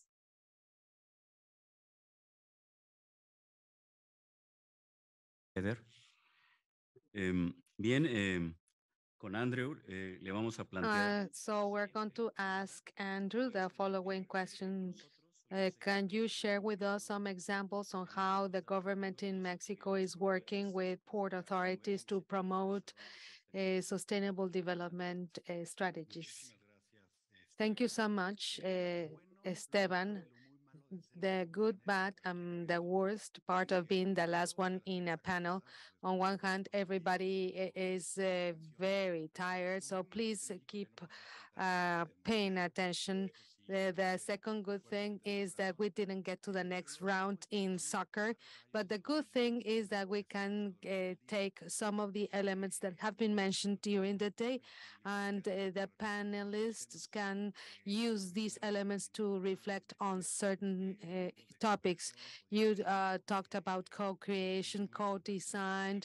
It is very important to identify simple and synergic solutions towards regional industry, employment of this transition is, and how can we have a fair and equal transition, and how can we avoid non-intentional outcomes.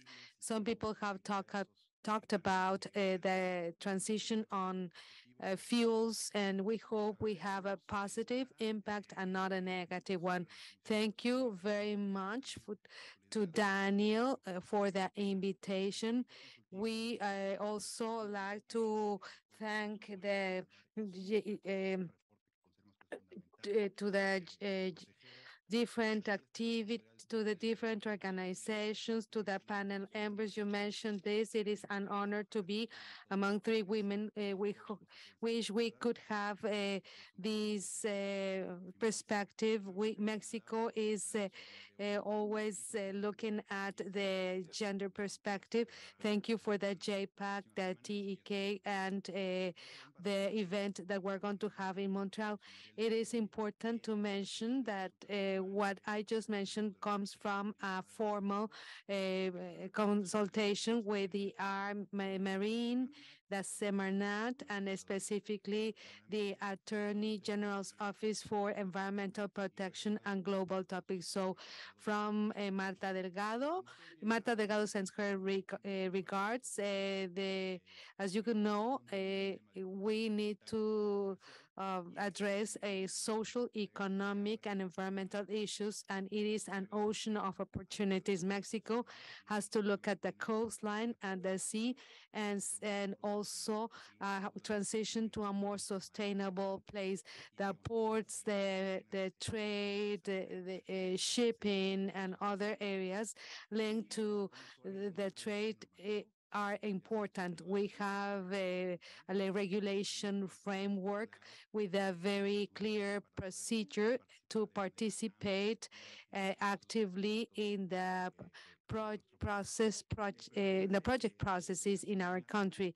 In addition to the marine protected areas, I would like to talk about some of the instruments of port authorities, which is the establishment of master plans that, according to the law, have an opinion from the environmental sector, the Semarnat for environmental issues, and the Secretariat of Urban Development for practical mission. There is a space planning that promotes port planning to be done effectively. We have talked about the complexity of the port agenda. It involves many factors. Not only is it a federal reality, but it is also a local and national reality. Ports go beyond the coastal line. So it is important to harmonize all these instruments. Mexico has promoted political policies to take care of the environment, including recommendations of the Green Voyage 2050 developed by the IMO, which has been mentioned several times. The Marine in Mexico has an advisory committee for environmental protection from the Inter-American Organization of Ports for the states, the American states, and we have been able to collect and disseminate information of success stories, not only in terms of decarbonization, but also in terms of environmental justice, which is significant topic discussed today. The sector of the ports of the marine has an environmental management tool to track down the activities at the ports. And it has also been mentioned, Esteban, the opportunity on how local communities can promote best practices in our ports in Mexico, and we can mention a voluntary mechanism that it is part of the Attorney General's Office for Environmental Protection.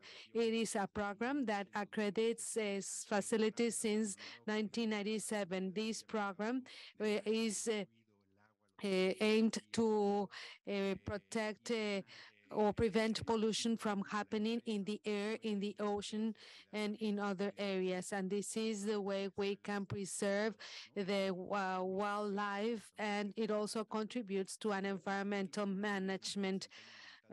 So we want the companies to be audited by an independent body. It is a requirement that is beyond the law. If a company is accredited, when two things happen. The first is that the company meets the applicable law, and the second one is that the company implements good engineering and operating practices, like saving water and reducing emissions. There are 10 ports that are within this federal program, and we hope other ports join this effort. And in addition, from a community perspective, one of the best ways to address the concerns of the community is to invite those companies that are operating these ports to be audited in this environmental program audit. And the Profepa has a survey to see how these companies contribute to environmental protection. So, Esteban, I would like to answer the first question that in August, in the official Gazette in Mexico, the implementation strategy was for sustainable growth was published. Canada and the US and Mexico are part of the high-level panel for the sustainable economy, and there is multilateral body that is not associated with the United Nations mentioned the priority topics in which Mexico should get involved or engage actively, such as environmental justice, to have a fair transition, and to also be knowledgeable of other sources for a sustainable development. And Mexico will start a process to update the shoreline and sea policies. Thank you very much. Thank you, Andrew. And well, due to time concerns, we will go to our second questions, and we will ask our speakers to give us brief answers so we can have enough time to listen to all of those who have questions. Saba, this second question is why is it that your foundation decided to work on this, and can you share some of the main recommendations that you would like to talk about? So as I mentioned earlier, I mean, environmental justice is very much part of our mission. The recommendations that I shared, in addition to that, if I were to think about other recommendations we can make at the federal level, I think one thing is certain is that our environmental health protection standards are simply not high enough. In Canada, we have air quality standards that are not obligatory. So there is no way to enforce any sort of any investigation when air quality standards have been violated. There needs to be a mechanism for that citizens can trigger and access.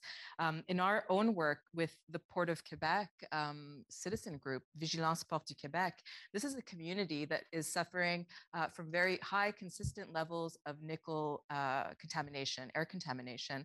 So while the general population in Canada, is basically exposed to maybe 1 nanogram per cubic meter, this population experiences an average of 52 and at peak levels 1,670 nanograms per cubic meter. And so, not only the problem is that we're not centralizing the concerns of these hotspot communities when we do set emission standard levels. And one would think that, with these findings that the air quality standards for nickel are being reinforced, but no, in fact, they're being relaxed because of the economic need for nickel for the electric battery chains. So we need to do a lot more work when it comes to centralizing environment in the economy, bringing authoritative decision makers from communities onto tables. JPAC, for instance, is an interesting example because it's part of the CEC. It's a pillar of the institution. And we need to see more of that in our different governing bodies.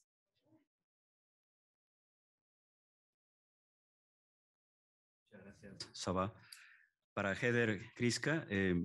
Thank you. Now for Heather, in your opinion, do you think there's any political tool or regulation tool that can support environmental justice and the work that is being done? Great. So I think there are a few, and one of them I think that hasn't had enough attention is a focus on where the siting of different freight and industrial facilities are located.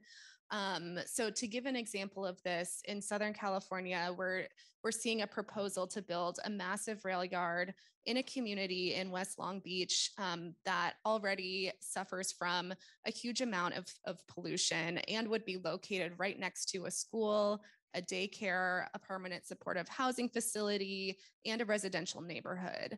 And we know that rail yards have very serious impacts on people's lungs, and especially for children as their lungs are developing. And so it just doesn't make sense to site a rail yard in this community.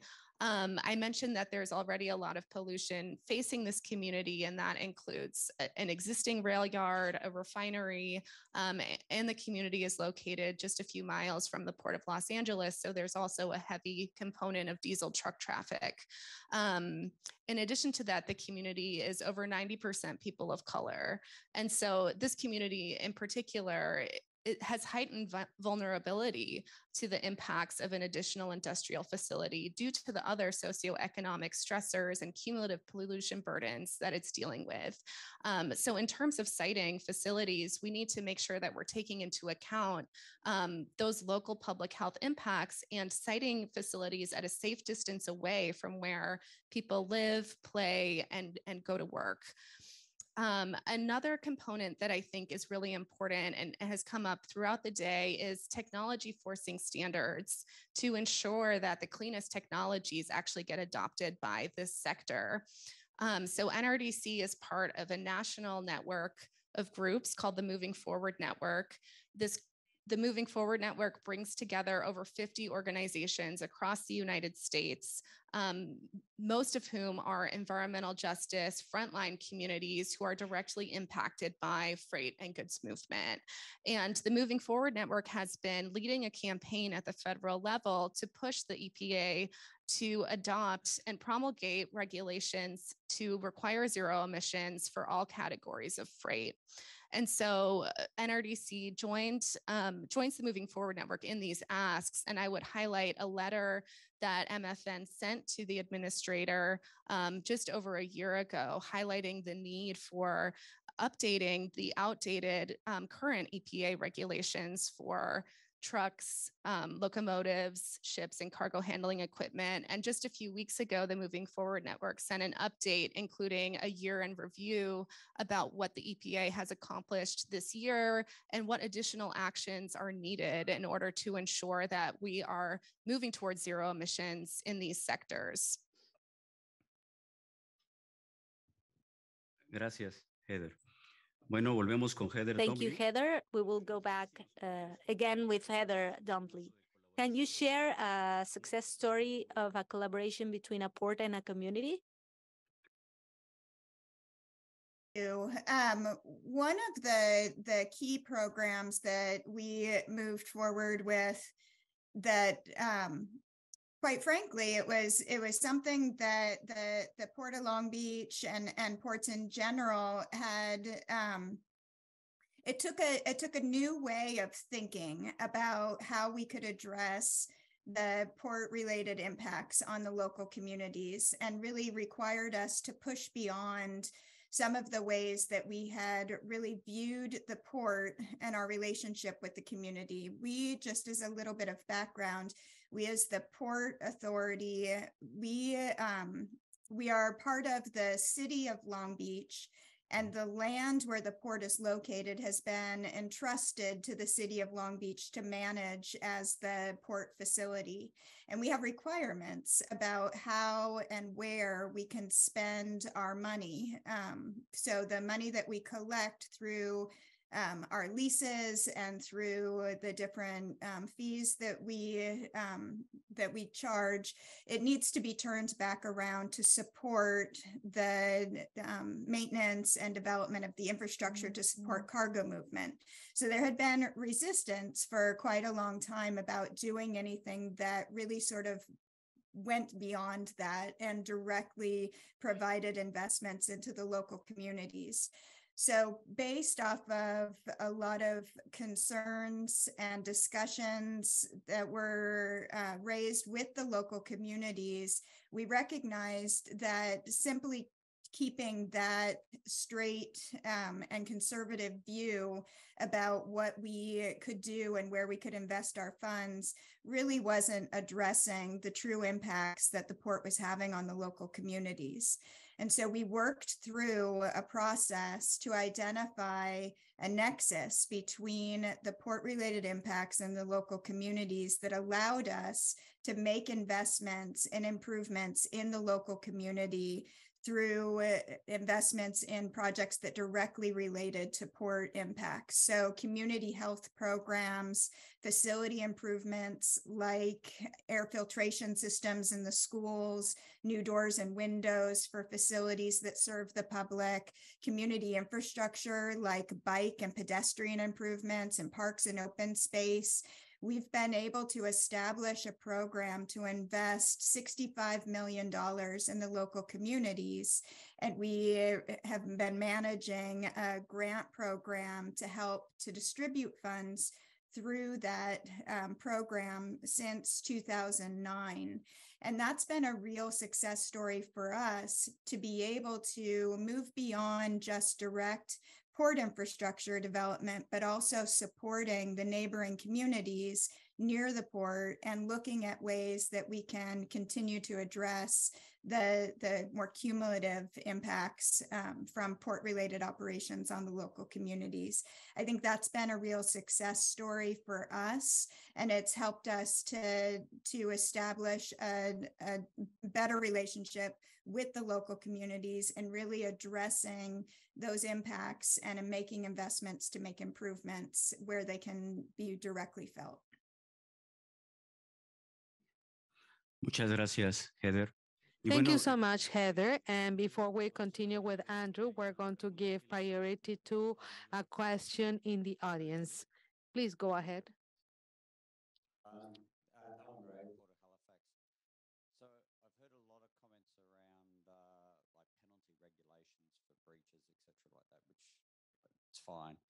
I'm just wondering how panelists feel about proactive regulation, which actually seeks to both have the necessary economic development from ports and corridors like rail corridors and things like that. So one of the things I've seen in North America, having come from another jurisdiction, is the lack of proactive regulation. For example, when you identify freight corridors in Australia particularly, those freight corridors are protected, but there's also proactive regulation put around it to say, if you're going to have urban development, the developers have to meet certain requirements because the rail is there and there is noise and there is pollution resulted. And yes, we all want to get to the point where there's no pollution, but in the meantime, they're required to put in place noise protection for housing development.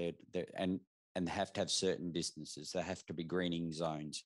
So I haven't seen that in North America, and I was just wondering how the panelists felt about a little more proactive regulation, which puts an onus on developers as well as the port operator. Andrew, sí, ¿podrías? Sí, si quieres, Heather, ¿estoy yo? Sí. No, si pudieras. ¿Contestar la pregunta? Sí. Entonces, ya lo mencionaba. Do you want to answer the question? Okay, Alan had mentioned this before, and Jose had already mentioned what the process of environmental assessment is. The whole infrastructure project has to go through environmental assessment. The works are evaluated, and also the corrective measures as well as the mitigation processes should be included as well. This is the way we address these problems. We want to be more proactive instead of being reactive. Heather, go ahead. So one way that this comes up, and something we've been working with the Port of Long Beach on, is related to planning. And something the Port of Long Beach is working on right now, which Heather can speak to more as well, is a port master plan update that will guide development at the port for the next 20 years or more. And so we've been engaged in a public process around that proactive land use plan in order to help shape the goals, the infrastructure plans, the zero emission plans that will be part of that future development. And one thing I'd like to lift up from that too is that these planning processes can also be an important way to shape how future decision-making is made, and making sure that there are the processes in place to solicit robust community engagement when new development projects occur from the outset, and in order to ensure that environmental justice stakeholders have a meaningful seat at the table. So I think that's one place where we've seen it be really important to engage in that proactive development planning process, and somewhere where we've been able to partner with the Port of Long Beach on developing that. Muchas gracias. Thank you so much. Saba? Echo what Heather's remarks. I think that proactive regulation is an interesting idea. I do think that it depends entirely on who's sitting at the decision table. And historically, these decision tables have not been inclusive enough.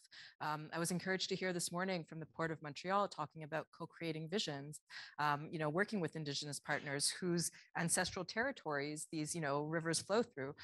So there is a space. And on top of that, I think that at another level, if we're talking about environmental legal approaches, Canada can, adopt a more precautionary approach, looking at the European, framework, and less a reactive approach. It's very unfortunate right now that when there is suffering happening in communities, quite often litigation is the only path forward. It is so difficult, expensive, and it's a real obstacle. So I do think that proactive regulation is interesting, but entirely depends on who is doing that, making that regulation.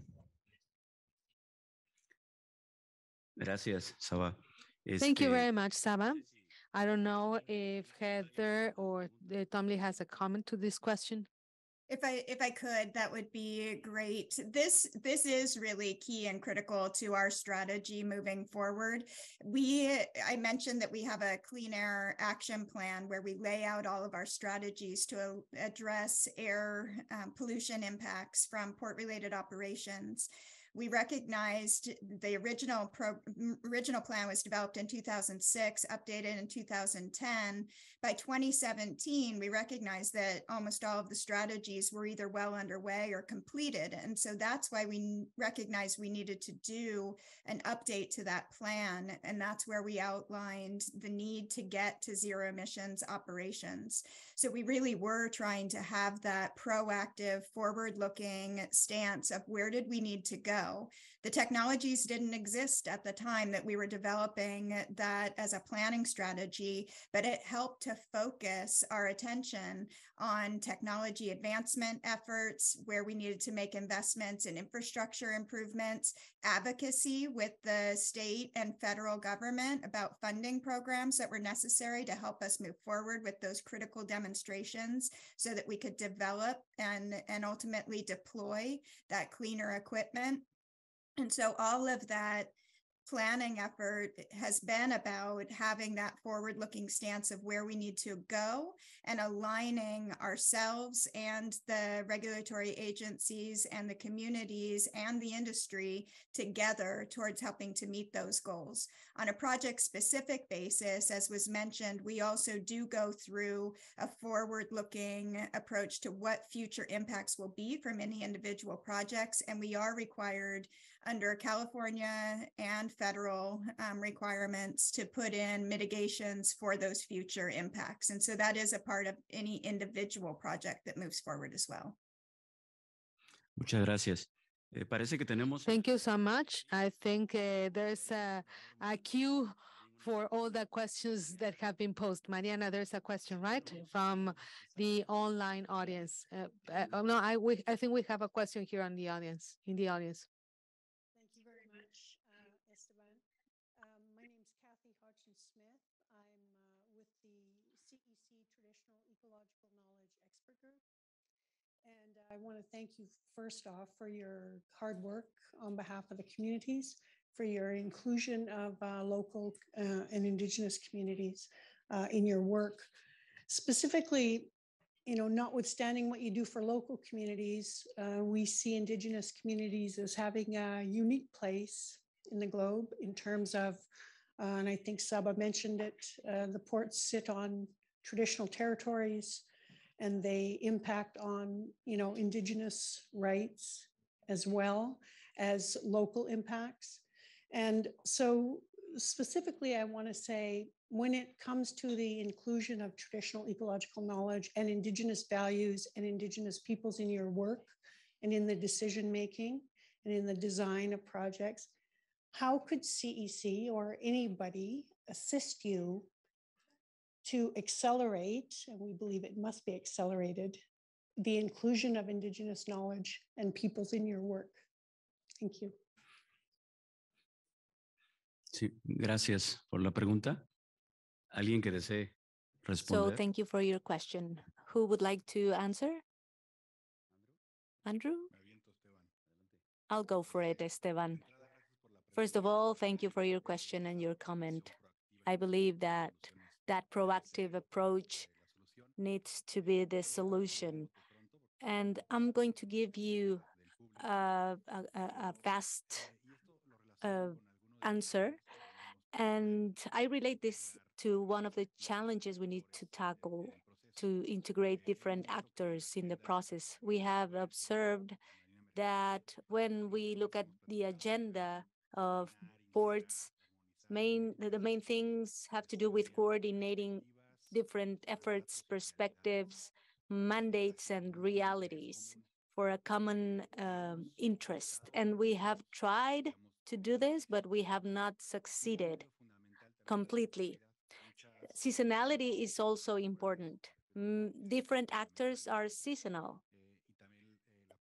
Some government actors, but also there are other challenges like getting funding, not only to transition to other energies and infrastructure, but financing local communities so they can co-participate in the process, or so they can be compensated accordingly. This is fundamental. And I think that the main challenge, and I hope that we can understand this, is how to reconcile all the different interests and realities for a collective good. And I think that the challenge is has different sides. We're speaking different languages. I say this in a figurative sense. There are different realities. Some weeks ago, I was at a forum, Kathy, and I remember that the conversation was going different ways. And I asked them, do you wake up and think that you're going to pollute the Halifax Bay as a mandate? And of course, everyone answered no. We all wake up in the morning having good intentions and good purposes. But the thing is that we need to be able to reconcile all of those different realities. So that is what we need to do in our perspective, Kathy. Thank you, Andrew. Anyone else who would like to elaborate on this? Thanks, Kathy, for your question. First of all, the CEC, combining 3 governments has a huge potential for outreach, and so can work much more closely with local grassroots organizations. And there's a public education dimension there too. But on the other front, CEC within itself, because it has these 3 governments, can look to new environmental legal approaches. How can we start looking at water bodies in their integrity and not just according to political and legal borders? This is a very big part of moving towards, reconciling ourselves with nature and restoring, halting the loss of biodiversity. And the CEC is an institution that has the power to do this, whereas grassroots groups don't necessarily. So I think that on that level, it could be much more impactful. And, that kind of environmental governance is very firmly embedded in Indigenous philosophies of kinships, relationships with nature. So, seeing entities for their integrity and not just according to, state borders. Thanks. Gracias, Saba. Bueno, vamos a dar aquí otra participación y a pedirles. We will have another question, and then we will ask both Heathers to answer, please. So my question is also a little bit of a statement, and I think everything that has come before and even just now is a beautiful segue. I guess for me, coming from an international law perspective, but also having spent a lot of time at the Earth Charter, I'm thinking about verbiage here a lot, right? And a part of Indigenous epistemology, and regardless of the nation that you come from, we're viewing ourselves as a part of the nature, which on a scientific realm is an ecosystem. So we're talking about environments, although environments are constructed beings where something is operating or happening in one spot. So when we talk about proactive legislation, we need to be using certain verbiage that allows for communities like Long Beach that are impacted in multiple ways, that allows for the 70% of Indigenous people that live in cities versus on reservations to still be included. So I think in terms of the planning moving forward, but also what I would like to hear from all of you now is how many times, I guess, do you stop and lean into the colonizer language while also pulling back? Because environment versus ecosystem is that living poetic beauty that we have an ability to play with from the scientist perspective, from the legal perspective, and even those 2 ecosystems within themselves actually being together. Forget soft and hard science, right? It's all one. So yeah, thank you. Gracias. Heather Tumbley, si pudieras. Heather Tumbley? Heather Tumbley, would you like to say something? Yes, thank you. Sorry, I'm getting a little bit of a delay. What I think is really key and critical is establishing forums and opportunities for engagement and communication, and being open-minded about those discussions. One of the things that we identified early on is we had a pretty opaque,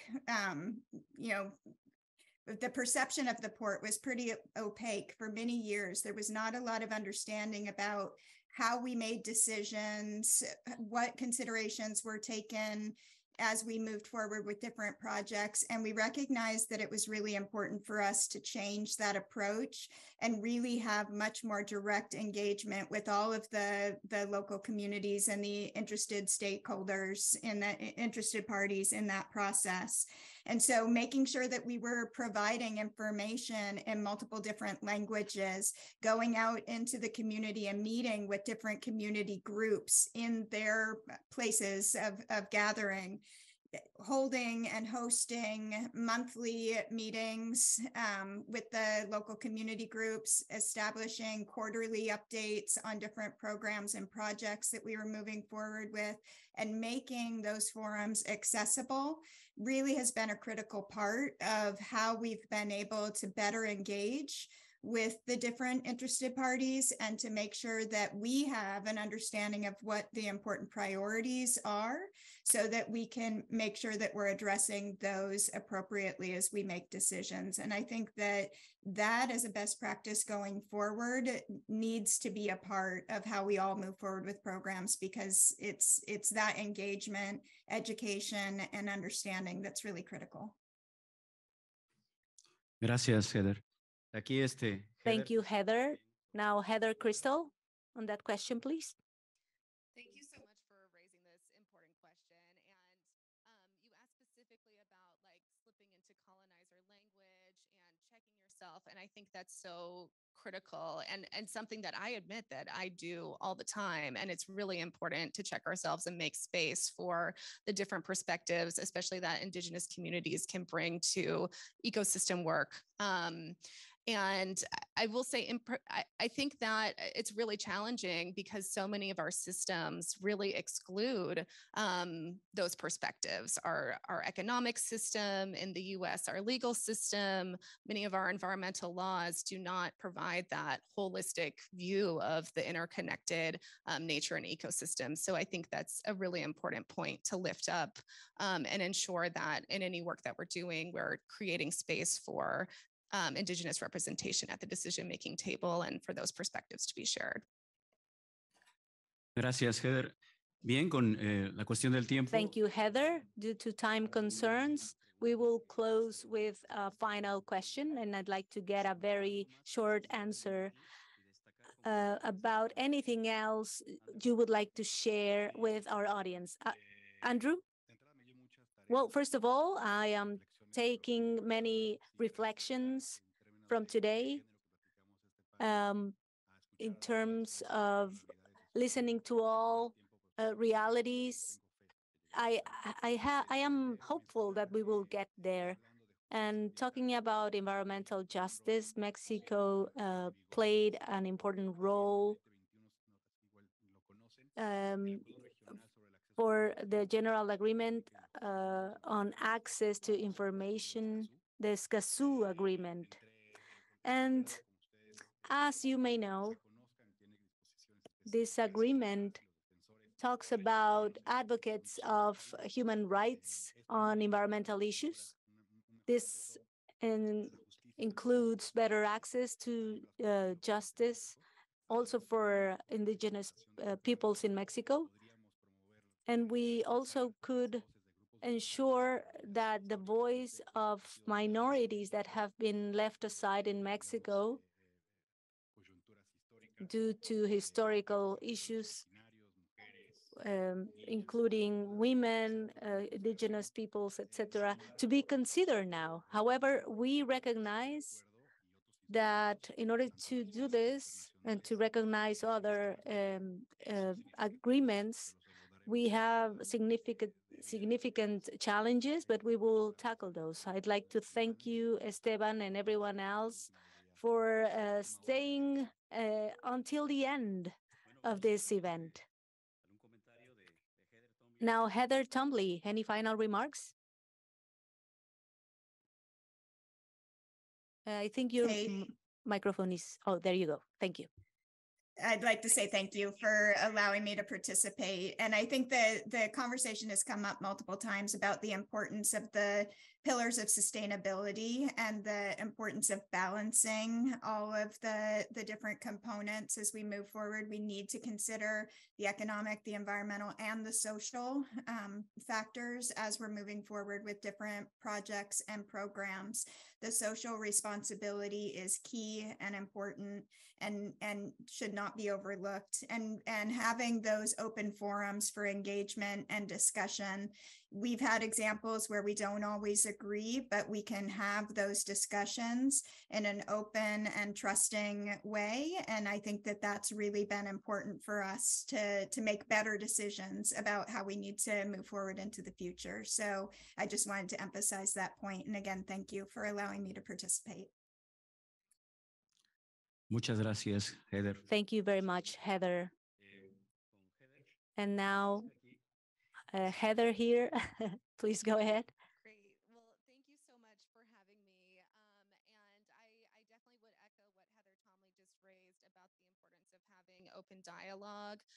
To add to that a little bit, I think there are some best practices that the Port of Long Beach and community groups have developed in terms of we have monthly stakeholder meetings with the community groups and the Port of Long Beach staff where we're able to talk about issues that are coming up with the port. And this provides a standing space for community groups to raise issues and provide input.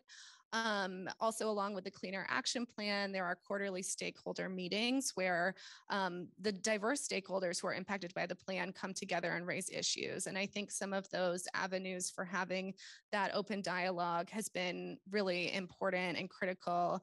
And one piece that we haven't had as much focus on in this panel today is also on making sure that a transition to cleaner operations also lifts up the workers. And so ensuring that any costs of upgrading equipment or vehicles doesn't fall on those who are least able to shoulder the burden, like our workers. So ensuring that there are workforce development programs and policies in place that ensure that they're lifted up along with this transition, I think is another critical point. Gracias, Heather. Y bueno, cerramos. Thank you, Heather. And Saba, we would like to close with you. Great panelists, the exchanges were amazing. I'd like to just end noting that, we're in between two major UN conferences, COP27 on climate change, COP15 on nature that starts in Montreal next week. We're in the middle of a climate crisis, a biodiversity crisis, a toxic pollution crisis. The Intergovernmental Panel on Climate Change it finished its 6th assessment. It's a huge amount of work. Climate science is telling us that there is no room for fossil fuel expansion if we want to save ourselves from climate catastrophe.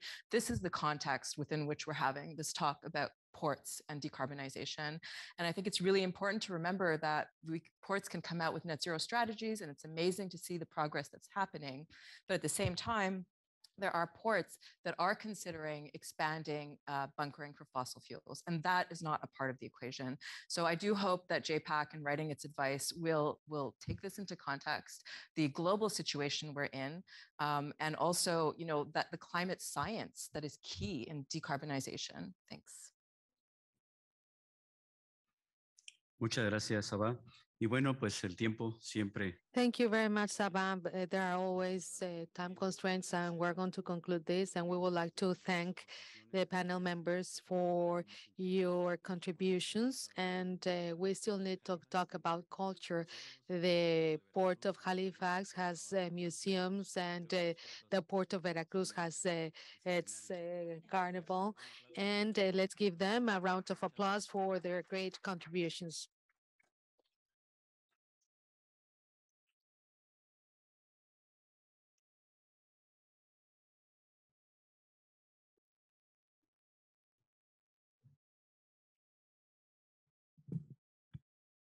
So you're all free to return to the audience. Pueden regresar. I won't be offended if you go back to the audience. We are running a bit behind, so I'm just going to do something right now that usually happens at the end because I think it's important. Can we have a round of applause for the CEC, Secretariat staff, the translators, and all the organizers who made this day happen?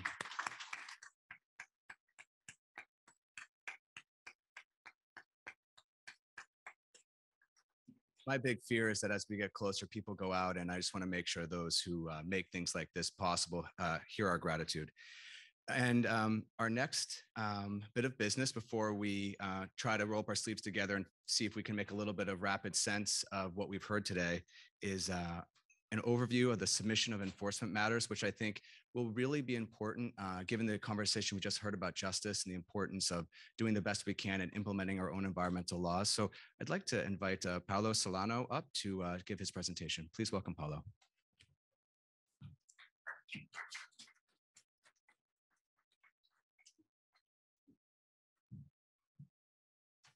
Thank you, Louis. Thank you for. Oh yes, please. To have some company. All right. Yeah, and not feel I'm just alone in this panel.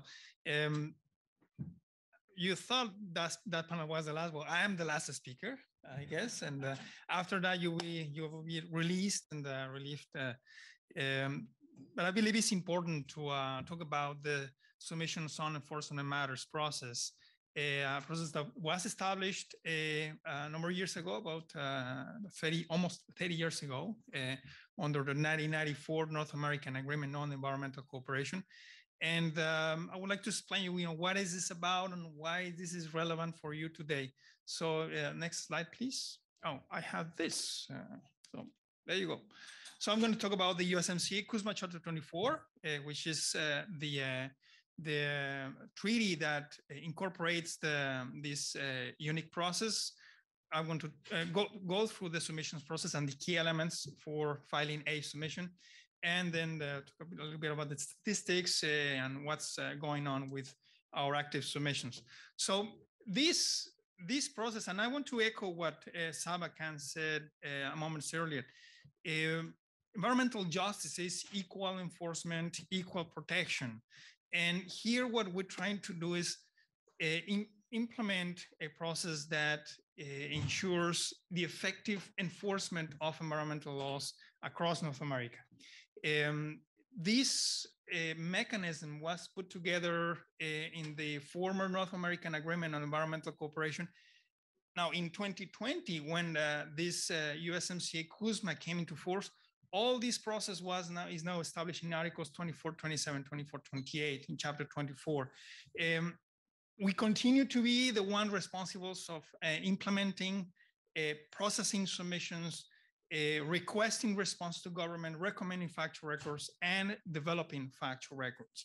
There are a couple of things that you may see. I'm not going to go in detail with the definitions of what is environmental law, but maybe what I could mention is that this process also created an environment committee, which is separate from the council, separate from the secretary, separate from the CEC. This environment committee oversees the submissions process, oversees implementation of Chapter 24.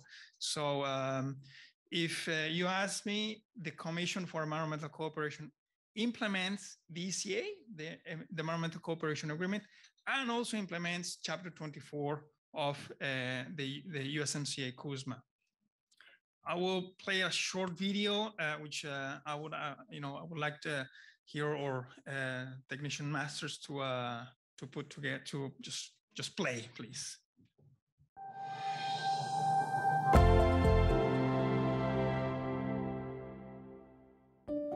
The effective enforcement of environmental laws in North America is a priority for the governments of Canada, Mexico, and the United States. If you have reason to believe that an environmental law is not being effectively enforced, you can raise your concerns through the Submissions and Enforcement Matters process. The USMCA enables you to file a submission with the Commission for Environmental Cooperation if you are a permanent resident or national of Canada, Mexico, or the United States, or if you are a non-governmental organization or company based in one of the 3 countries. A submission should include 5 important things. 1. Tell us how the government is failing to enforce its environmental law. 2. Identify relevant federal laws and regulations. 3. Describe harm to the environment resulting from the situation. 4. Include your history of communication with the responsible government agency. 5. Mention any private remedies like formal complaints or lawsuits that have been pursued to address the situation. What happens after the submission is filed? The CEC may request that the government respond to your submission and provide information on its environmental enforcement activities and decisions. A government may also inform the CEC about an ongoing lawsuit or complaint. If this is the case, the SEM process could conclude to allow the lawsuit or complaint to potentially resolve the issue. Based on the response, the CEC may recommend the preparation of a factual record. You can think of a factual record like an independent report on an environmental situation of concern. It is meant to objectively present the facts related to the submission. It includes interviews with government officials and analysis from experts, and documents the legal, environmental, and/or public health aspects of the situation. The SEM process is not intended to be a dispute resolution mechanism. Nevertheless, a factual record allows the public to learn more about the environmental issues and government action. It also allows you to share the information with your community. The SEM process supports public participation, information sharing, and transparency in the effective enforcement of environmental laws in North America. To learn more about the Submissions on Enforcement Matters process and how to file a submission, go to cec.org/SEM.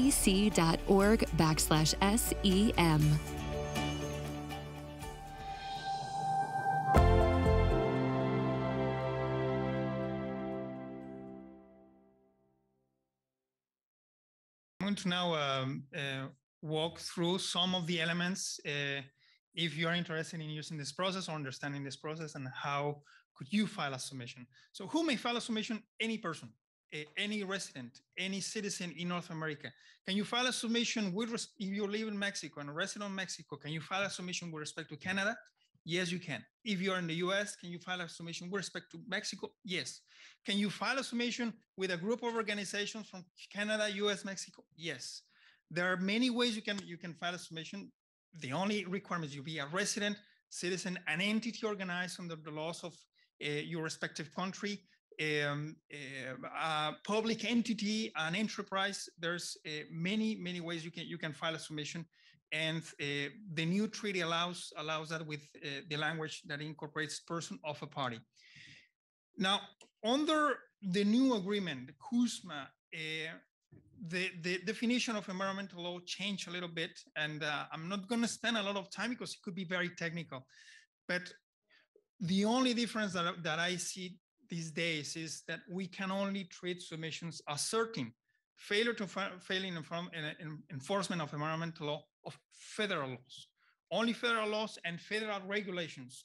In the past, we could handle and process submission with respect to state or municipal laws. Even we have had factual records addressing the implementation of municipal laws, enforcement of municipal laws. Under the new treaty, it's only federal, and it's a new agreement. That's the new setting. Of course, in some cases, I mean, I would refer to Mexico. In Mexico, we had historically more submissions addressing state and municipal laws. Actually, two of the factual records that we have now active from the former agreement address enforcement of state law provisions. How much information should you include? Well, information that is sufficient to support your allegations. One thing I tell submitters when they come here, that this is not a court. We're not looking for actual evidence, actual proof that you are normally required to submit before a court setting. What you need to provide, is typically in public sources. You file an information request, a FOIA Freedom of Information Act request. If you go on the transparency platform in Mexico, you may find that information to file your submission and to basically document your assertions. One important aspect is before coming to us, you have to notify your local authorities. You have to notify the relevant authorities that are have the enough authority, the enough power to enforce the law. So before filing a submission, make sure that you have communicated this matter, that matter has been communicated in writing, and at least that you have a response from the authority. Do not try to file a submission because then it may not go through. And I think this is an important aspect of the process. We have process submissions that only send an email to the government, and that is sufficient to qualify and to meet this relatively low threshold requirement.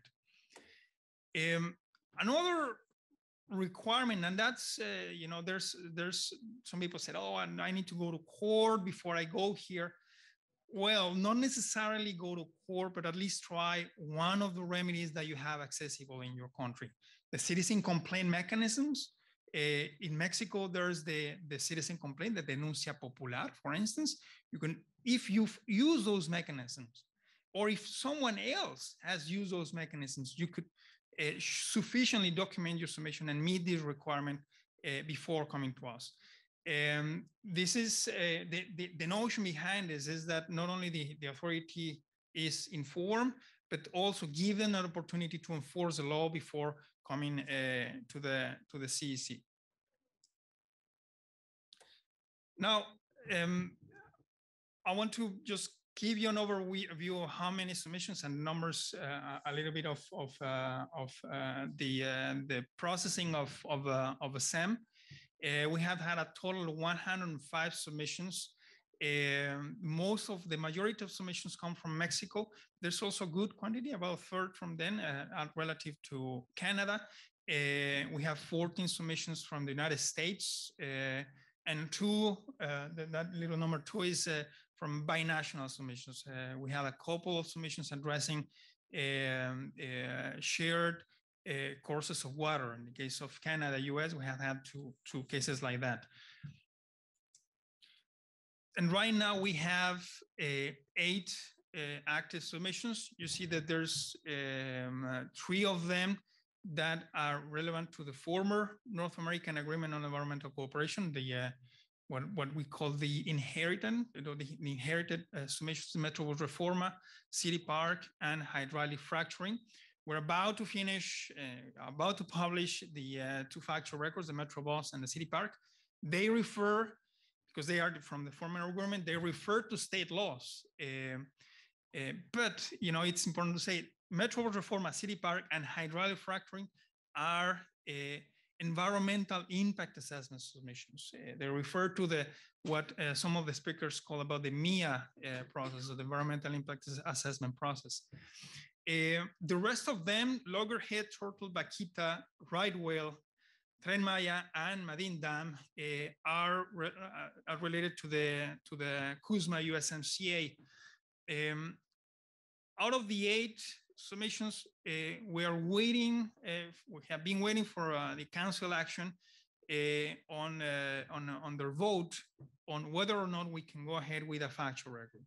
This process requires, once we request a response from the government, and once we analyze that response and consider all the elements of the response, we can recommend an independent investigation. That investigation is called factual record. We have recommended in 4 situations, in 4 cases, the council action. And again, I'm sitting today before JPAC to remind the respective governments to take actions on those pending submissions, which is important for the timeliness, it's important for the credibility of the process, it's important for the transparency of this mechanism. One little thing that we didn't update this morning, we did update this morning, we didn't in this slide. Tren Maya, we requested a response from the government of Mexico this morning. So we expect to see a response in the coming days and weeks. And that's about it. And thank you very much. I'm here to answer your questions, comments, concerns, preoccupations, and if you're interested in this mechanism. Thank you very much. I know we must be getting close to the end because there's like 10 water glasses up here. So I'm just going to hope I can remember which one is mine.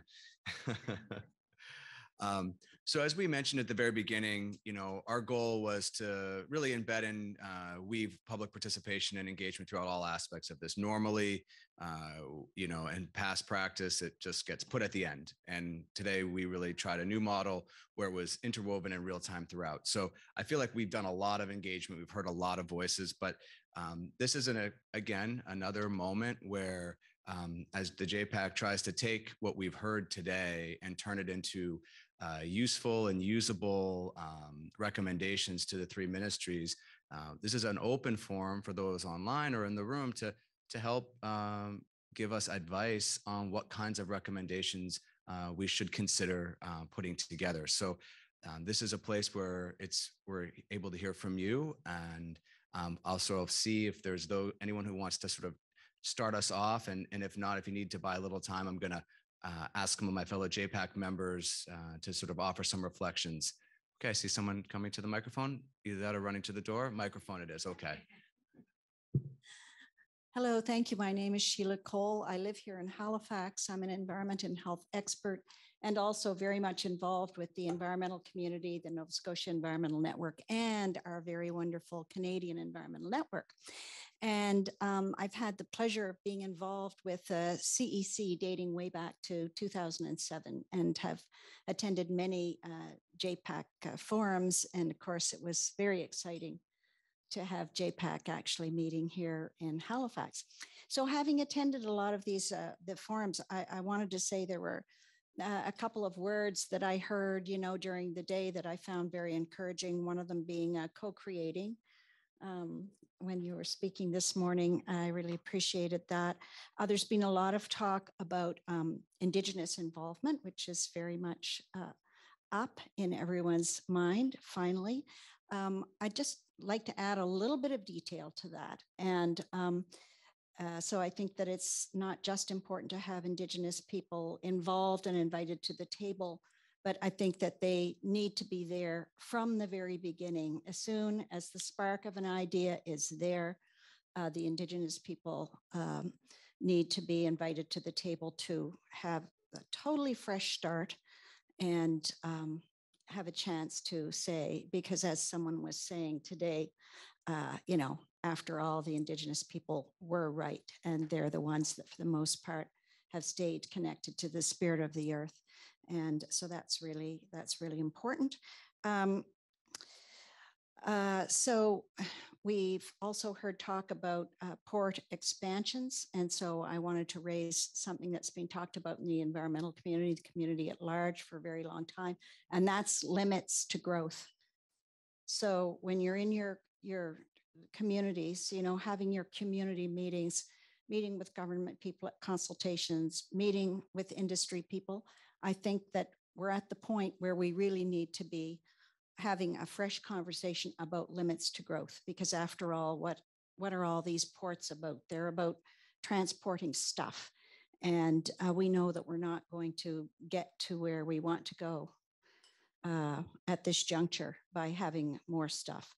And so, yeah, adding limits to growth. And then noticing that the old systems are crumbling because they can't serve us anymore. So we have new systems coming in, and we're all being challenged and invited to the table to figure things out and to not just, move step by step to getting problem solving done, but leaping. So that's why I raised the limits to growth. And finally, I'd like to talk about cumulative effects. So we did, hear a lot of talk about emissions and so on here today, but I didn't actually hear the word cumulative effects. So I'd like to put that up high on the agenda because of the fact that it's a subject that I'm involved in a lot at the policymaking tables, federally especially. And so the cumulative effects of everything that's coming together in the air and the water and the ground are not being measured. The cumulative measurements are not being done. Individual measurements are being done. That's still very much the status quo in the chemicals management arena, which I'm very familiar with and have done a lot of work with Orlando on PRTR and so on. But, you know, I'm at the consultation table frequently with Environment Canada and Health Canada, and as well as here in the province. And I ask the question, are cumulative effects being done anywhere? Are you having any decisions, any discussion anywhere in your department about how this might happen? Dead air. It's not being done. So, you know, the CEC does such wonderful work. And since we're privileged to work as 3 countries together, I think that's something that we could bite into and put that higher on the agenda. And certainly doing it in the context of ports with so much talk of expansion and so on, it's very relevant. So thank you. Thank you so much for your intervention. And just in the spirit of wanting to, earlier in the day, I mentioned that I had 2 other Canadian JPAC members, and I see my colleague from out west, Elizabeth, is here. Elizabeth, even though it's at the end, would you just mind introducing yourself to the group for a moment? I'm sorry to put you on the spot. No trouble, Louis, and thanks so much for seeing me online here. To everybody, I'm sorry that I'm not there today. I've got a number of classes actually that I have to teach during this last week of the term. But to give you a sense for who I am, I'm a professor of international economic law in Calgary, Alberta. My areas of specialty are trade, investment, and environmental regulations. So I'm listening and taking notes, and very happy to be with all of you, if online only. Thanks so much. Thanks, Elizabeth. Are there other comments from the room? Yeah, I see someone's coming over. Great. Hi there, I'm Jane Birchall. I work at the Port of St. John, which is about 4 hours from here.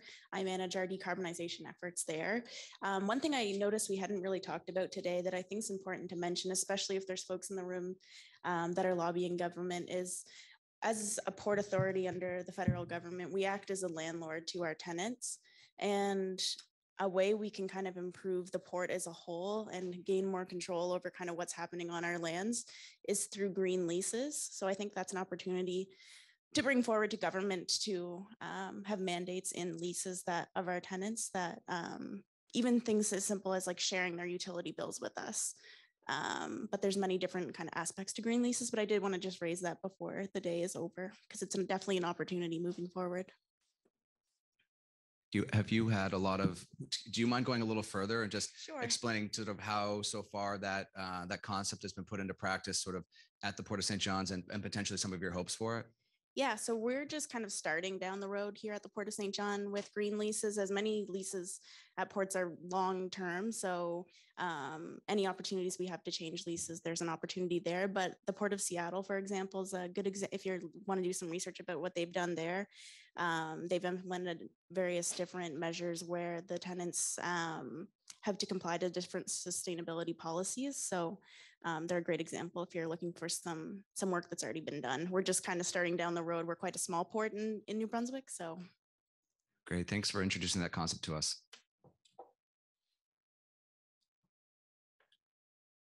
Sure. Well, oh, sure, I can't see behind the. I know it's an interesting location, but so yeah, I guess I have a few points that have kind of been swirling in my mind today, but also leading up to today.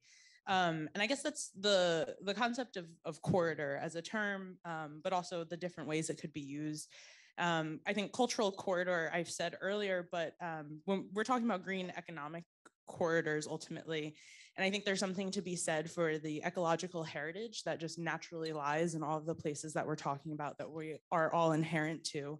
And so I guess on a side note, I think if I was JPAC, I would be very interested in terms of what UNESCO and other heritage organizations are doing, because there are underwater aspects to some of their work from an anthropological point of view, but also a political one. But on the flip side of that, I think much of our conversations have been human focused, and to not be eco-fascist, I think we need to also think about the environmental consent in terms of what we're doing. And the Maori kind of very much led the way with that in terms of giving rights back to the environment. And one, I think, more blunt example of that has happened is the concept of the Antarctic Treaty System. We've already dedicated one portion of the world to only research. And as I think anyone from the political parties of Japan could speak for, is when you're not using the waterways correctly, you will be held accountable. So when we think about places like the Arctic that are now open in terms of the Northwest Passage, how are we going to protect and re-sovereignize essentially a portion of the world that determines everybody else's livelihood, that is also being abused and doesn't have protections in terms of research and those rights that are now being exposed, essentially. Thank you. Great points. And as we wait for the next person to come up, and it's not going to be too long, I would just make a point about the UNESCO designations, which are significant, but actually can't be applied until a country has in its own legislation afforded some form of protection to that space. So it doesn't let in-country work off the hook. It just simply is a mechanism to elevate what we've done. And the list to get on that UNESCO World Heritage Site is very long. So we need to be well thought out, just in the way you're describing in terms of these parts of our planet that are critical to so many things. Please. Yes, hi again, everyone. Antonio Santos with Pacific Environment. I echoed what I stated this morning, a couple of recommendations that I thought should be carried forward to JPAC, and I can actually provide those more directly, but I did talk about them earlier. I just wanted to use this platform again to speak to one other recommendation I think would be good to put in front of the JPAC members to potentially take to the different environmental agencies for the three governments. And that is the use of HFO, heavy fuel oil, in Arctic waters. As many of you might know, there is already within the IMO approved last year a ban on the use of IMO in Arctic waters. But many within ourselves in the environmental community didn't think that adoption of that submission last year was strong enough. It was pretty weak, effectively allowing the use with the waivers that were built into that submission, the use of HFO in Arctic waters through the end of this decade. And so what we would ask for, actually in the upcoming MEPC IMO in the next couple of weeks, they're going to revisit that and try and remove the waivers from that submission. So we would still ask, obviously, Canada and the US within the context of the IMO to adopt the revised version. But separate from that, I think independent of what the IMO is doing, I think that the message I would send is that this does not preclude the US and Canada on its own putting in place a ban of the use of HFO in Canadian and US Arctic waters. Obviously, this is tied into the issue of black carbon, primarily. So a short-lived climate pollutant that has serious effects in terms of atmospheric warming, as well as when it deposits on ice to accelerate melting. So obviously with the sensitive lands in the Arctic, I think a consideration that could be put in front of through JPAC back to the three countries is this consideration of an immediate ban in the near future, after considered, on HFO and the use of Canadian and US Arctic waters. Thank you so much. A great addition. So I'm going to do hopefully two more in-room or online interventions. I've got a little announcement. Then I'm going to ask the JPAC members to sort of provide a little bit of a closing perspective from what they've been listening to today. So just a fair warning for everybody. Anybody else want to go next?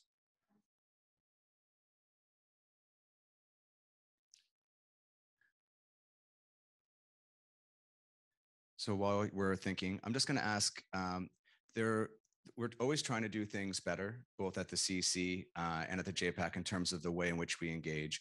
And so one of those ways is actually like hearing how things have gone and how we could improve. So Patrick, would you just stand up and just tell us the two ways in which we can provide feedback on today's event and how we can do better?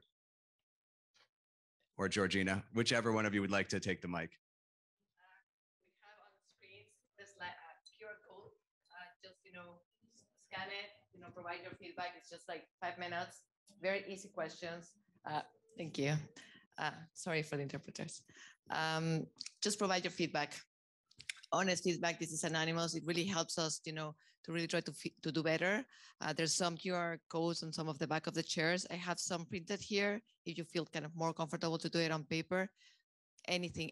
There's open questions. Please just express whatever you want to say. We want to make these forums better for everyone. Thank you, Louis. That's great. I scanned it earlier thinking I would get a menu to order food and it didn't work, but the survey does work. Are there any other points online that are wanting to be raised at this stage? No? Okay, so then what we're gonna do is, again, there'll be room for someone if they feel like they wanna have the last word in a few minutes, that's great. But in the meantime, maybe I could ask the JPAC members to offer a few short reflections about how today has gone and what they're taking away from it. And so perhaps I'll start with Octaviana and we'll go down the line, and then for Esteban and Elizabeth online, whatever you're able to offer is wonderful, but no pressure. Octaviana.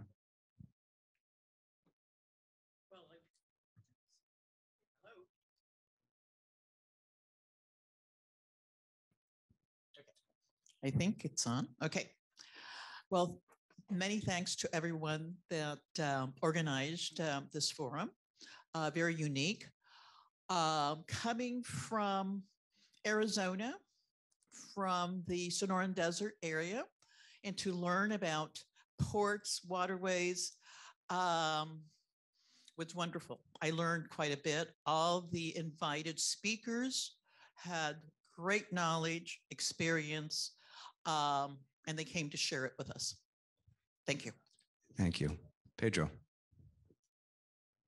Pues me pareció. So I think that the topic is extremely important, how we have been able to identify the ports, the sustainability of the ports.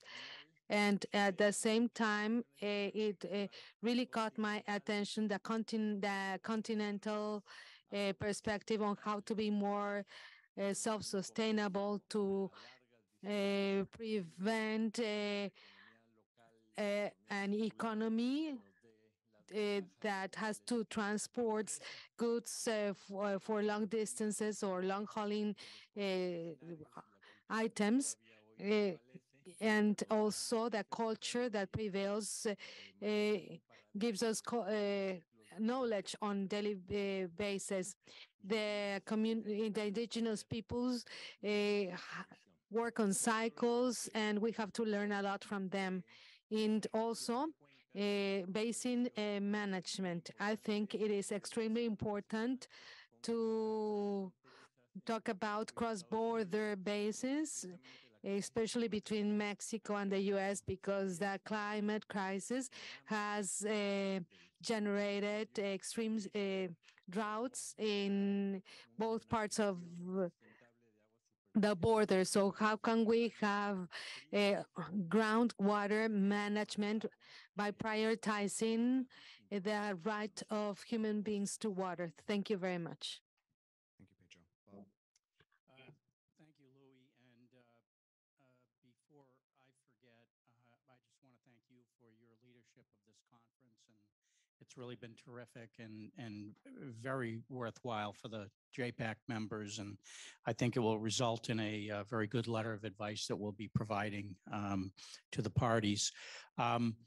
First reflection I have is, as someone who's been involved with climate change since the mid-1990s, it's really interesting to me to see how we've transitioned from dealing with emissions from power plants and converting over to renewables and energy efficiency and all of that, and how now we're focused on things like transportation, including ports and shipping on a global basis. And so it's great to see how far we've come, and at the same time, it's daunting to see how much we still need to do. I also want to say how impressed I was with the understanding of the importance of consultations with indigenous communities, with environmental justice areas, and people who have a disproportionate impact from some of these operations and the upfront involvement of the public in decision-making moving forward, really encouraging models for many, many others, in my opinion. And then also just to see, I think it was an eye-opener to see how far the industry has come, the port industry itself, shipping industry, everything associated with it is further along actually than I thought. But again, the same issue applies, which is lots is happening, more than I thought.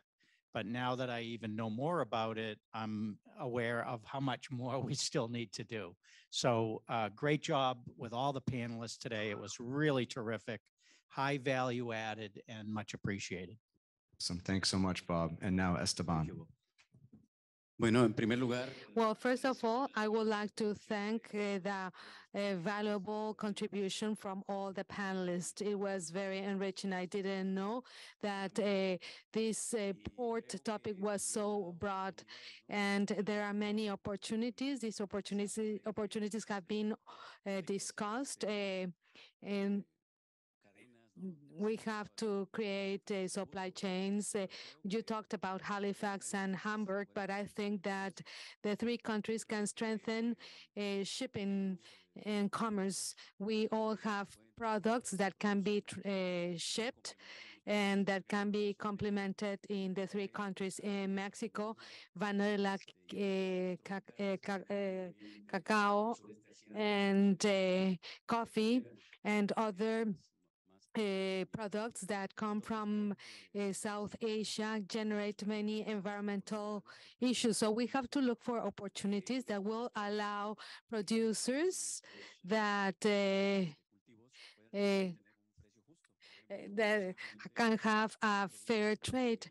So I think that in that way, we will have a lower impact on Earth and generate an environmental justice. In Mexico specifically, we are communicating the Gulf of Mexico in Coatzacoalcos through the roads to the Pacific.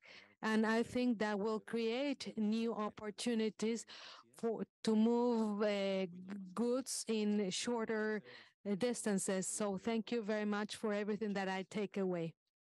Thank you so much, Esteban. And then online, please feel free to, if Elizabeth, I don't know when you tuned in, but if you'd like to make an intervention, the floor is yours. It was a very succinct intervention, and we will note it. But there's another comment from the public, so please, Solomon. Yes, thank you very much. I'd like to speak in Spanish, in my native language. And that, sorry.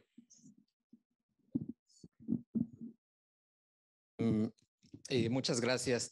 A mí me gustaría hablar por... Thank you so much. I would like to talk on behalf of all species that do not have a voice.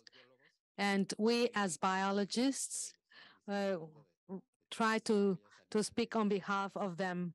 We're talking about animals and plants that are impacted by human activities. And also the logo of the Commission has the blue color that represents rivers, lakes, lagoons, or the ocean as well. And I celebrate the Commission and I'm very happy to see that the Commission is looking at the sea, and it has an economic relevance as well as an environmental relevance. So I'm very happy to see that we're looking at the sea, and I hope that the committee and the Commission continue talking and collaborating with and providing voice to all these species from the nature. You can see the monarch butterfly in the logo. It is a very important species, And there are many like these when there are whales, sharks. There are many, many species that link these three countries and the whole planet.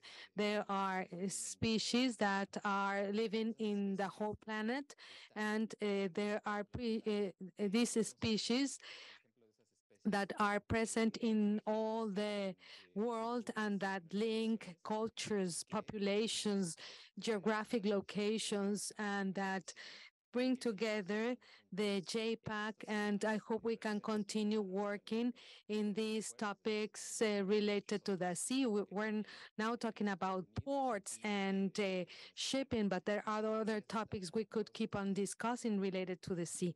Thank you so much. Thank you so much. And so it feels fitting to have the final word of a public consultation be a comment from the public. That feels really positive.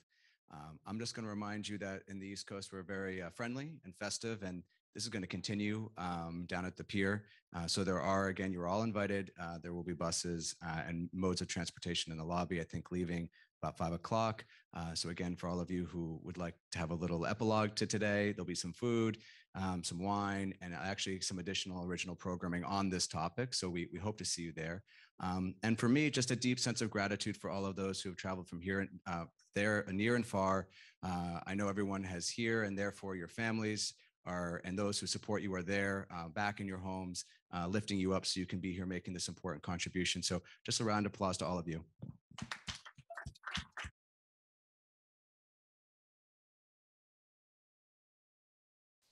And with that, we're adjourned and hope to see you soon for the second phase of our day. Thank you.